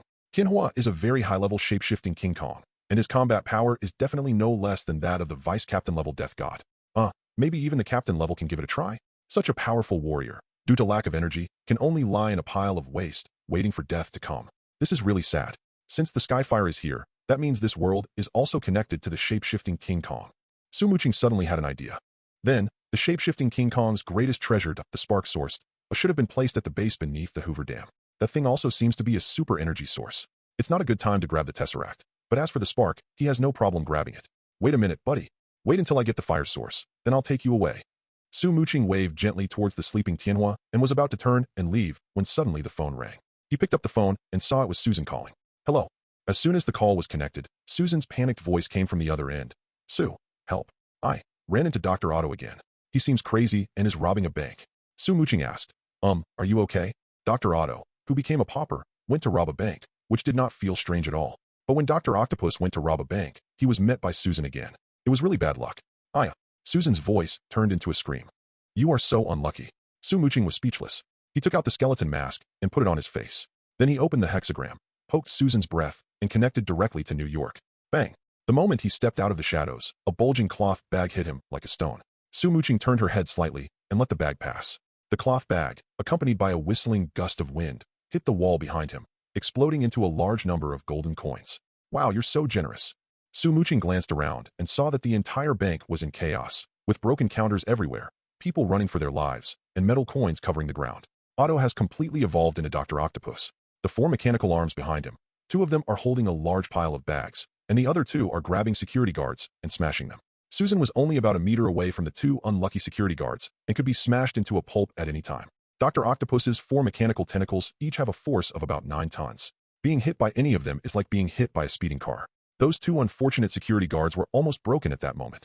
The splattered blood and flesh fell on Susan, making her even more terrified. But the next moment, a familiar arm grasped her shoulder. Susan turned around in disbelief, only to see a strange mask. It's me. Su Muqing shrugged. I don't intend to let too many people recognize me. Don't move. Hands up. Everyone. More guards came running out the door, 6 or 7 pistols pointed at Dr. Octopus. But after seeing the messy flesh and blood on the 2 mechanical arms, the security guards were shocked and pulled the trigger immediately. At this time, Dr. Octopus's brain nerves have been controlled by artificial intelligence. Dr. Octopus can't see the trajectory, but artificial intelligence can see it clearly. Therefore, at the moment the gunshots rang out, 2 robotic arms crossed left and right, protecting the body in the form of a shield, while the other 2 robotic arms attacked again, and the 2 sweeps sent all the nearby security guards flying dozens of meters away. I watched as their sternums collapsed, and they quickly lost their breath. At this moment, a shrill siren sounded outside the door. This bank is located on Wall Street, where capital tycoons gather, and naturally has the best police force. As soon as Dr. Octopus started to rob the movement, the police came rushing over. Dr. Octopus only has 4 mechanical arms and no indestructible body. Once surrounded by a large number of police officers, he will eventually die. Hostage. Dr. Octopus reacted quickly, and a mechanical arm behind him immediately extended to the side, trying to grab someone as a hostage. Coincidentally, his target was Susan. Susan couldn't help but scream, but saw Su Muqing step forward and stand in front of her. Click. The sturdy robotic arm failed to catch Su Muqing, but was caught by him instead. Dr. Octopus didn't care whether the hostage was a man or a woman, but when he tried to retract his robotic arm, he ended up with nothing. The twisted robotic arm was pulled straight, but could not move at all. The person holding down the robotic arm was a man wearing a strange mask. Superhero. Dr. Octopus grinned, revealing a sinister smile. You bastards, you want to stop me from realizing my dream? Su Muqing pinched the mechanical arm and said with a hint of sarcasm, Dr. Otto, I don't care about your dirty dreams. It's just that you are so unlucky that you hurt my friend. Then I'm really sorry. Dr. Octopus apologized, but the other 3 robotic arms suddenly grabbed several bags of coins and threw them at him. Damn it. If I hadn't been waiting for you to create an artificial sun, I would have chopped you off with one knife. Su Muqing muttered to himself, and suddenly exerted force, using the mechanical arm in his hand to pull Dr. Octopus over, using him as a human shield to sweep across, throwing several bags of coins away. Then, his tiger's mouth suddenly closed. Snap. He had cut off this robotic arm. Get lost. Su Muqing raised his leg and kicked Dr. Octopus, who only had 3 mechanical arms left, out through the door. Bang bang bang. Under the protection of the 3 retracted robotic arms, Dr. Octopus turned into a ball and smashed several police cars that had just stopped into scrap metal. Coal. Dr. Octopus, dizzy and confused, didn't bother to struggle anymore. He waved his robotic arms, sweeping away the policemen around him. Then he used his robotic arms as legs, grabbing the walls and climbing over the eaves. In an instant, he disappeared among the tall buildings. Chapter 84. Dr. Octopus's first robbery ended in failure. But he obviously would not give up, so just half an hour later, Another bank in Manhattan also suffered an octopus robbery. And that's not all. In 2 days, Dr. Octopus raided 6 or 7 banks before he managed to gather enough funds for the new experiment. Next, he will probably go and grab the tritium element and then build a larger artificial sun. Su Muqing expressed her anticipation for this. Susan watched the news report on TV and sighed. Su, you should have caught Otobo Zheng that day. Su Muqing curled her lips and said disapprovingly, I'm neither a police officer nor a superhero, so why should I help catch criminals? Susan pouted, stared at him and asked, your abilities are even better than Iron Man's, so why don't you want to be a superhero? First, trouble. Su Muqing shrugged. Secondly, have you ever seen a magician jump into people's field of vision and act like a superhero? Susan was stunned. Indeed not, but why? Su Muqing said vaguely, the magical world is very independent. It won't even be connected to reality unless necessary. Naturally, there won't be magicians pretending to be heroes. Susan nodded suddenly, and after a while she said, you lied to me. Su Muqing blinked. What did I lie to you about? Susan snorted. You said before that although you know magic, you are not a magician. All right. Su Muqing laughed heartily. I just think that catching thieves is the police's job. If I meddle in other people's business, I'll only draw complaints. Susan didn't believe it. How is that possible? Su Muqing shook his head and said, Iron Man is a hero because he has the Stark Corporation behind him, so few people dare to blame him for no reason. But if someone without any power jumps out to be a hero, believe it or not, the first people who can't get around him are the New York police. Susan thought about it and shook her head. I still don't believe it. Su Muqing glanced at Susan and jokingly said, how about this, if you're willing to be my girlfriend, I can let you be a superhero and let you experience the life of being blamed from all sides. Who says you can only have one girlfriend? Susan blushed and felt a little shy, but she didn't refuse. It is easy to gain favor when a hero saves a beautiful girl. In just a few days, Qing had saved her twice. Suddenly, a live TV news interrupted the ambiguity between the two. In the rumbling helicopter, the reporter sat in the cabin, close to the open door. The camera was pointed at the bridge below, and the reporter described the scene he saw in a hurried voice. Huge amounts of monsters appeared on the Williamsburg Bridge. The monsters seemed to be searching for someone. It overturned many vehicles and even threw some cars off the bridge and into the Hudson River. More and more people are dying, but the traffic is so congested that the police can't get there quickly. It seems that the only person we can hope for is Iron Man. Before he finished speaking, a ray of fire broke through the darkness and flew rapidly from afar. The reporter was overjoyed and shouted, he's here. Iron Man is here. Bang! Another car was thrown off the bridge by the wandering monster. The passengers in the car who had not yet escaped screamed in terror and fell along with the car. But the next moment, his falling momentum suddenly stopped. Iron Man was quick-witted and arrived at the scene in time, supporting the car from below. The unlucky guy in the car felt a tightness in his chest from the recoil, but he just felt lucky that he could withstand the shock, and at least he wouldn't drown. Iron Man flew onto the bridge carrying the car, and was immediately greeted with cheers. Susan heaved a sigh of relief when she saw this, and then said to Su Muqing, look, how popular he is. Su Muqing said calmly, because what he's doing now is right, he'll naturally be welcomed. But if one day he does something out of the ordinary, how do you think people will frame him? He simply disdains this topic. Facts have proven that most people in this country are ungrateful and cannot be tamed. They are used to being selfish, and will only show support if others always protect them. Once those superheroes do something that is not in their own interests, they will only be criticized. They will never consider the overall situation, they will only think that the superhero makes them unhappy, and then a large number of politicians will take this as an opportunity to manipulate public opinion. Isn't the disintegration of Avengers due to this? Su Muqing is not an American and has no interest in taking unnecessary risks for a group of selfish Anglo-Saxon gangs. Well, unless they pay enough. In addition, the little Spider-Man in this world is still just a little kid. Therefore, it is understandable that Iron Man is the one who comes out to face Professor Lizard. But how could Professor Lizard's lizard potion be made without the help of the Garfield spider? Hey, you ugly guy, look here. Iron Man put the car back on the bridge, opened the twisted door, let the passengers out, turned around, and fired a small stun grenade at the big lizard in the dark. Boom. The spreading oscillating sound waves made people nearby cover their ears. Fortunately, this was a stun grenade specially made by Iron Man, and the explosion range of the energy wave was very limited. Otherwise, Professor Lizard would be unharmed, but the ordinary people around him would have fallen. Roar! The 3-meter-tall lizard man was knocked back a few steps by the force of the stun grenade and appeared under the searchlight. The hideous and ferocious face was clearly revealed, and the dark green scales were stained with a faint layer of red as blood. Su Muqing narrowed her eyes slightly. Vampire? In the simple world of Garfield Spider, Professor Lizard can only rely on the formula written by Little Spider-Man's father to perfect his lizard potion. However, in this super-large world, there are many creatures with the island map's super-speed regeneration ability. Vampires are the most common type. Given the strength of the Osborn group, capturing some vampires as experimental subjects is obviously not a difficult task. Wow, what the hell are you? You're so ugly. Iron Man was also frightened by Professor Lizard's appearance and couldn't help but complain again. Iron Man, you have to stop me. Professor Lizard was originally a good-tempered person, but after being transformed by the lizard potion, all his negative emotions were released, and he suddenly changed from a gentle scholar to an extremely irritable big lizard. He had searched all the way from the bridgehead until now, but still hadn't found his target. He was already extremely angry. Now that Iron Man has stepped in his way, he is even more furious. Who wouldn't want to stop you if they saw you like this? Iron Man pursed his lips, said nothing more, extended the gun from his shoulder, and fired at Professor Lizard. Professor Lizard reacted quickly and put his claws in front of his eyes in time. The miniature machine gun on Iron Man's shoulder only left a row of tiny scars on his arm. Moreover, these burst and bleeding wounds are recovering at a speed visible to the naked eye. After adding the special vampire gene, the regeneration ability of the lizard potion has been increased several times. In this form, Professor Lizard's terrifying regeneration ability is probably no worse than Wolverine's. Tony Stark, go to hell. Professor Lizard from rage grabs an empty car and throws it like a baseball. Professor Lizard's strength exceeded 10 tons, and the car he threw with all his strength had an impact force of dozens of tons. Iron Man's best option is to dodge. However, he also has innocent people attached to him. If he chooses to hide, they will be the ones to suffer. FK. Iron Man cursed and told Jarvis to focus all his energy on his chest and lock his feet on the bridge. He had encountered a similar incident once before. During the vs Ironmonger match, his uncle Obadiah had also grabbed a car and hit him with it. That time, he successfully caught the falling car. This time, having experienced several upgrades, he will definitely be able to take it. Bang. Attack. The quality of the Williamsburg Bridge is obviously not that good. Iron Man's feet, gripping large pieces of asphalt, were thrown off the bridge. Oh my god, Susan screamed, patted Sue Muqing's arm, and begged, Sue, go and save them. Sue Muqing remained unmoved. No need, Stark can handle it. It's just a lizard professor, Iron Man can definitely handle it. Susan looked at him, suddenly gave him a kiss, and said softly, if you become a hero, I'll agree to be your girlfriend. Duh. Chapter 85. The compensation Susan gave was obviously very generous. Sue Muqing expressed her satisfaction, grabbed her hand, and kissed it affectionately.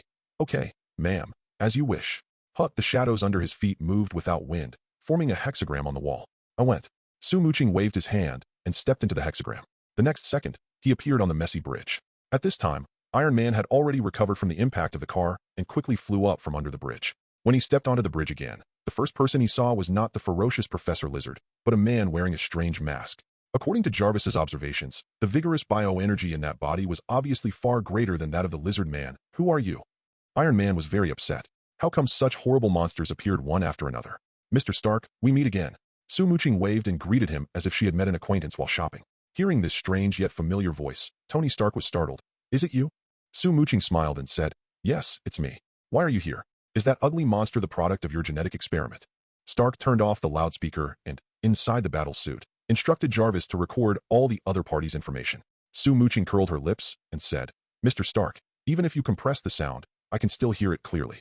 Stark pretended not to hear and simply said, you haven't said whether that monster is a substandard genetic product. It does have some limited relationship with me, but not much. Sue Muqing spread her hands and said, it's just my new girlfriend. I feel like you're too useless and can't even deal with a lizard man, so I asked you to play the hero. Professor Lizard is from the Osborn Group, and all his research is funded by the Osborn Group. As a new shareholder of the Osborn Group, Professor Lizard's farce is naturally related to Sue Muqing. But it's just a slight relationship. If Dr. Octopus's disaster was the result of the doctor's original overconfidence, then half of the responsibility for Professor Lizard's disaster should be borne by Noxon. If it weren't for Norman's urging, Professor Connors would not have had to use himself as a test subject without undergoing any human experiments, resulting in him becoming a half-human, half-lizard monster. Sue Muqing's disdain made Stark furious. He asked angrily, do you think I can't deal with that lizard? Bang! Another car hits and Iron Man disappears again. The battle suit is made of the highest quality aviation alloy and has a strong enough protective layer to prevent Stark from getting hurt easily. However, the weight of the steel battle suit was not very good, so it could withstand the impact but could not maintain its shape. And this time, because he didn't lock onto the ground, he flew farther than last time. Look, is it my fault that I looked down on you? Sue Muqing chuckled and suddenly raised his right hand. Boom. Another car followed and hit his palm. Sue Muqing's weight was obviously far inferior to Iron Man's, but the heavy force that hit him did not cause any ripples. Professor Lizard's cold eyes couldn't help but shrink inward. The performance of this masked man obviously exceeded his expectations. Well, you're really too ugly to be worth my personal effort. Sue Muqing put the car in his hand on the ground, jumped on it, and sat down. Then he snapped his fingers. Killer Queen, play with him. The next moment, the shadow under his feet bulged out, taking the shape of a light pink human. This is a close-range power stand. Killer Queen. She is dressed in a light pink battle suit, resembling a boxer's outfit, with a flat crown and two pointed cat ear-like horns on either side of her head. She also wears long black leather gloves with studs. A mere lizard professor is not worth Sue Muqing's effort. The most important thing is that he doesn't plan to kill it here, but to wait for this big guy to release poison gas to the whole of New York, and then let Susan go to brush up her reputation. By the way, which holy text is suitable for Susan? Su Muqing pondered this question and lightly raised her finger. Killer Queen, who was standing still, suddenly reached out, grabbed an empty car, and threw it towards the lizard cult. Seeing that the Ford car was about to hit him, Killer Queen suddenly pressed the remote control in her hand. Boom! The Ford suddenly exploded like a bomb. Professor Lizard was caught off guard and was swept away by the fierce storm, flying backwards dozens of meters. Killer Queen is a melee strength stand, but her special ability is to turn everything she touches into a bomb. After being hit by a bomb explosion at close range, Professor Lizard felt dizzy and half of his body was torn apart, with green flesh and blood flying everywhere. The severe pain made him even more angry. He quickly woke up from his dizziness, grabbed a car, and threw it at Killer Queen. But Professor Lizard's power is obviously not as strong as Killer Queen's. The car thrown by Professor Lizard rushed in front of Killer Queen. She only needed to turn around to catch the car in her hand and threw it back. Boom. This time, the car turned into a bomb again. Professor Lizard was blown away by the shock wave and almost fell off the bridge. The lizard's fighting ability allowed Professor Lizard to sway, and he used his tail to grab the railing to stop his body from flying backwards. The next moment, Professor Lizard grabbed another car and threw it out. And this is not the end. He rushed through the chaotic traffic, throwing out one car after another. He threw the car like a shot put while running wildly in the traffic. Killer Queen caught the cars he threw every time and turned them into bombs and threw them back, turning the Williamsburg Bridge into a battlefield. In an instant, dozens of vehicles parked in the nearby area were blown to pieces by the car bomb, and even the bridge surface was covered with dense cracks. Hey, if your guys keep blowing up, this bridge is going to collapse. Iron Man, who had already returned to the battlefield, couldn't help but complain to Su Muqing. Well, Su Muqing summoned a stand this time, creating a physical body specifically for her.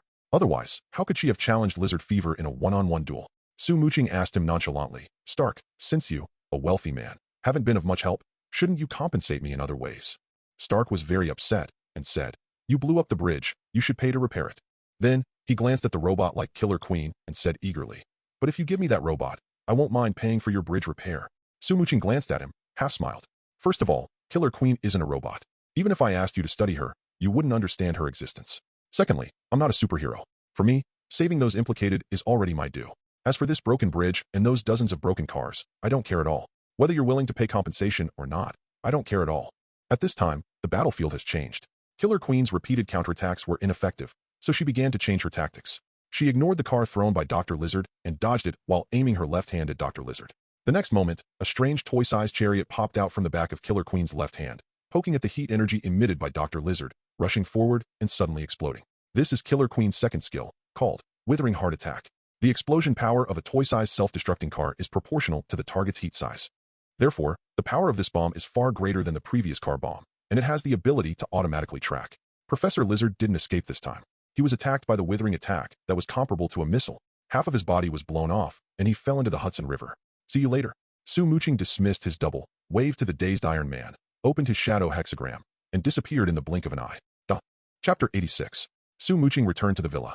An excited Susan jumped over and gave her a new kiss, praising her. Su, you are really great. Then she sighed again.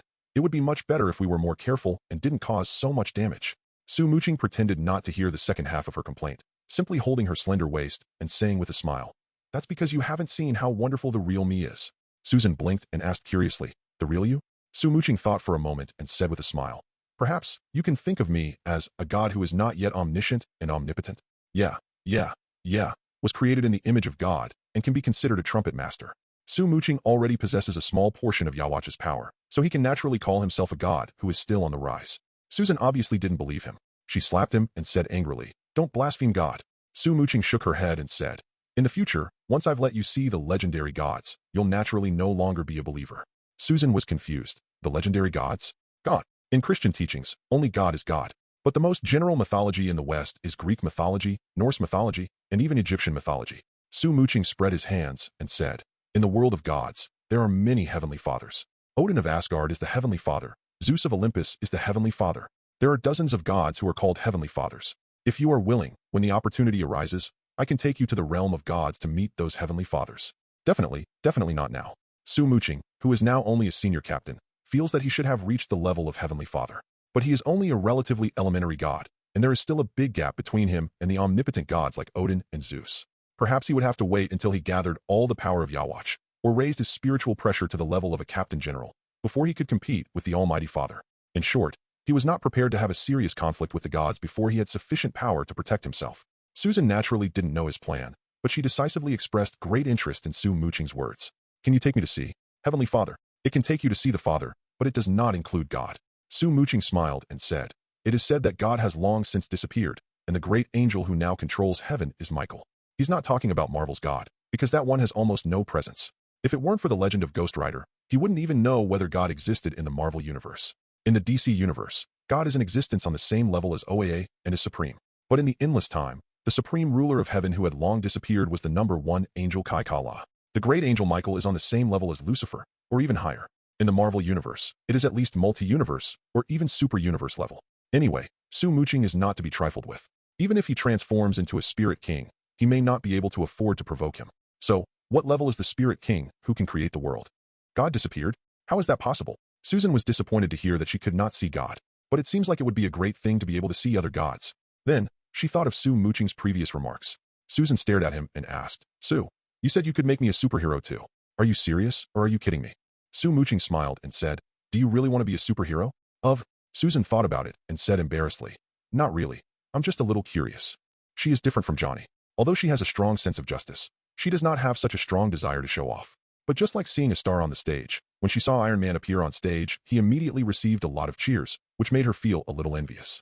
But in my opinion, your sense of justice is no less than Tony Stark's. One day you will become a superhero like him. Su Muqing smiled faintly and said, well, I'll grant you extraordinary abilities. When you want to be a hero, you can put on your battle suit and go save people. If you get bored, just go back to work. If anyone dares to use moral coercion against you, I'll knock out all his teeth. Susan laughed and said, how can that be possible? Su Muqing said calmly, being a superhero isn't a profession. Becoming a hero is all about self-awareness. Those who like to stand on the moral high ground and force others to do what they want don't deserve teeth. He paused briefly before continuing. Actually, even if you don't want to be a hero, it's best to acquire some super abilities. Since the birth of Iron Man, the world has turned a new page. From now on, monsters like Professor Lizard and Dr. Octopus will appear very frequently. Without sufficient self-protection abilities, you'll easily fall prey to them. That sounds really debilitating. Susan was silent for a moment, then changed her tone and asked curiously, what kind of super ability can you give me? Magic? Su Muqing thought about it, a little undecided, and then said, I haven't thought about it yet. How about this? Come to me tomorrow, and I'll tell you.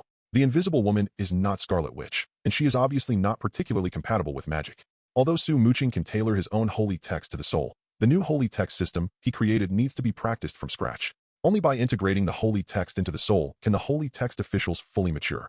Susan was a novice among novices, and he didn't want her to spend a lot of time and energy to practice the ability of the holy text. It is more appropriate to draw the holy text through lottery. However, the holy text he had extracted so far did not seem to be very suitable. Susan paid no attention to his distress. She only glanced at him stealthily and hummed softly. I thought. So bold. Su Muqing was even more shy. Well, most of us men from the East aren't very proactive. It seems that I am the only one who took the initiative. Susan sighed, hugged his neck, and pressed her red lips against his. Blushing face and beating heart, the two of them tossed and turned for most of the night. Susan was so tired that she fell into a deep sleep. Su Muqing left carefully and entered the training ground. Gan Jiang and Moi are hammering the royal seal in the forge, while Guan Yinping and Lu Lingqi are training John. The Su Muqing did not disturb them. He walked into the already completed laboratory, found a place to sit down, and opened the colorful roulette again. After the last 100 consecutive draws, there are 60 draws left. Now Su Muqing's spiritual pressure has completely stabilized, and he can draw the lottery again. I hope I can draw a holy text that suits Susan this time. Su Muqing made a wish and directly chose 60 consecutive draws. After the rustling sound, a pile of cards were laid out. In the blink of an eye, 60 cards were rearranged and presented before Su Muqing's eyes. Spirit Iron times 241 Soul Crystal times 211 White Fighting Experience Book X70, SR. Kendo Experience Book X109, SR. Flash Step Experience Book X79, SR. Ghost Experience Book X88, SR. Spirit Crystal X127, SR. Fullbring. Instant Shield Rika, SR. Inoue Orheim's Fullbring Zanpakutō, Grey Cat, SR. Zanpakutō of Ranjaku Matsumoto, Vice Captain of the 10th Division of the Godai 13 Fullbring, SSR. Ghost Skill Book. Space Forbidden Technique, SSR. Ghost Skill Book. Time Forbidden Technique, SSR. Quincy Skill Book. Hymn of the Sanctuary, SSR. Quincy's large-scale defensive spell that combines offense and defense. Zanpakutō. Cross Gallows, SSR. Jinjo Kugo's Fullbring and Zanpakutō.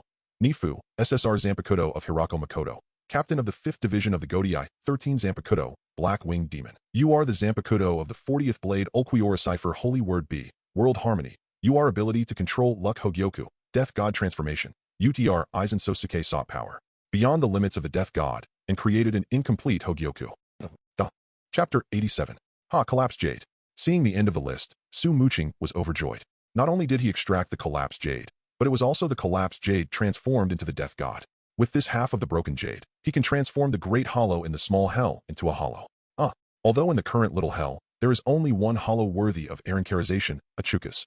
A great hollow of the Achukas level, as long as the mask of the hollow is broken, will definitely be at the level of the Espada. By creating such a subordinate, Su Muqing's strength increased dramatically in an instant. And the sparrow bee and the gray cat can also be materialized. Su Muqing ate a lot of spirit iron, soul crystals, experience books, and spirit crystals, then added black-winged demon and world harmony to the auxiliary column, and then threw in a lot of spirit iron and soul crystals to upgrade.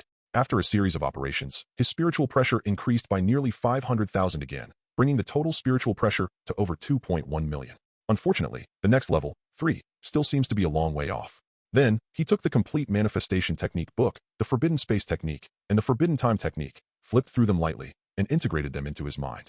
Fullbring is to guide those with special abilities to use the abilities of the soul in their beloved matter.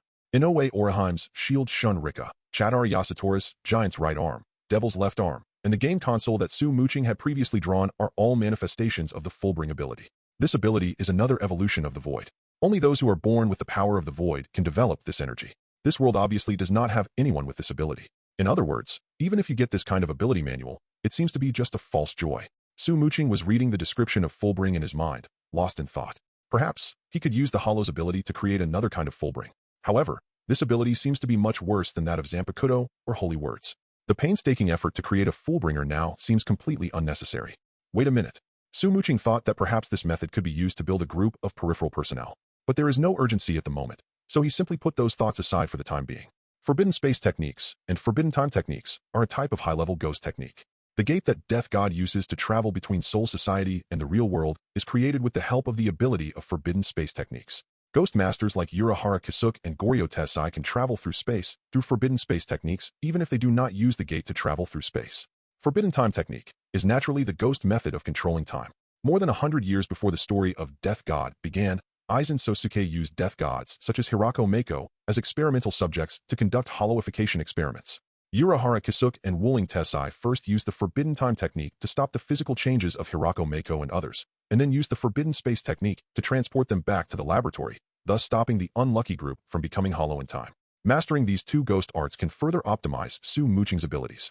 However, if you want to truly master the control of space and time, it will take some time to practice.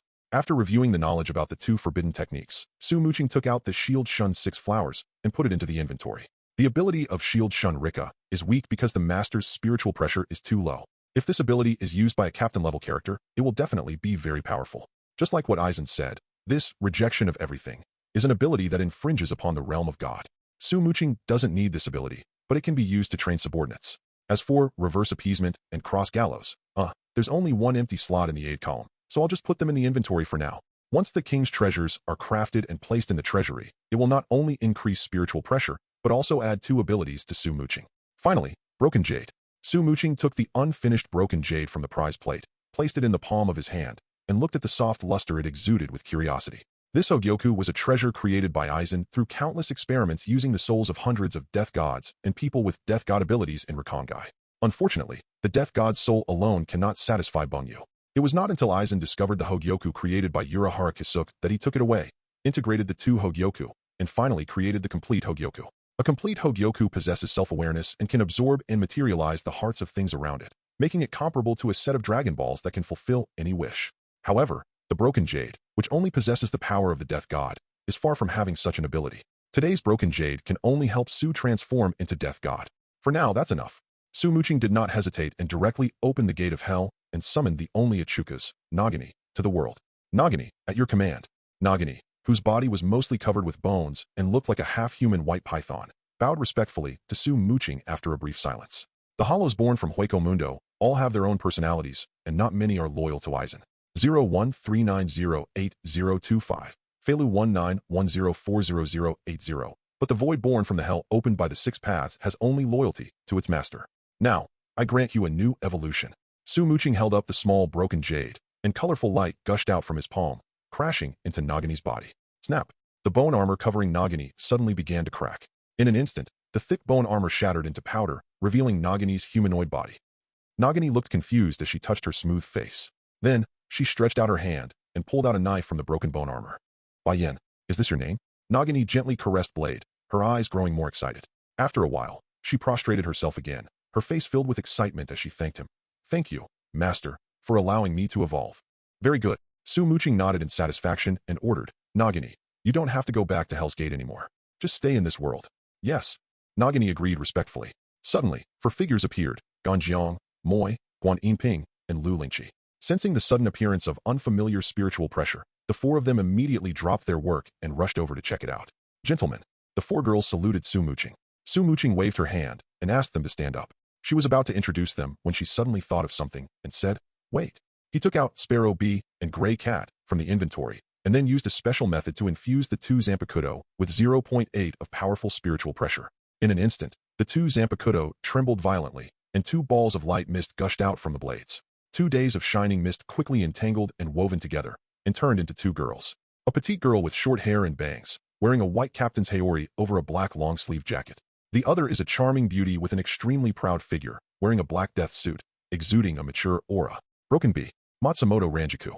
They are naturally not the real people, but the evolution of the sword spirits. Most of the Zanpakutō's sword spirits have strange appearances. In order to make them presentable to the public, Su Muqing specially modified their appearance using image cards when she materialized them. Anyway, the sword spirits are originally the evolution of the death god soul, so even if they use the appearance of the original owner, they will not feel any sense of discomfort. Su Muqing waved and said, Nagini, Soifeng, Ranjaku. Why don't you all get to know each other? Chapter 88. When Su Muqing returned to the villa, it was already bright. Susan, who was sleeping soundly on the bed, disappeared at the moment. The spacious villa was silent, with only the sound of running water coming from the bathroom. Su Muqing pursed her lips, pushed the door open, and walked in. Then, Susan's unhappy voice was heard from inside. Humph, I thought you'd abandon me and run away too. She had encountered similar things more than once. Her ex-boyfriend, who only cared about research, had left her alone more than once, and then tinkered around in the laboratory alone. It was for this reason that she decisively broke up with the other party after graduating from college. Su Muqing defended herself. I went to create superpowers for you. Susan's tone slowed down a bit. Was it successful? Definitely. Su Muqing said confidently. Wait a moment. I'll take you to a place where I can grant you the ability. Susan asked, where are you going? Is it far? Su Muqing smiled and said, if you say it's close, it's quite a distance away. But if you say it's far, it's not really that far either. Susan said, then I have to go home and change my clothes. Humph, you tore all my previous clothes. Su Muqing said awkwardly, I'm too strong, and when I'm excited, it's hard to control. Then you have to work hard. Susan kissed him and said unhappily, I don't want to waste a set of clothes every time. I'm leaving. It's still early, why rush? Su Muqing pulled her back again, and her face flushed and her heart beat fast again. Susan, with her clothes torn, went home wearing Su Muqing's clothes to change into new ones. When she came back, it was almost noon, and this time, there was a tail following her. Su, you can actually create a super ability? Johnny rushed to Su Muqing like a donkey on a whirlwind of joy, grabbed his shoulders, and started shaking him. Su Muqing looked at Susan, speechless. When they separated just now, he specifically told Susan to keep it confidential. Even if it's her brother, it's best not to tell him yet. Otherwise, Johnny would definitely chase him. This future human Torch still has a childish temper even though he is already in his 20s. He is completely using the celebrity style to manage his heroic title. In order to prevent the overly reckless Johnny from sullying the Stern Cross Knights, Su Muqing decided not to strengthen him for the time being. Susan also didn't want her brother to make trouble, so she agreed to Su Muqing's proposal. Susan was a little embarrassed and said, sorry, I didn't mean it. Johnny stepped between the two of them, put his arm around Su Muqing's shoulders, and shouted angrily, Su, I gave my sister to you. You want to transplant the super ability into Susan. Why are you abandoning me? $708. Su Muqing had no choice but to agree. You promised. Johnny was greatly encouraged. He patted his shoulder vigorously and said excitedly, Thank you. I've decided. Susan is yours from now on. Anyone who dares to snatch her from you will be beaten to death. Susan reached out, pinched his ear, and angrily said, If you can obtain a super ability, are you planning to sell me out? Johnny cried out in pain, muttering, You like it anyway, so why not sell it to him? Pooh. Susan pushed harder. Come on, Susan, let him go. Su Muqing shook his head and laughed. If you really want to beat him up, you can beat him harder when you get a super ability. Johnny waved his hand, knocking Susan's hand away, and asked impatiently, Su, where is your laboratory? Underground. Su Muqing raised his hand and pointed, and the floor under Johnny's feet suddenly collapsed downwards. Johnny screamed in terror and fell all the way down from the dark cave. This is the ability of the Forbidden Space technique. As long as you master this skill, you can open a space door anytime and anywhere. It It seems to be somewhat redundant with the shadow hexagram. Johnny, seeing her brother falling off the cliff, Susan was horrified. Don't worry, just scare him. The next moment, Su Muqing grabbed her slender waist and jumped down from the cave. Although they jumped in later, the two of them were the first to arrive and were next to Johnny in the blink of an eye, falling down with him. Embraced by Su Muqing, Susan could only feel the gentle breeze. The fear in her heart gradually faded, and she asked curiously, Su, what's going on? If this is a passage, it is too long. Su Muqing smiled and said, my lab is quite large, so I dug quite deep to avoid affecting the present world. Susan couldn't help but complain. This is too deep. Before she finished speaking, Su Muqing pointed to the ground and said, we're here. A small spot of light quickly expanded and turned into a huge ring. Passing through the shining ring, a small world appears before your eyes. Susan and Johnny looked at it with their mouths open. We've reached an alien planet? Su Muqing smiled and said, this is the training ground for the Death God and the Quincy. Death God, Quincy. The two were confused. Suddenly, several figures flashed out. Of course, they are the Zanpakutō girls who are following Su Muqing's orders and working hard to build a laboratory and forge the royal seal. Adult, gentlemen. A group of beautiful girls bowed and saluted. Susan looked at the group of girls with different characteristics, and her eyes suddenly became a little unfriendly. Johnny looked at Su Muqing with the same expression as if he was a pervert. He grabbed Su Muqing's arm and muttered, Su, if you do this, it will be very difficult for me, you know. When Su Muqing saw them, she hurriedly said, don't get me wrong, they're not human. Not a human? Susan and Johnny were startled when they heard this. After observing carefully, they didn't find any difference. Susan stared at him and said, if they are not human, then what are they? Johnny, elf, fairy, goblin, siren. The names he mentioned all refer to magical races in Western legends. Su Muqing said, they are sword spirits. The two were confused. Sword spirit? What is that? Obviously, there has never been such a thing in Western mythology. Su Muqing thought for a moment and said, weapons crafted with special methods will give rise to a basic will. Using special techniques to cultivate this will, it can evolve into a complete spirit. Well, if you still find it difficult to understand, you can think of them as spirits born from special weapons. He pointed at Ganjiang, Mo Yi and the others and said, they are the personal guards I created. Susan couldn't believe it. You mean, they are all? Yes. Soifeng answered on behalf of Su Muqing. She drew her Zanpakutō from her waist, pointed it to the side, and called out the liberation words. Kill all enemies, Sparrow B. Suddenly, the extremely sharp knife turned into a small knife attached to the tip of Broken Bee's finger, as sharp as a wasp's sting. This is my true self. Broken Bee lightly flicked the blade with his curved finger, and a cold light flashed across the bee's sting-like blade. All right. Susan's eyes softened. But when she saw the man beside her, she still had doubts in her heart. The guards she built with her own hands are all beauties with different styles. This man is not honest. I have to keep a close eye on him from now on. Su Muqing breathed a sigh of relief and introduced them to the others. Then he said, Nagini, Soifeng, and Ranjika stay here. Everyone else can go about their business. Chapter 89. Susan, drink this. Su Muqing took out a glass of wine, dripped blood from his fingertips into it, and then handed it to Susan. Looking at the blood emitting from the wine, Susan couldn't help feeling a little confused. To gain super abilities, one must join a cult? Su Muqing said slowly. This cup of wine contains my blood. It will crown your soul with the title of a civil official with ability. Soul? Not genetic modification. Susan, with a hint of confusion, picked up the wine glass and drank it all in one gulp. In an instant, a golden line appeared from between her eyebrows and quickly spread to her entire body. Seeing this, Johnny couldn't wait to ask, Susan, what ability did you gain? DB. Susan sensed it and said blankly, I don't know. Johnny was a little confused. How could I not know? Su, were you performing magic just now? Su Muqing ignored her and said, Susan, the holy text I gave you is called World Harmony. World Harmony. Susan didn't understand. Susan smiled and said, it allows you to bring misfortune to your opponent and increase your own luck. Johnny was confused and said, bestowing misfortune? Is this considered a super ability? Su Muqing glanced at him and said, it's definitely a super ability, and it's the highest level of ability. Anything you bestow with misfortune will become vulnerable to your power. As long as you develop it to its full potential, even a god will eventually fall before you. As he spoke, he took out another cross and handed it to Susan. Susan, from now on, you are a Quincy. This Quincy cross is your weapon. Susan took the cross, confused. Weapon? Su Muqing instructed her. Infuse the power born within you into the cross. Is that so? Susan did sense a powerful force spreading within her soul. She held her breath and concentrated, trying to control the power, flowing through her palms and into the cross. Suddenly, the brilliance of the Tianzi scattered like a baby. When Johnny opened his eyes again, he was shocked to find that his sister had a sword and a shield in her hands. Su Muqing pointed at a sword and a shield and said with a smile, these are items that exist to complement world harmony. The sword can bring misfortune to your opponent, while the shield can absorb the damage inflicted by the enemy and return it to them. Johnny's eyes widened and he asked excitedly, so strong? Susan was a little distressed and said, but I don't know how to use them. Don't worry. Su Muqing pointed at Suifang and said, Suifang will be your instructor, teaching you how to use your spirit particles. The holy text he gave to Susan was a mature holy text. She no longer needed to expend energy on further development, but if she wanted to truly unleash the power of the holy text, she would still need a period of special training. $789. Susan looked at Broken Bee and said, but I have to work during the day, so I can only come to train at night. Broken Bee bowed slightly and said, I'm here for you anytime.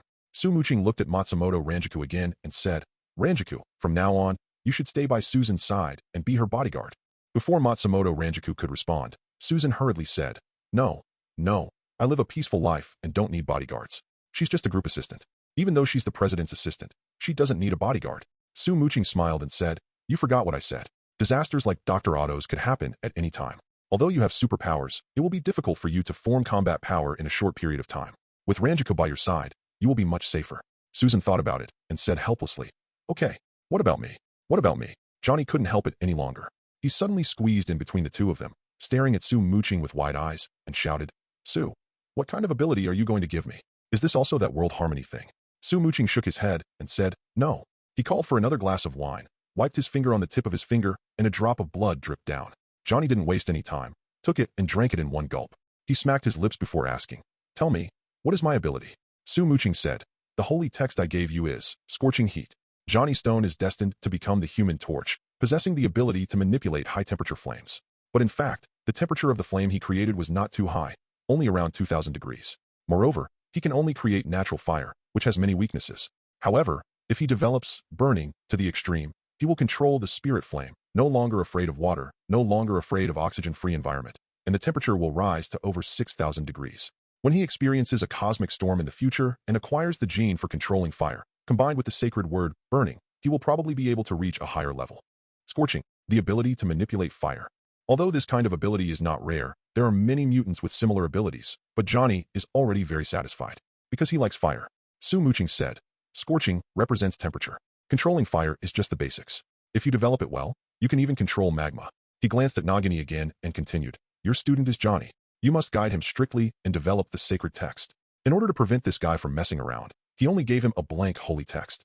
It would take a lot of his energy to develop this holy text to maturity. Well, Su Muqing's ears will be a lot quieter. No problem. Johnny himself also had a beautiful teacher, and he immediately became playful again, even winking at Nagini. Nagini ignored him and replied coldly, Yes, my lord. Wait, where's my martial arts? Seeing the sword and shield in Susan's hand, Johnny started making noise again. For you. Su Muqing hesitated for a moment, but still handed him a cross.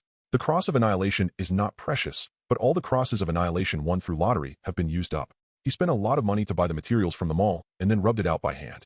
A rough calculation shows that it cost at least $10 million to create this Quincy cross.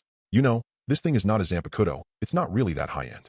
Su Muqing always felt that it was a waste of space to buy materials from the mall to make things. If possible, he would rather use the specialties of this world to replace the materials in the mall. However, purely physical materials cannot replace lepton materials. Maybe I should take some time to collect some magical metals. Watching Johnny imitate Susan and infuse the weak spirit into the annihilation cross to transform it into a crossbow, Su Muqing silently made plans. Chapter 90. Susan, who has been a good girl since childhood, is unexpectedly very capable. At least when it comes to the application of spirit particles, she is really very capable. Johnny, who is always noisy, has just comprehended the most basic spirit particle clustering, while Susan can already release the holy destruction.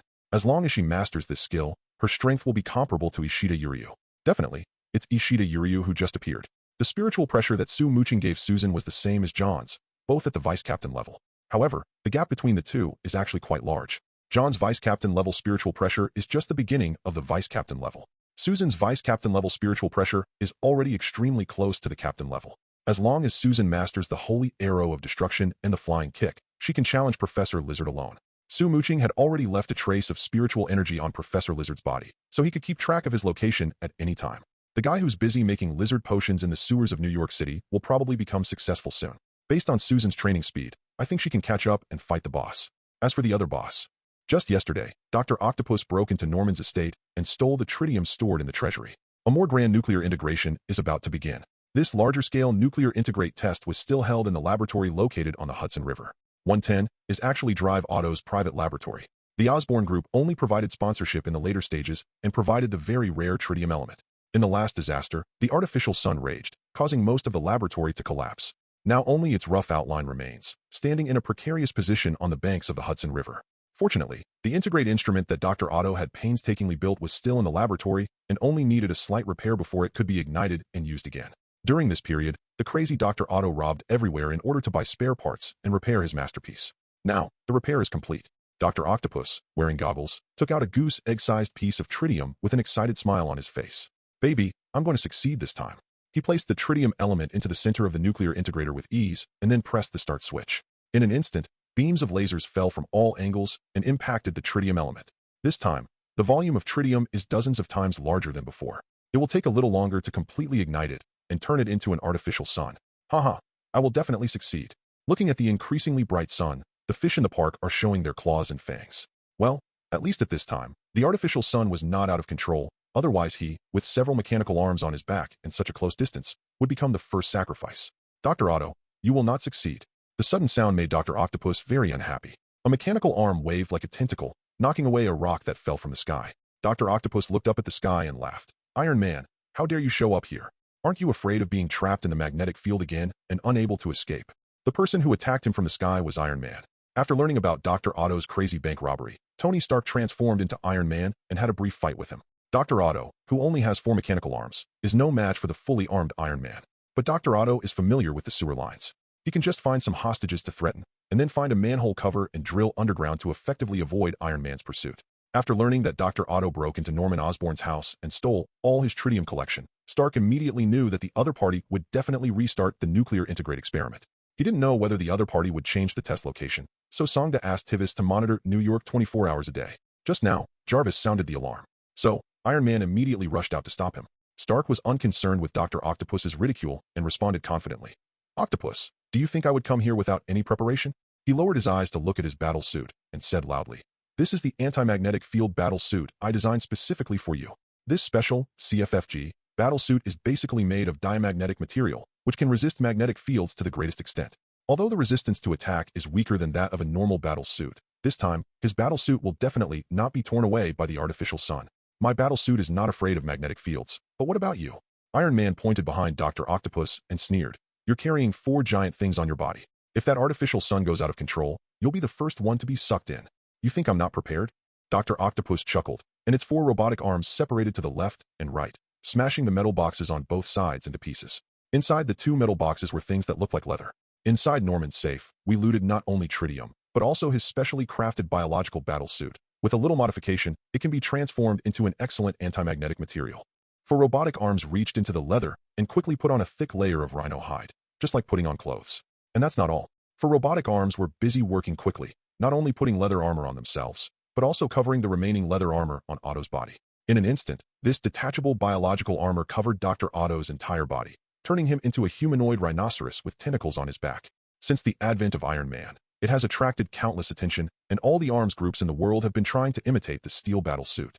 This rhino-shaped biological armor is Unit 01, designed by the Osborn Group. It lacks the portability of a steel battle suit and its powerful arsenal of portable weapons, but its indestructible polymer skin and defensive capabilities are certainly no less than those of a steel battle suit, and it also grants the wearer exceptional strength and speed. Dr. Octopus and Rhino greatly increased Dr. Otto's combat power. Crash! The artificial sun began to spin out of control. The violent magnetic field far exceeded that of the last time, spreading in all directions with the artificial sun as the center. The already shaky laboratory suddenly collapsed. However, a large amount of construction materials were caught by the magnetic field before they hit the ground and were swallowed up by the sun in an instant. Only the nuclear integrate instrument, wrapped in anti-magnetic material, stood alone among the chaotic ruins. Stark couldn't help but yelled, Dr. Otto, you're going to destroy New York. This is my dream. Dr. Otto pointed at his masterpiece and said nonchalantly, If this dream can't be realized, I'd rather die with him. What does the life and death of others matter? Stark gritted his teeth. You are really crazy. Tony Stark, none of your weapons can harm the artificial sun. Your only chance now is to overturn the integrator and let the river water extinguish the sun. Dr. Otto raised his hand and challenged. Before that, you have to defeat me first. As long as Iron Man dares to land, he is confident that he can tear it to pieces. Chapter 91. I'll grant you your wish. After launching 2 micro-missiles in succession but being swallowed by the artificial sun, Stark stopped wasting time. He raised 2 miniature machine guns from the shoulders of the steel battle suit, aimed them at the octopus rhino below, and sprayed out dozens of bullets. However, the octopus rhino just raised his hand and blocked all the bullets. The alloy bullets specially made by Stark Group did not leave a trace on his skin. If you want to defeat me, you have to get down. Dr. Otto opened his mechanical tentacles and laughed at Iron Man. You think I can't? Stark roared, dived down, and appeared in front of Otto in an instant. Boom. Iron Man's fist, carrying a force of dozens of tons, hit Otto's face, but was blocked by two mechanical arms. Dr. Otto laughed wildly. You are too weak, Stark. Two robotic arms held Iron Man's fist, and the other two robotic arms attacked from both sides, like two cannonballs fired from a gun, blasting Iron Man dozens of meters away. The next moment, more than a dozen micro-missiles flew out, drawing different trajectories in the air, and collided with the octopus rhinoceros, causing a series of sparks to burst out. Dr. Otto, who had just stood up, was knocked over by a series of vibration waves. Iron Man flew out from underwater, stepped on Dr. Otto's chest, and snorted, "Don't talk nonsense, old man. I'm in good health." Then, he was slapped away by the octopus tentacles again. Dr. Otto stood up and sneered. How healthy can a person be if he indulges in alcohol and S**X all day long? Boom. The artificial sun was completely formed, and the erupting magnetic field also increased rapidly by multiples. The metal frame supporting the laboratory has been completely devoured, and now even the cars hundreds of meters away are being pulled towards this side. Some small metal accessories had flown over long ago and were sucked into the sun. Everyone was at a loss, not knowing what was going on. They could only jump out of the car in terror and run for their lives into the distance. The bustling Manhattan fell into chaos again. Su Muqing sat on the sofa, watching the live broadcast on TV, and commented enthusiastically, Iron Man is really lame. With his firepower, he couldn't even take down Dr. Octopus, and he got beaten to a pulp. Susan was also watching the battlefield. She disagreed with Su Muqing's teasing and said, such a large artificial sun must have a very strong magnetic field, but Iron Man doesn't seem to be in much pain. He must have been specially modified. Also, Dr. Otto has changed a lot, and is much more powerful than last time. It's normal that Iron Man can't defeat him for a while. Su Muqing curled his lips and said, Iron Man is a top-tier hero, while Dr. Otto is just a small-time boss. Susan rolled her eyes. You think you're playing games? Su Muqing smiled faintly. To me, it's just a game. Susan pursed her lips and couldn't help but say, Sue, that artificial sun is getting bigger and bigger. If we don't deal with it quickly, the whole of New York will be in danger. Aren't you going to help? No rush. Su Muqing said calmly. When the sun expands to its limit, I'll take it back and use it as a battery. EB. Susan's mouth twitched. Inside the training ground, she saw the artificial sun. The two girls, Ganjiang and Mo Yi, are using it as a battery to forge new Zanpakutō. Suddenly, a cell phone rang. Su Muqing picked up the phone and answered it, and immediately heard Stark yelling, Hey, don't tell me you're not in New York. Su Muqing smiled and said, I'm in New York, watching your live broadcast. Live streaming. Stark looked up at the helicopter 100 meters away, his mouth twitching, and then he said, Since you saw it, why don't you come over and help? Su Muqing said calmly, Isn't it because I think you're here, and I'm sure you can pay Dr. Otto? Stark snorted, I can definitely subdue Otto, but the artificial sun poses too great a threat. Come and get it away. Even though Dr. Otto had a major upgrade, he still had the confidence to beat the other party into a fool. But this takes time. The artificial sun keeps expanding, and he doesn't have that much time. Su Muqing tooted. Are you asking for something? Or a request? 50 million US dollars. Stark didn't waste any words and just waved the big stick of money. Deal. I have to go there anyway. So this $50 million is a free profit. Su Muqing is very considerate. Huh. Big Head paid a high price. I'll go and help. Su Muqing kissed Susan, waved his hand to unfold the hexagram, and stepped into the messy battlefield.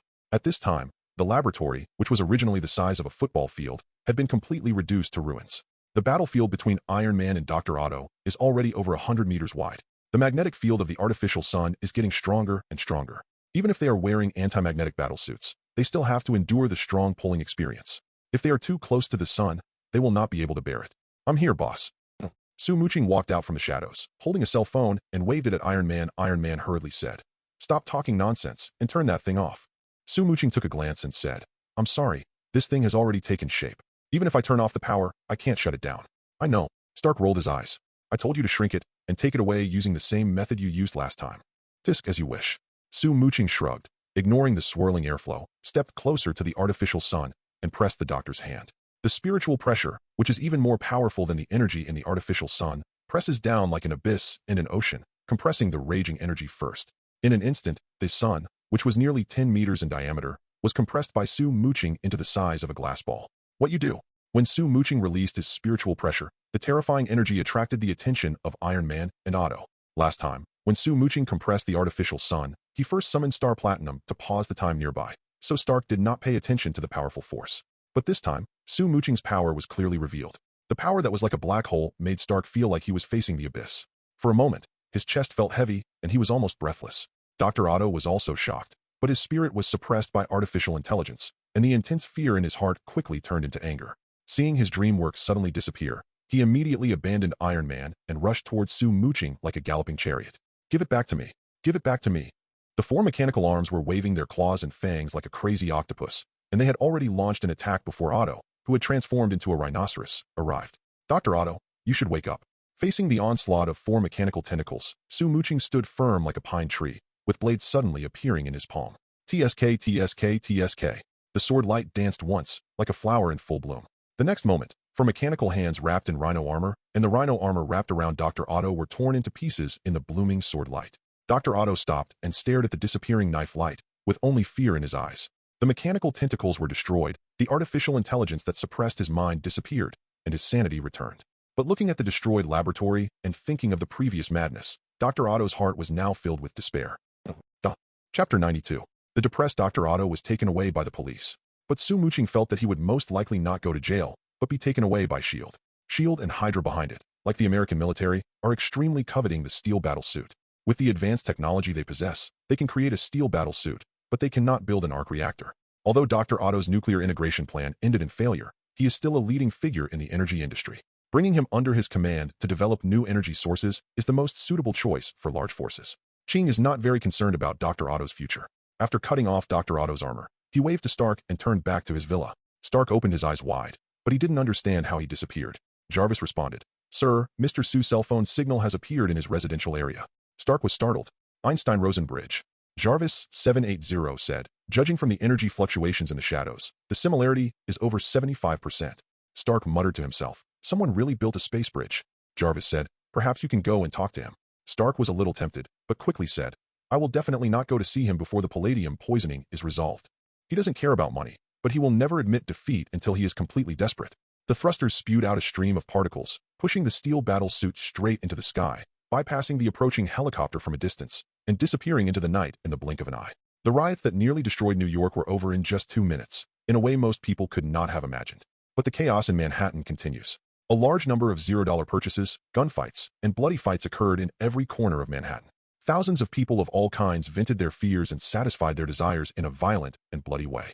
Moreover, this trend has a tendency to extend outward. Even outside the community where Su Muqing lived, the atmosphere was becoming increasingly noisy. Su Muqing was getting impatient and called over Shattered Bee and Nagini, ordering them, "Go deal with the commotion nearby. Break the legs of those causing minor disturbances and send them to the hospital. Kill the more serious ones directly." Yes. A death god and an Aaronkar nodded in agreement. The next moment, the two figures disappeared. In an instant, the noise from the outside world quickly disappeared. First, the noise turned into screaming. Then the screaming turned into cries of pain. And finally, even the cries of pain quickly disappeared. The noise and flushing quickly died down. Su Muqing entered the training ground with satisfaction and installed the oversized artificial sun on the energy extraction device. The energy of the previous sun had been completely drained. Instead, there were two new Zanpakutō. One is the red rose that breaks magic, which can negate the defenses formed by magic power. One is the yellow rose of doom, which is cursed with wounds that cannot heal. Definitely, whether it is destroying the devil or must be destroyed, they are only relative. In order to trigger these two attributes, a sufficiently strong spiritual pressure is required. The two swords, Ganjiang and Moi, were made based on Su Qing's design drawings. Before the Golden City was about to take shape, he felt that he should imitate a few treasures. The red rose that destroys demons and the yellow rose that must destroy are the Zanpakutō he created by imitating the noble phantasms in Fate. However, at present, Su Muqing has no shortage of manpower around him, and in order to avoid Susan being jealous, he did not let them materialize, but put them in the inventory first. "Come on, we must complete the construction of the Golden City today." Susan went to train the holy words, and Su Muqing couldn't sleep alone, so he simply ran to the forge to forge the royal seal with Ganjiang and Ya. After many days of forging, the shape of the royal seal has basically changed. It won't be long before it is fully formed. Su Muqing felt that if he worked overtime, he could finish it completely tonight. As Su Muqing excitedly swung the hammer, Stark, who had just returned to the Long Island Manor, was startled by a dark shadow poking at the window. Judging from the size of the shadow, it was definitely not Pepper. But there was a stranger intruder, and Jarvis didn't even warn. Stark slowed down his pace. "Jarvis," the built-in system in the steel battle suit replied. "Sir, the power to the manor has been cut off." "Oh, then I know who it is." Seeing the big white teeth revealed in the dim light, Stark couldn't help but snort coldly. This damn B asterisk asterisk asterisk asterisk asterisk D scared him once in Los Angeles, and now he's here again. "I've already said I won't be joining your Superboy band, so what are you doing here?" Stark asked unhappily as he walked into the hall. The dark figure standing at the window turned around and looked at him, saying calmly, "I didn't come here for that matter." "This dark-skinned, one-eyed man is actually the head of S.H.I.E.L.D., Nick Fury," Stark said unhappily. "You could make a phone call first." Fury stared at him and said, "You avoided my calls." Stark snorted, took off his helmet, and sat down on the sofa without taking off his battle suit. He said disdainfully, "I never add strangers to my contact list." Fury asked, "The person who helped you deal with Dr. Otto is no longer on your contact list?" Stark curled his lips and sneered. "Don't you claim to be the leader of the world's most powerful intelligence organization? Do you still need to ask me? We are an intelligence organization, not an omniscient god." Fury shook his head and said seriously, "Tony, I believe you have already felt the terror of that man. Although he helped you, he is obviously not a superhero. If you were to face him, what are your chances of winning?" Stark remained silent. Muqing had only been in North America for about a month, and every time he made a move, the audience was amazed. Even though he had a conflict with Muqing Ironed, S.H.I.E.L.D. only regarded him as an excellent killer. S.H.I.E.L.D. has been in a lot of trouble lately, so I don't have time to deal with it for now. It was also after the failure of the first artificial sun that S.H.I.E.L.D. learned that there was an extraordinary person who became a member of this international metropolis. He easily suppressed the artificial sun that was about to explode, playfully chased off Dr. Octopus who was trying to rob the bank, and crushed Professor Lizard on the Williamsburg Bridge. This made Nick Fury think of the guy on Staten Island who had used his absolute strength to obliterate the demon. According to S.H.I.E.L.D.'s assessment, the threat level of that person is no less than that of Magneto. S.H.I.E.L.D. must definitely take a terrifying character of this level seriously.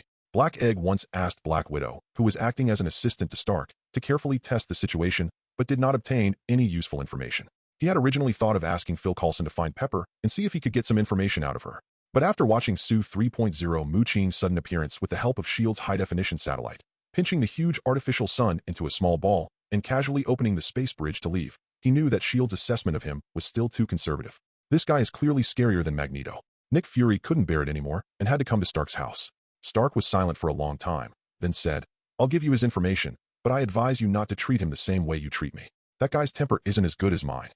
He stared at the guy across from him and sneered. "If you try to scare him like you did today, I think you'll definitely be thrown into the sea. I'm not going to save you." Stark paused, then extended his hand. "Also, asking that person to help with the artificial sun cost me $100 million. Tony Stark has never been short of money, but he was unhappy with the black guy, so he directly asked for double the salary." Chapter 93.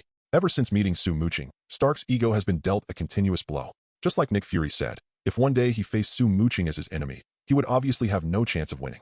Therefore, he has to work with S.H.I.E.L.D. to make a response plan in advance. So Stark shared the intelligence he had collected with Nick Fury. It's a pity that he doesn't know much about Muqing. Muqing watched the entire conversation between Stark and Fury. Early in the morning when they first met, he summoned a hell butterfly and let it follow Stark around, acting as a hidden camera. Muqing didn't care much about Stark's betrayal. Whether it is Iron Man or S.H.I.E.L.D., they are just small shrimps to Muqing. Even if Black Sauce Egg went crazy and called Captain Marvel back, he would not be afraid. Therefore, he did not pay attention to it for too long, and pulled his attention back to the forging of the Royal Seal. The difficulty of building the Golden City was beyond his expectations. It was originally planned that one night would be enough to build it, but it took 25 times more time to complete the work. Yum finally succeeded. Muqing held up the Royal Seal, which was as smooth as white jade and shone with a soft luster, and the fatigue on his face turned into a smile. He painstakingly swung the hammer tens of thousands of times, and after several hours of adjustments, he finally made the Golden City completely take shape. Judging from its current appearance, perhaps it would be more appropriate to call it the City of White Jade. Well, from now on you will be called the White Jade City. Muqing stroked the shape-shifting Royal Seal, then drew out the spirit particles in his body and infused them into the White Jade City. The next moment, the White Jade City shone brightly, like a phantom, blending into his chest and transforming into sun-like patterns. This is the true form of the White Jade City, that the inherent barrier of the spirit particle form.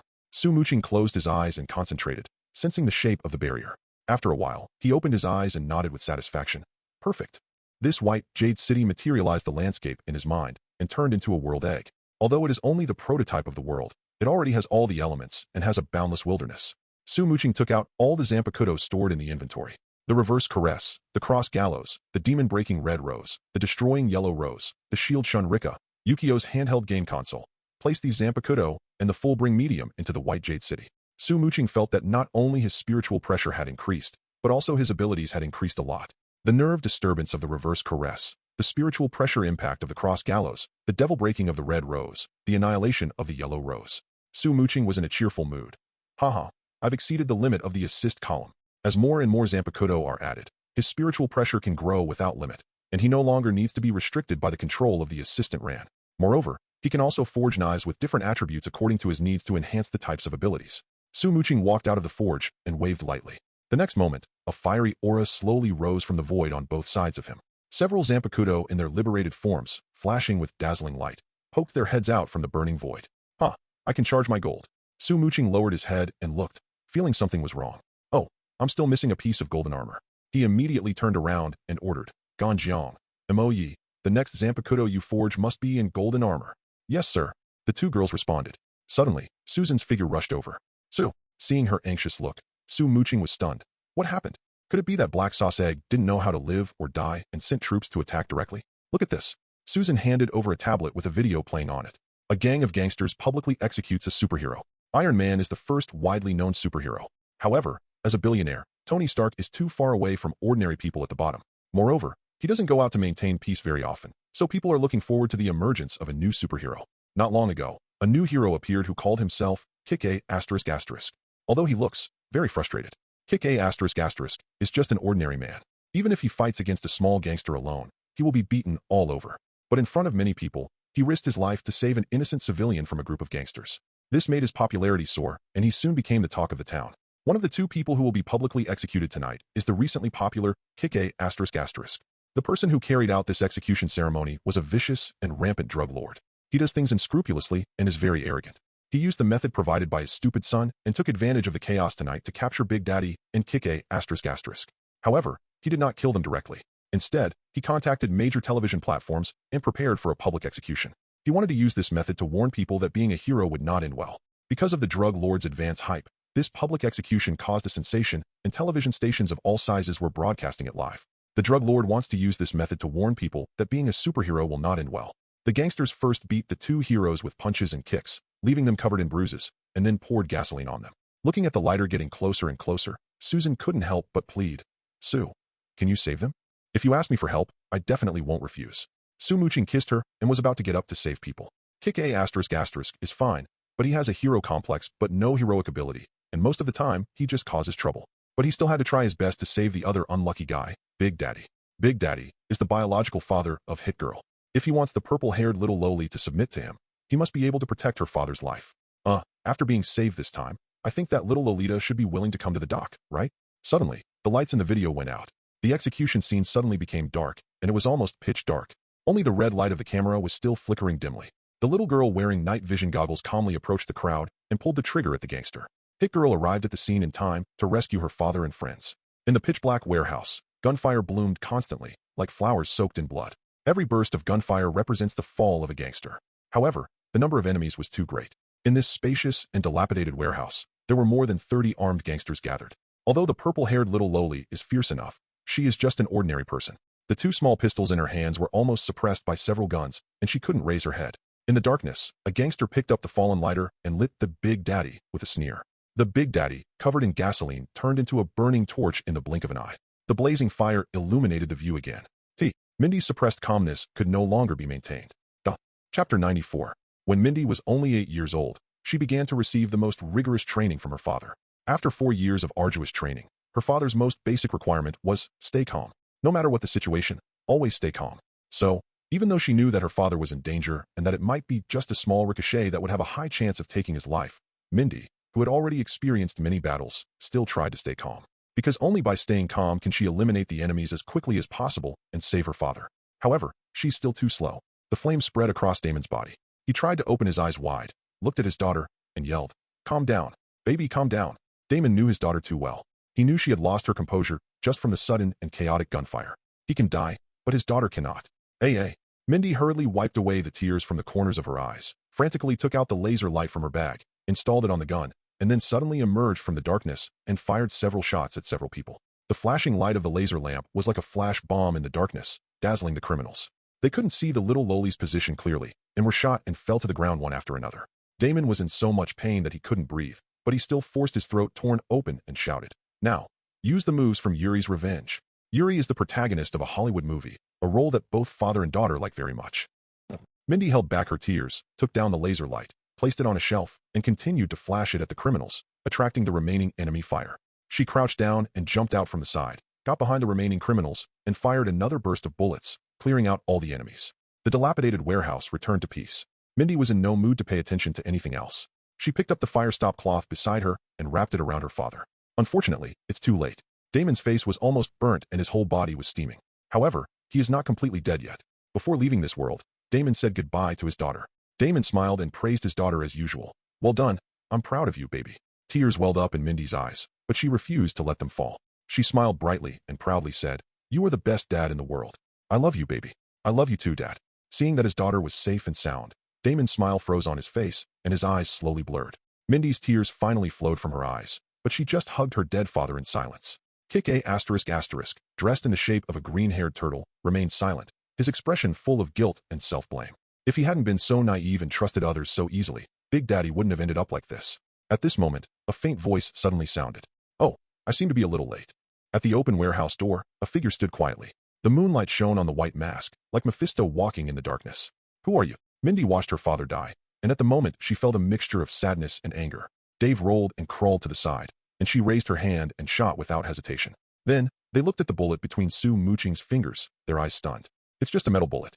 Even if it hits Su Mu, it's still a bullet. But he has no interest in learning from Superman, and uses his body to resist anything he encounters. That approach is too easy to get into trouble. Superman is often attacked by kryptonite because of this problem. "I gave you a business card, did you forget?" Su Muqing ignored the gun aimed at him, crushed the camera that was still broadcasting live, and stepped out from the shadows. "Is that you?" Mindy looked at him carefully and thought of the superpowered person. "Well, we should leave quickly." Kick A***, who had just broken free from the ropes and whose face was covered in blood, looked at the purple-haired little girl with shame and warned her. "Those people won't let us go. We'd better hide first." Minty said nothing. How could she not feel a bit resentful towards this friend who killed her only relative? But she also knew that his reminder was correct. The drug lord had a huge influence and even had many of his men in the police station. If they delayed here any longer, even if the drug dealer's thugs did not show up again, the detectives from the branch office would not let them have a good time when they arrived. At this moment, Su Muqing turned his gaze to the little girl and said calmly, "Hit girl, do you want to see your father again?" Mindy was shocked. "What did you say?" Su Muqing asked. "I asked if you still want to see your father again." Mindy's eyes widened as she excitedly asked, "You're a super ability person and can heal Dad, right?" "TOJ. Kick A***, responded subconsciously, then shrank back under the gazes of the three men. He whispered, "If a severe burn covers more than 50% of the area, there's no chance of recovery. That's common sense." Mindy knew this, but she knew Su Muqing was a superpower. Maybe she had special abilities in this area? "Su Muqing, I will save your father, but you and your daughter must become knights under my command." "No problem." Mindy didn't know what he meant by knight, but she thought it was something like a subordinate. As long as her father can be brought back to life, let alone becoming her subordinate, even selling her entire body is no problem. Su Muqing smiled faintly and waved his hand to call out, "Shunnying, Changpu." The void behind him squirmed, as if ignited by flames. The next moment, two girls the size of palms emerged from the translucent void. Inoue Oraheim's Shield's Hun Raka consists of 6 elves. Different combinations of elves can produce different effects. Shunnying and Acarus can form a healing formation together. Su Muqing pointed at Damon and said, "Double Sky Return Shield." "Yes." The two elves nodded, flew lightly to Damon's side, and then landed on his head and feet respectively, one above and one below. The warm spirit particle barrier unfolded, wrapping Damon's body inside. In the blink of an eye, the skin that had been burned black began to self-heal at a speed visible to the naked eye. The ability of Shield Shun Luhua is not simply defense, healing, and attack, but a rejection of everything. Shuangtian Guidance Shield can reject all adverse effects within the shield, including death. If Inoue Oraheim were to use it, she could only use it for basic treatment due to her low spiritual pressure. Su Muqing's spiritual pressure was dozens of times greater than hers. He deployed the Double Heaven Return Shield that could even deny death. Definitely, it is only limited to the life that has just died and the soul has not yet dissipated. With the restoration of the Double Sky Return Shield, Damon soon began to breathe faintly again. "Dad." Seeing her father's chest rising and falling slightly, Mindy couldn't help but feel surprised and happy. He was tortured so badly that it will take some time for him to regain consciousness. Su Muqing turned his head to look outside the door and said calmly, "Until he fully recovers, he cannot be affected by anything." Chapter 95. "I'll help you stop them." Mindy reacted quickly and immediately realized that another uninvited guest had broken in. She picked up the assault rifle without hesitation and rushed to the door aggressively. But she had just started when she was stopped by Su Muqing. Su Muqing laughed and said, "Those guys outside are very fierce. You can't stop them with your current strength." Mindy gritted her teeth and said, "I will definitely stop them, at least until Dad comes back to life." "You have great courage." Su Muqing summoned a glass of water, dripped her fingertip blood into it, and handed it to the little girl. "I will give you strength, and you can stop them." Mindy took the blood wine, blinked, and suddenly said, "Your way of doing business reminds me of the devil in the legend." Su Muqing laughed and said, "How do you know that God doesn't bestow power upon his believers in this way?" Well, at least I haven't heard of it. Mindy curled her lips, then without hesitation, picked up the wine glass and drank the blood-mixed water in one gulp. Mindy, Kick A*** was frightened and wanted to stop it, but it was too late. He could only say bitterly, "You're not afraid. Is he really a devil?" Minty snorted and glared at him. "My father and I have a terrible life. God has never favored us. If the devil is willing to accept us, why should I refuse?" Kick A** 877 was quite conflicted. He is a devout believer. Even though he is often bullied, he remains very devout. He had no way to refute Mindy's rebellious behavior. "Boss, what is the power you gave me?" Before Mindy could finish her words, she suddenly groaned in pain, and then a large amount of flame seeped out from her pores. "Not." Kick A** stared in astonishment as the little girl in front of him was engulfed in a ball of fire and turned into a little skeleton. "Wow, this power is so strong." The little skeleton, just over a meter tall, clenched its little fists in the dazzling flames. Muqing smiled and said, "This is the holy text, Ghost Rider. From today on, you are a member of the Stern Cross Knights." Before the little girl could say anything, Kick A** S eyes widened as he pointed at Muqing, his whole body shaking as he shouted, "You really are a devil. You really are a devil." Muqing glanced at him and said disapprovingly, "Let me remind you that Ghost Rider is a work created by God himself. I am just imitating it." Kick A** opened his mouth, wanting to tell the other party that there was no such thing as a Ghost Rider in the CFBJ Bible. How could a righteous God create evil spirits? "Hey, stop talking nonsense." Mindy grew impatient, bowed to Muqing, and said excitedly, $, I'm going to stop the guys outside." Muqing smiled and said, "Go ahead." The little girl turned around and tried to leave, but then stopped. She thought for a moment, threw away the assault rifle in her hand, ran to the shelf, and took out her double-edged knife. The raging flames spread along her hands, and in a blink of an eye, they wrapped around the double-headed knife, engraving strange patterns on it. "This weapon made of fine steel has become a magical weapon. Haha, that's it." Following the child's childish voice, the double-headed knife flew out like a fire dragon and stabbed into the darkness at the door. Call. Starting from the point where the double-headed knife landed, flames more than 1 meter high rose and extended at an extremely fast speed, forming huge amounts of fire circles. In the blazing flames, teams of agents in combat uniforms and holding assault rifles emerged from the shadows of the night. The little flaming skeleton shouted, "Whoever dares to come near me will be roasted to death." I'm Barbara Bobby Morse, from the worldwide organization the Strategic Homeland Defense Attack and Logistics Agency. The leading agent waved his hand, removed his mask, and revealed a delicate, feminine face. He shouted, "We're here to rescue Mr. Damon McCready and Mr. Dave Lazeski too. We're just a little slower than you." The little girl snorted, "I don't care who you are. I'll set fire to anyone who dares to come in." Whether it's an American TV series or a Hollywood movie, the United States government always plays the role of a bad teammate, and Hit Girl knows them too well. She had no faith in these government organizations, so she put her hands on her hips and replied bluntly, "Even if you were the president, you'd still have to wait outside." Barbara pursed her lips helplessly and raised her hand to wave gently. The soldiers of the SHIELD Special Forces looked at each other inconspicuously and began to slowly withdraw from the opponent's warning range under the leadership of the captain. Barbara said, "Is this okay?"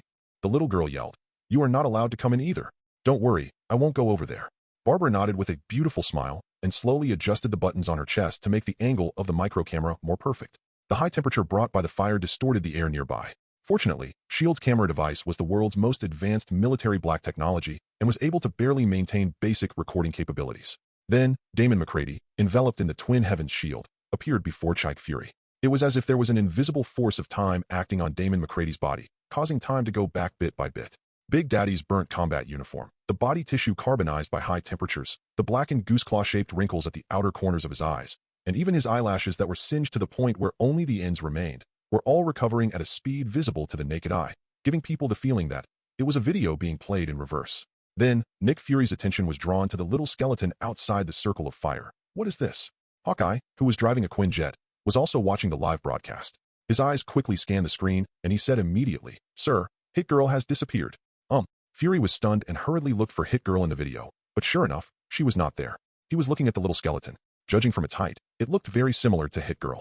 Staring at the burning little skull, Fury pondered for a moment, and suddenly thought of a legend in the West. The legend of Ghost Rider. During this period, Johnny Blaze had not yet made his debut, but the legend of Ghost Rider had been circulating in Texas for hundreds of years. Ghost Rider. Fury was stunned. Hit Girl is Ghost Rider? Maria Hill, his deputy, reminded him.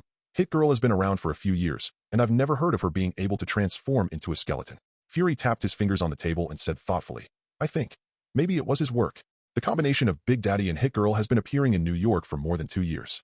But all along, they were only at the level of elite soldiers and never demonstrated extraordinary abilities. However, today, Hit Girl suddenly turned into Ghost Rider.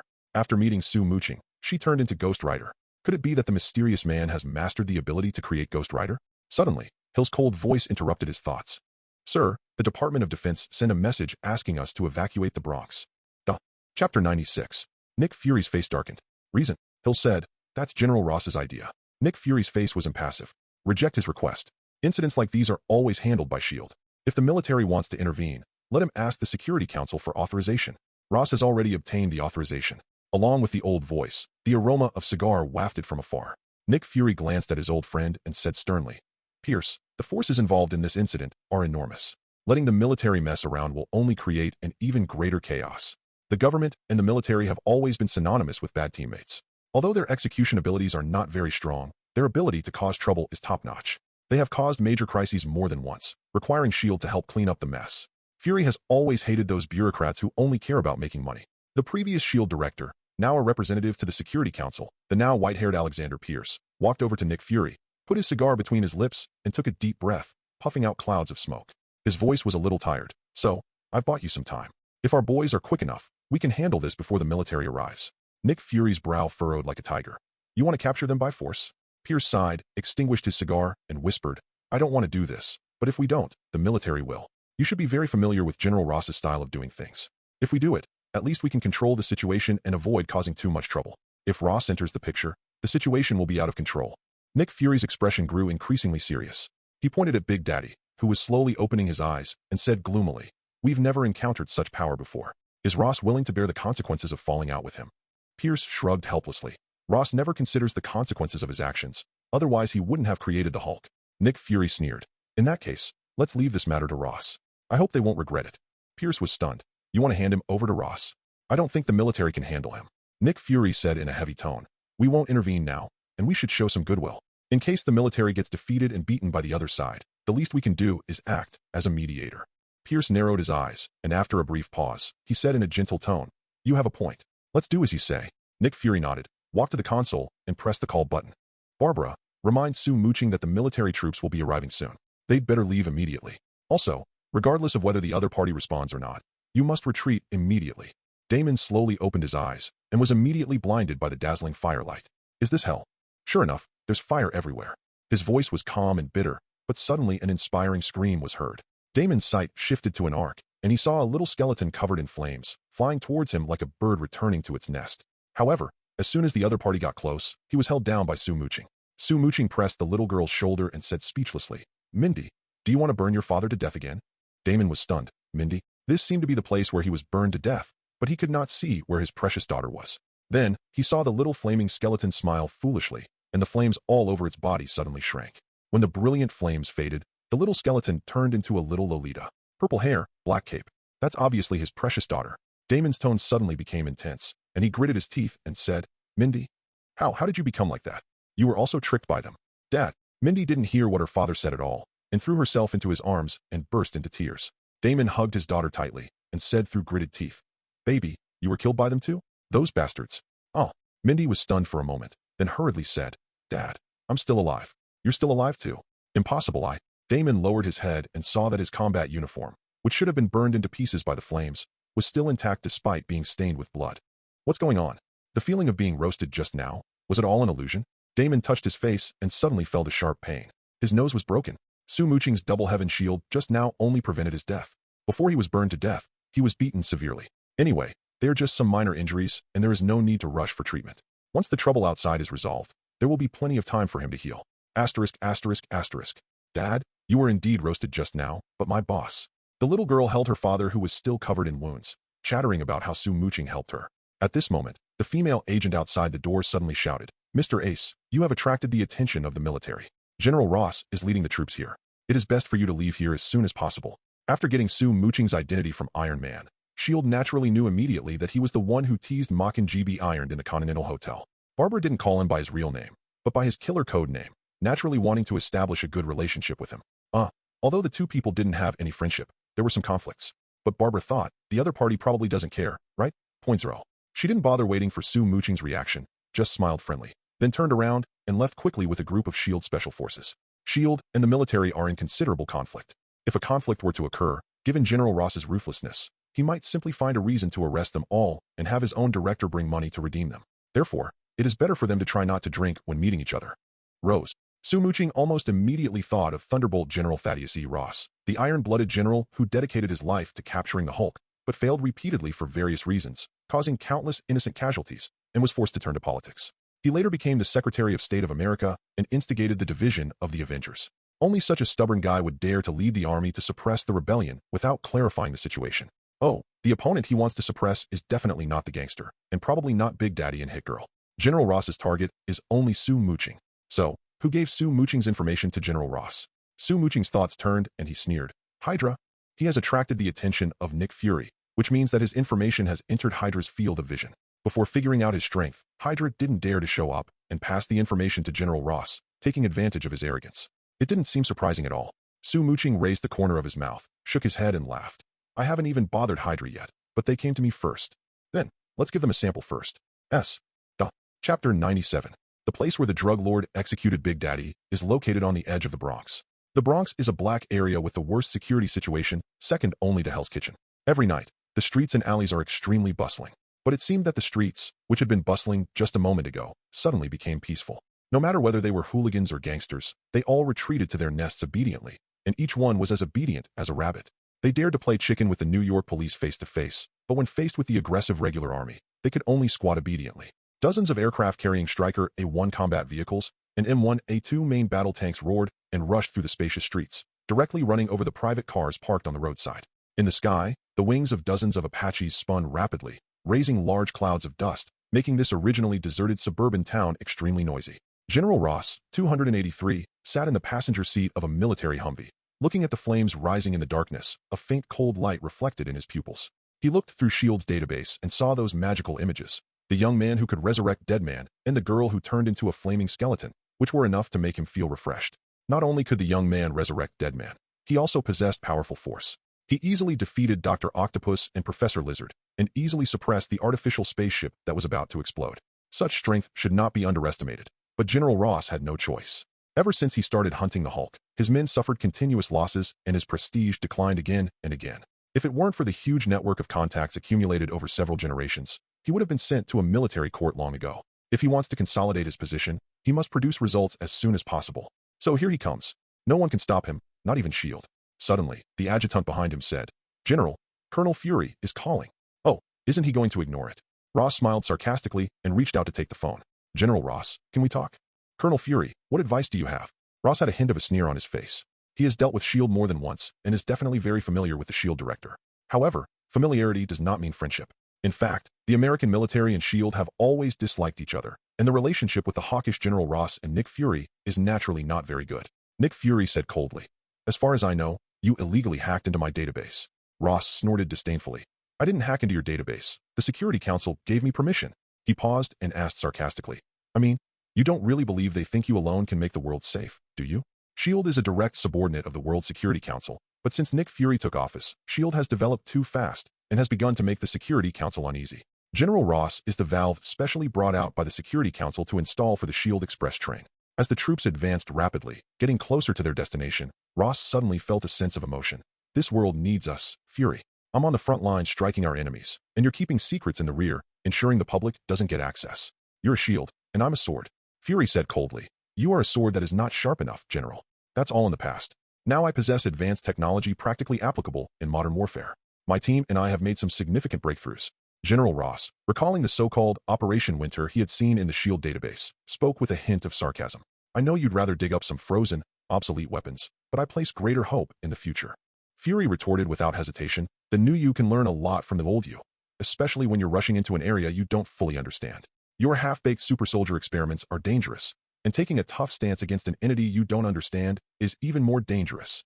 Unlike those politicians who are just sitting there doing nothing but eating and drinking, General Pili is a true iron-blooded soldier.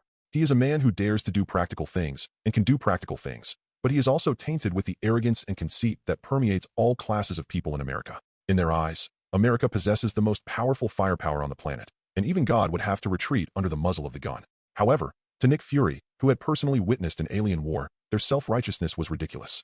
Even if all the weapons on Earth were combined, could they be compared to a stun grenade from the Kree Empire? If Captain Marvel hadn't awakened in time and intercepted all the interstellar missiles, the entire American continent would have been sunk long ago. It is precisely because of these different experiences that Nick Fury is more inclined to build a superhero team. Speaking of which, Nick Fury has always been a person who seeks stability. In Avengers, a bunch of heroes questioned S.H.I.E.L.D.'s use of the Tesseract to research weapons, which was actually a bit unfair to him. If the World Security Council hadn't forcibly intervened and asked S.H.I.E.L.D. to use all its resources to crack the secret of the Tesseract, he would not have wanted to rashly research such a dangerous thing. It is something that can destroy the planet in an instant. If there is a slight mistake during the research, the Earth might be set on fire. Unfortunately, the World Security Council was blinded by the interests and turned a blind eye to the possible devastating dangers. It forced S.H.I.E.L.D. to study the Tesseract with all its strength, and even declared that if Fury did not obey orders, he would be fired and replaced by someone else as director. In order to find Captain America's Winter Plan, Nick Fury had to work hard to scrape out some resources from the corners of the Rubik's Cube plan before he could continue. "I don't take orders from you, Colonel." There was no point in talking, so General Ross ignored Fury's warning and hung up the phone. "If you keep doing this, you'll soon understand." Listening to the beeping sound coming from the intercom, Nick Fury couldn't help but shake his head and sigh. The advice he just gave was his last effort. The military insisted on their own way, and they will have to bear the consequences themselves. Unfortunately, America 5.0's military was too arrogant and conceited, making them unable to listen to other opinions. There were also many coveted forces in the dark adding fuel to the fire, and he was completely helpless against the military's actions. After all, although S.H.I.E.L.D.'s headquarters is in America, it is a global international organization, and the American government obviously trusts its own people more. He'll ask nearby. General Ross insists on doing this.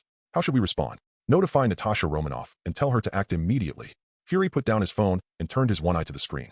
In the burning abandoned warehouse, a young man walked out leisurely, looking at them with a calm and cold gaze. At this moment, all the forces that were watching from afar became serious. Wasn't this the moment they instigated to instigate the arrogant military to take action?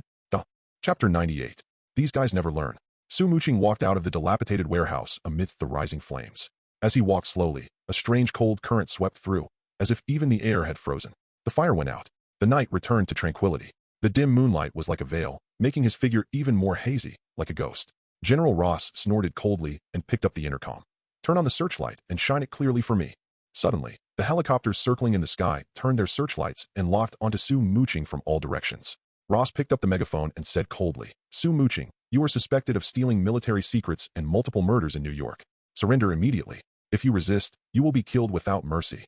Following his voice, the tanks in the rear rumbled into action and pressed forward aggressively. The Vulcan cannons on the helicopters also began to rotate slowly, as if they could spray out a large rain of bullets at any time. The intimidation was self-evident. "You really have confidence in yourself." Muqing smiled disapprovingly and slowly raised his right hand. A cold and gloomy long sword stretched out and took shape in his palm. He twisted his wrist and pointed his long sword diagonally towards the sky. The incomparably surging spiritual pressure spread out like a raging tide, pushing away everything around him. Fire. Although he didn't know what he was doing, Ross made a prompt decision and issued the order to attack. Ross is indeed a very conceited person, but he is not a fool. The disaster of Hulk taught him that when dealing with similar superpowered people, he should try not to have the heart to catch the fluke. Try your best, otherwise you might be the one who gets beaten in the end. The next moment, the Vulcan cannons on helicopters and armored vehicles, and the various machine guns held by the soldiers, spewed out large tongues of fire almost simultaneously. However, these bullets that could tear through steel fell to the ground before they could even get 3 feet away from Muqing. The invisible wind flowing in the night had already cast a tough shield around him. Amidst the swirling green mist, Muqing remained expressionless as he flipped his silver sword over and said calmly, "Scatter, Senbenzakura." The gorgeous silver knife was like a fallen leaf, floating down gently and slowly, as if the ground beneath the tip of the knife was not a hard road, but a clear stream, which seeped into it as if it were nothing. Before anyone could understand what was happening, giant silver blades slowly emerged from the depths of the earth. What is this? Everyone who was paying attention here was shocked when they saw this situation. General Ross was extremely vigilant and immediately ordered, "Use missiles. Good luck to you." Muqing raised his finger, and the dozens of silver blades slowly scattered like dandelions blown by the breeze, like snowflakes dancing on the ice field. He didn't know how many forces were watching him right now, so there was no need to reveal too many abilities to avoid being targeted. After all, this is an unscientific world of American comics. Who knows if there is some scheming old B***************** D who has developed some kind of black technology specifically for him. For example, the Batman from Gotham City next door. Now we are just dealing with an ordinary army. Senbenzakura is enough. Wisps of spiritual power transformed into flames, staining the thousands of silver-white blades with a layer of faint flames. TSK, TSK, TSK. Dozens of Hellfire missiles dropped from Apache helicopters and landed in the area near Muqing, instantly creating waves of heat. "He's dead." Ross waved his hand to stop his men's attack. Even Hulk hasn't endured so many saturation attacks. That guy with the weird abilities should be. Before this thought was finished, Ross's eyes twitched. The place that had been bombarded by missiles dozens of times in a row, but instead of seeing the target, there was a surging sand dune. Cherry red sand dunes. Amid the pleasant sound of metal collision, the cherry red sand dune spread out to both sides, revealing the unharmed figure inside. Now it's my turn. Su Muqing's eyes flashed, and he raised his hand and snapped his fingers. Roar. Millions of blades surged like angry waves, emitting a high-pitched dragon roar. Before the people's wide-eyed eyes, they transformed into a dragon that soared into the sky, and the circling attack helicopters. Boom, boom, boom. Almost in the blink of an eye, the Apaches didn't even have time to react before they exploded into fireballs and fell to the ground like meteorites.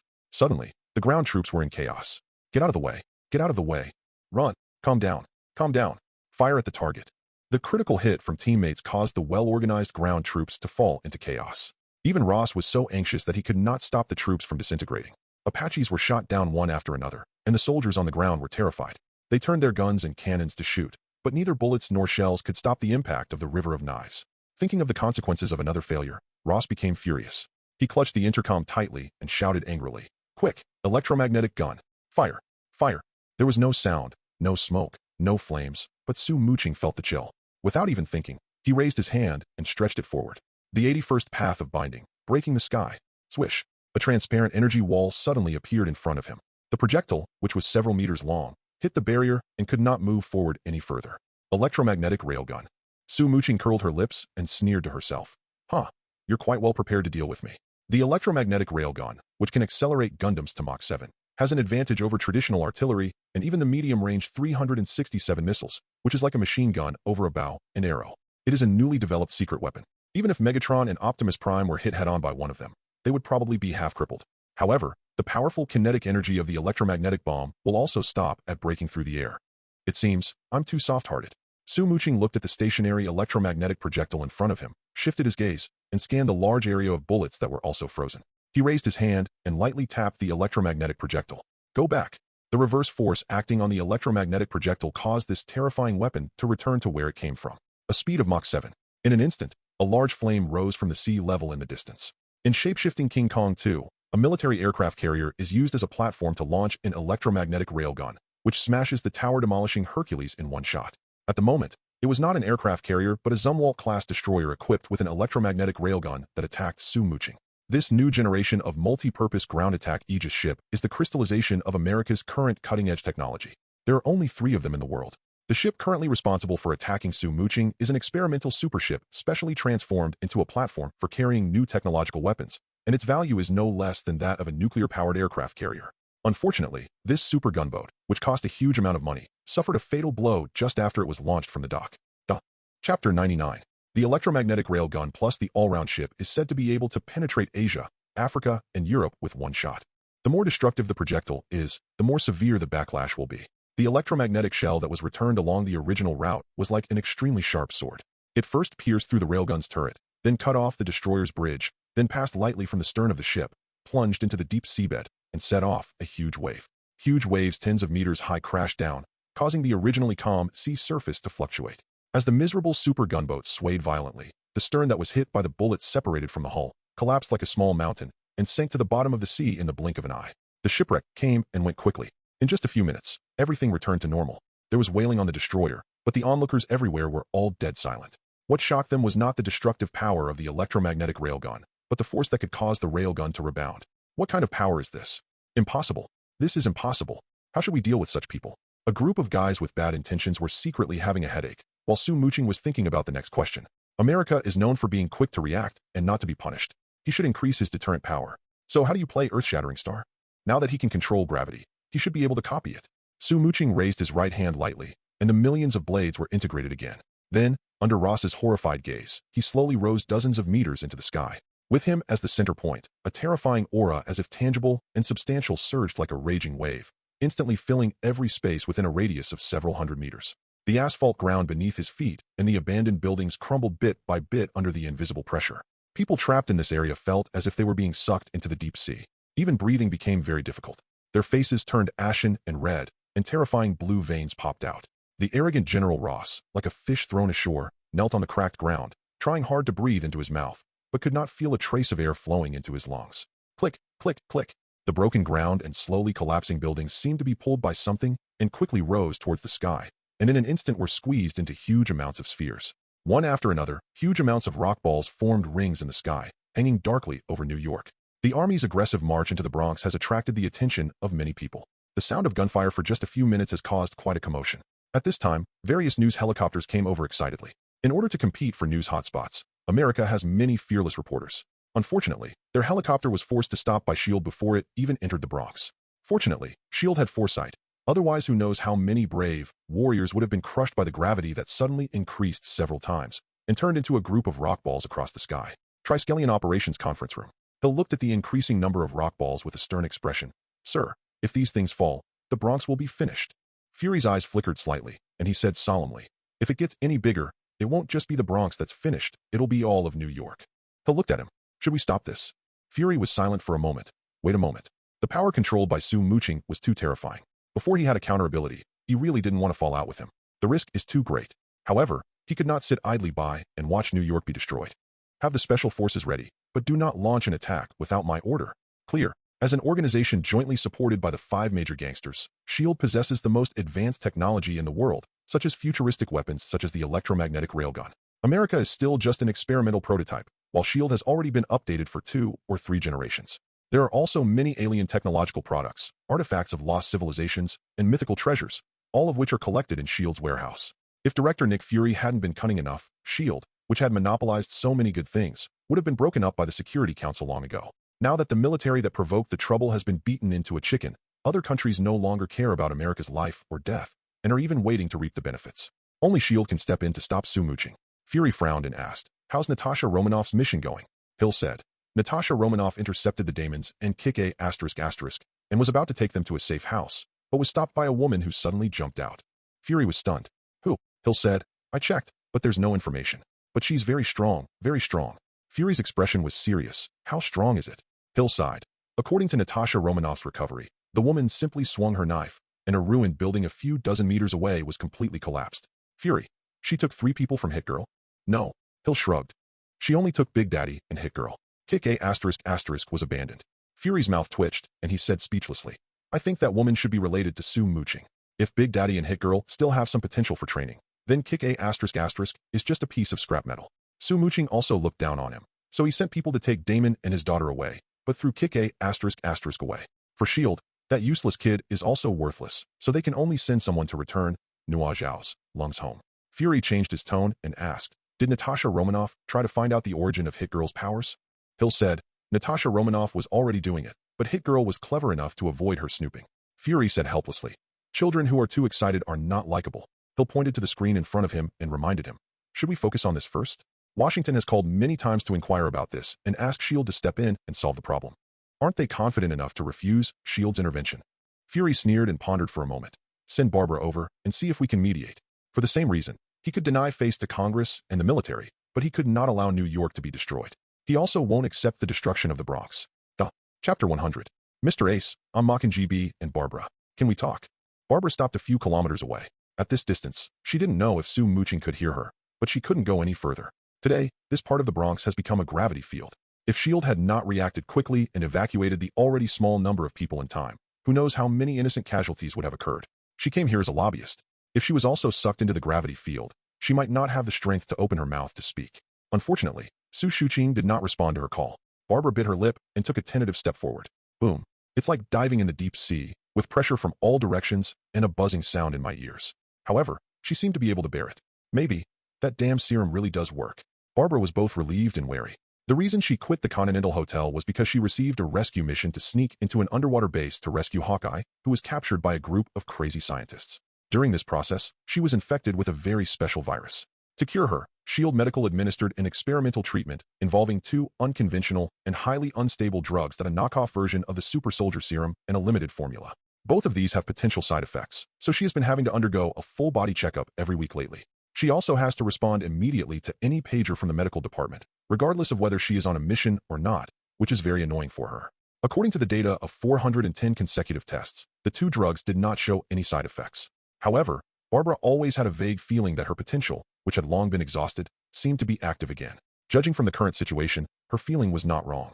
As one of S.H.I.E.L.D.'s top agents, Mockingbird's ability is second only to Hawkeye and Black Widow, and is on par with Iron Knight Melinda May, but they are all just specially trained elite warriors, and their physical fitness is only slightly better than that of ordinary people. However, the gravity that could easily crush a normal soldier now only made her feel a little uncomfortable. If this isn't physical fitness improvement, then what is it? Like Phil Coulson, Barbara has idolized Captain America since she was a child, hoping to become a superhero like him. She has done many stupid things to gain super abilities, but now that there are signs of her becoming a superhero, she is starting to feel uneasy. After all, the things in her body were all defective, and who knew what side effects they might have. After completing the mission, return to the medical department for testing. Before Barbara finished her grumbling, an electronic card on her waist suddenly began to flash rapidly. At this time again, Barbara had just thought about the good things about the medical department, but now she started to grit her teeth again. Every time she went there for a test, she had to do a gastroscopy, which made her very uncomfortable. Moreover, these bastards often called her to harass her while she was on a mission, and several times her missions were almost ended in failure. Regular inspection, please answer immediately. Regular inspection, please answer immediately. The eagle pattern on the card flashed, and a crisp electronic sound rang in her ears. ****. Barbara took the communication card in a bad mood and shouted angrily. How many times have I told you not to disturb me when I'm on a mission? The electronic voice ignored him and asked in a mechanical voice, Ms. Barbara, do you feel anything unusual? Barbara rolled her eyes. No. Dry mouth. F. Is there blood in your ear? Without. On a scale of 1 to 10, what's your paranoia level?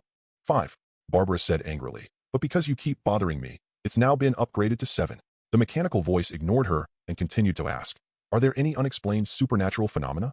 Barbara hesitated for a moment and replied, no. The confidentiality of electronic communications is too poor, so when she plans to go to the medical department for examination, she will ask her attending physician in person. Tomorrow is the weekly test time. Please don't be late. Have a nice day, Miss Barbara. Goodbye. With surveillance like yours, I'm not going to be happy at all. Barbara put down the eagle electronic card with a curse and turned around to see a familiar figure floating in front of her, looking at her with interest.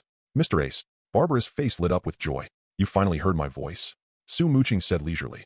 Barbara, I always thought you were just an ordinary S.H.I.E.L.D. agent.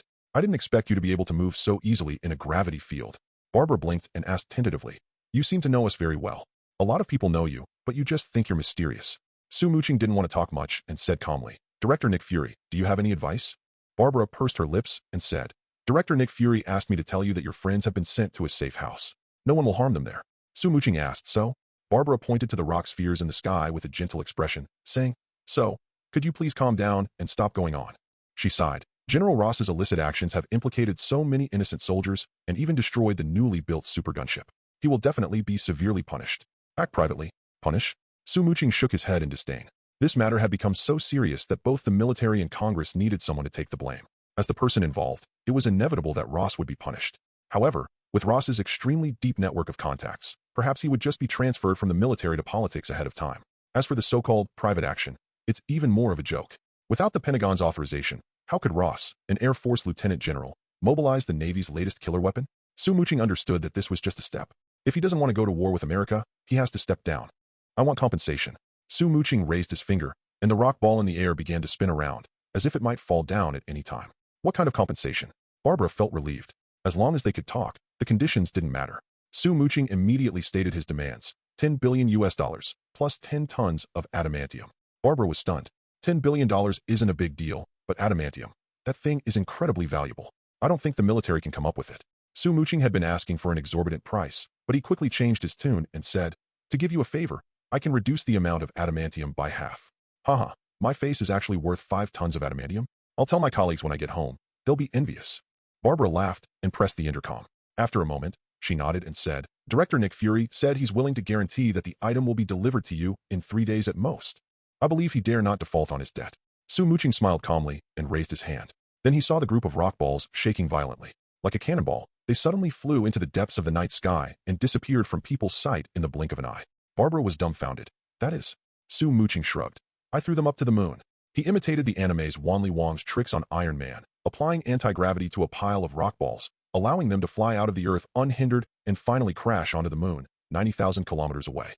King Wanli once used this trick on Iron Man. If the iron armor hadn't been powerful enough, he would have almost crashed into the crater and exploded. Sue Muqing concluded. Finally, please ask Director Nick Fury to inform certain people that if they come to trouble me again, I will throw these balls in Washington, D.C. next time. Duh.